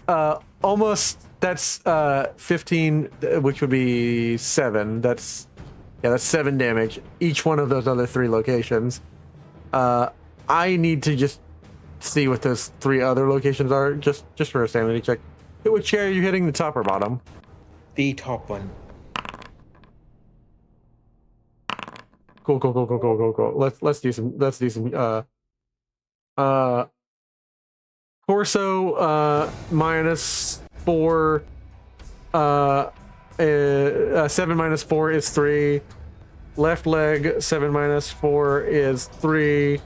And torso again is 3. That's 9 damage right there from that. And then also the fact that he gets hit for 15 in his fucking torso again. Most of these shots go dead center in his chest. So the spread hits him and brings him down to 11. The main blast hits him for 11 damage. This is the perfect shotgun shot. You dead center his chest and just bloom. This dude's dead. Damn it. Great. I like that. Damn. Yeah, that dude is dead. That one shotty shotgun hit him. Shotguns are just really powerful. Yeah. Oh yes, with all the perks, they are quite powerful. Yeah, and he upgraded his to be vicious, which means it's doing more damage on an effect. So truly, if it hits nothing but effects, it's the worst thing in the world. And this weapon looted off of the Confederate members. Yeah. I got this from a racist. This gun kills fascists and racists. Yeah, now it's Toonie. Do your thing. Kill this guy. Alan. Alan squared this guy's face and goes blasting. You also have a shotgun. Yes, sir. It's a shotgun pistol, no less. Oh! Did we get an AP back for that? Oh yeah, we should. Yeah, you do get an AP back from that. I'm going to invoke my concentrated fire ability as Yep. I use fire rate and reroll. Let's see, how many can I reroll?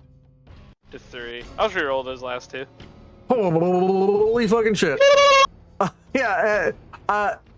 I just want to see the first hit, if it kills him. 7 damage to what? His left leg? 7 damage and 4 piercing. Yeah, there's no way any of his piercing blocks it. All 7 damage gets through. He only has 2 HP. Where I want to see what this shotgun laser pistol hits him at most locations. Head? Oh god. Okay, so let's see here. Just all over, but mostly pumped into his brain.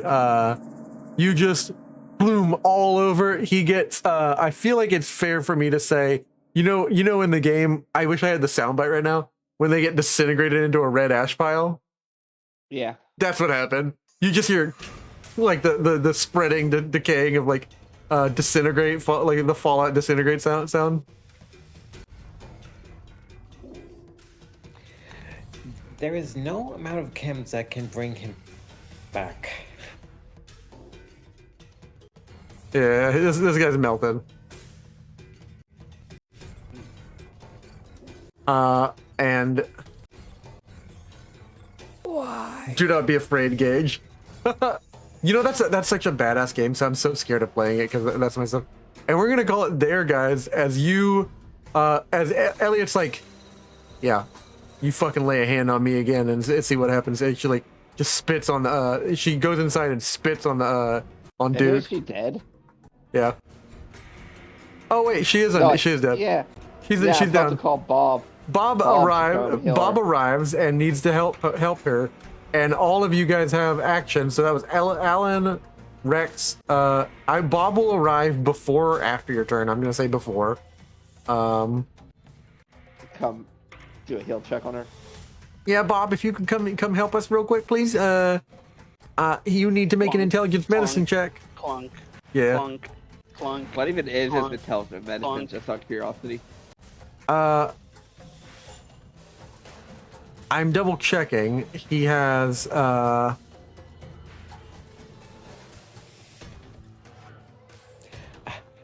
Are they companion? Does he have actually intelligence score, or just use a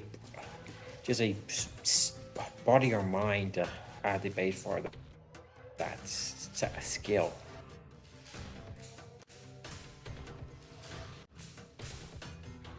I'm checking the Protectron companion.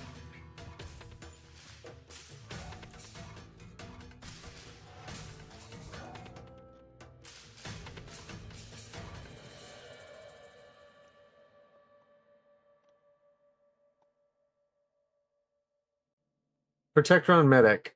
They have shock hands and diagnosis module. Which lowers the difficulty. Yeah, so lowers the difficulty. Let me see what the standard companion role is.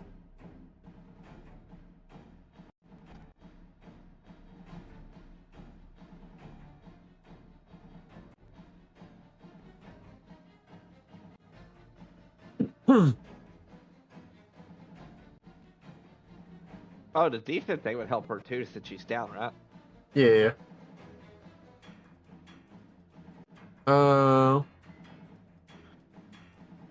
Honestly, how many injuries does she have?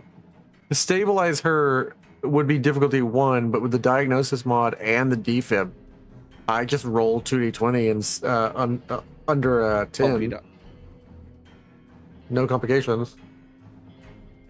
Fuck me.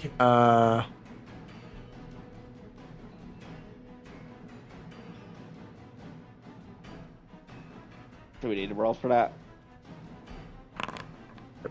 Overseer's choice. Uh-oh. How Um, mean you're gonna be. roll. Whoever wishes to roll and risk Elliot's death, roll me a d20 with a complication range of 18 to 20. That'll be me. Yeah. This is my bot. Yes, you're about. If the bot is on the frizz, can I just stab her with a stim pack? Yeah. It It still succeeds with that. it still succeeds in bringing her up. I just wanted to test if like it like overshocked her and like messed up her heart. It would like bring her up and like she would go right back down. Is basically what I was gonna say. The complication is instead that like the like amount of shock leaves her unconscious, but she has stabilized. It doesn't wake her up. She's just stabilized. So I will say you still need to do some healing, otherwise she's in a coma. Do you want to stab her with your stim pack?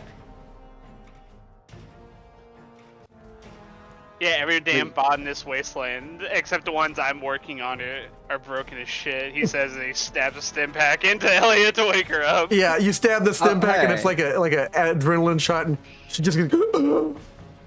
Hey, if Pennyworth was here, he would have done much better.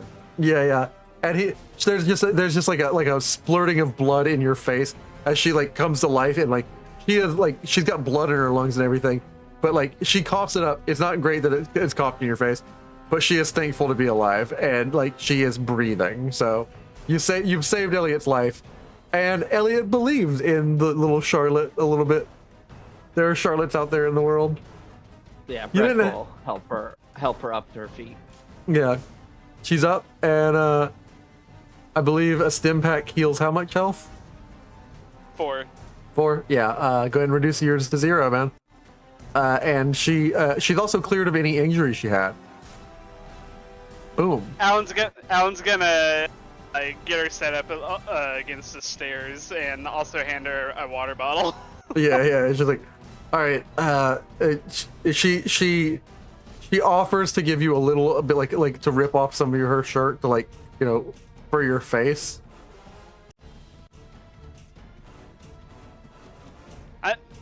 Alan can find a clean. Well, I was about to say try to find a clean rag somewhere in the house. That's probably not gonna happen. Now that I think about it. Yeah. There's nothing good in that house for you. She'll offer you her T-shirt from her athletic gear, and she'll just toss the athletic gear away. There is a drawing that because like Elliot's player is an artist, and she draws a ton of prolific art for characters when she's like enjoying them. She drew a lot of like poses and uniforms and stuff for Elliot, and one of them is Elliot in like a baseball uniform. That's why I had her roll that. So yeah, she will let you wipe your face with like her old baseball gear outfit, and then she just throws it on the ground because it was already in a dirty clothes pile before when she found it. Nice. And she's just sitting there, and y'all will catch your breath, and we'll start the next episode. Y'all figured out what the fuck to do because you've just killed three drug dealers in the middle of drug dealer town. And like, I mean, we have my contact thing to do. Yeah. To pull on if this all fails. You have your contact thing. Like Elliot says, hey, help me bring these people in the house. There are other people inside this building. We're probably going to start waking up. We need to either put them outside, underneath something, somewhere. Like put them in a barrel or something. I don't know. Toss them in a river. Yeah. So, I don't know if we can get them all the way across town that quickly. Shit. There's a dumpster over here. Oh wait, there's a dumpster right there. Yeah. Yeah. Go ahead and make me an agility sneak. Who? All three. You know what? I'm gonna. Whoever wants to make agility sneak. Who's got good sneak? Elliot's got good sneak. Elliot's got good agility.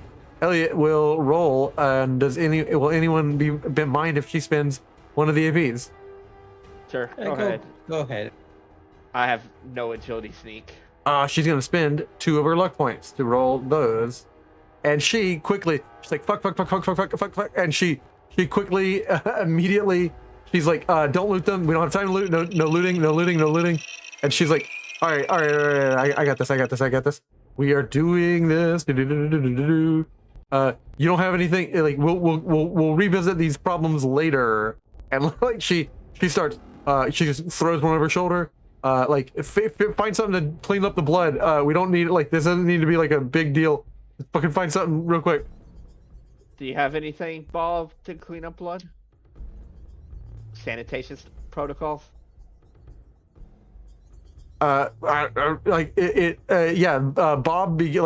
Bob brings out like a long white It has like like a. I was saying like it has like a laser that's like for cleaning up blood. yeah, like a little bit of a laser. Like at first, it like sterilizes the like the area with like a laser, like burning it away, like laser etching, and then it emits like a blast of like sterilizing fluid or sterilizing like cleaner like sanitizer, like basically food safe sanitizer, and it finally hits it with a spray of water. Good job, Bob. Yeah, no problem. No problem, Bob. And like she comes back. Okay, we figure out everybody. You know what? Act like we're waking up with everybody else. That's what we're gonna do. We're gonna go inside and we're gonna wake up with everybody else who's fucking plastered. Hop in, find a couch, figure something out, shut the door, lock it, say that they left, but they're freaking out, they're tweaking, and we explain to everybody else that the Duke is tweaking because he took some of his own stuff, and he locked us in, and yeah, that makes sense to me. Do you want to give me control of Bob so I can move around? Yeah, I will. You don't want to give me control of him? Too? No, I'll give him control. That's what I'm saying. Okay. And we'll call it there as Elliot is freaking out, not knowing what to do because y'all killed three Trapstar members in the town in the middle of Trapstar territory, and she was planning on getting further in before you started the killing, trying to actually do some sneaky to get to this big boss, and we'll call it there. Goodbye, everybody. Should she be back at 4 HP too for that stim pack? No, she just goes up 4 HP. Okay. Yeah. Just making sure, because we'll forget next session. Yeah. Yeah. She's up only at 4 HP, and we will pick up next episode. Goodbye, everybody. Bye. Goodbye.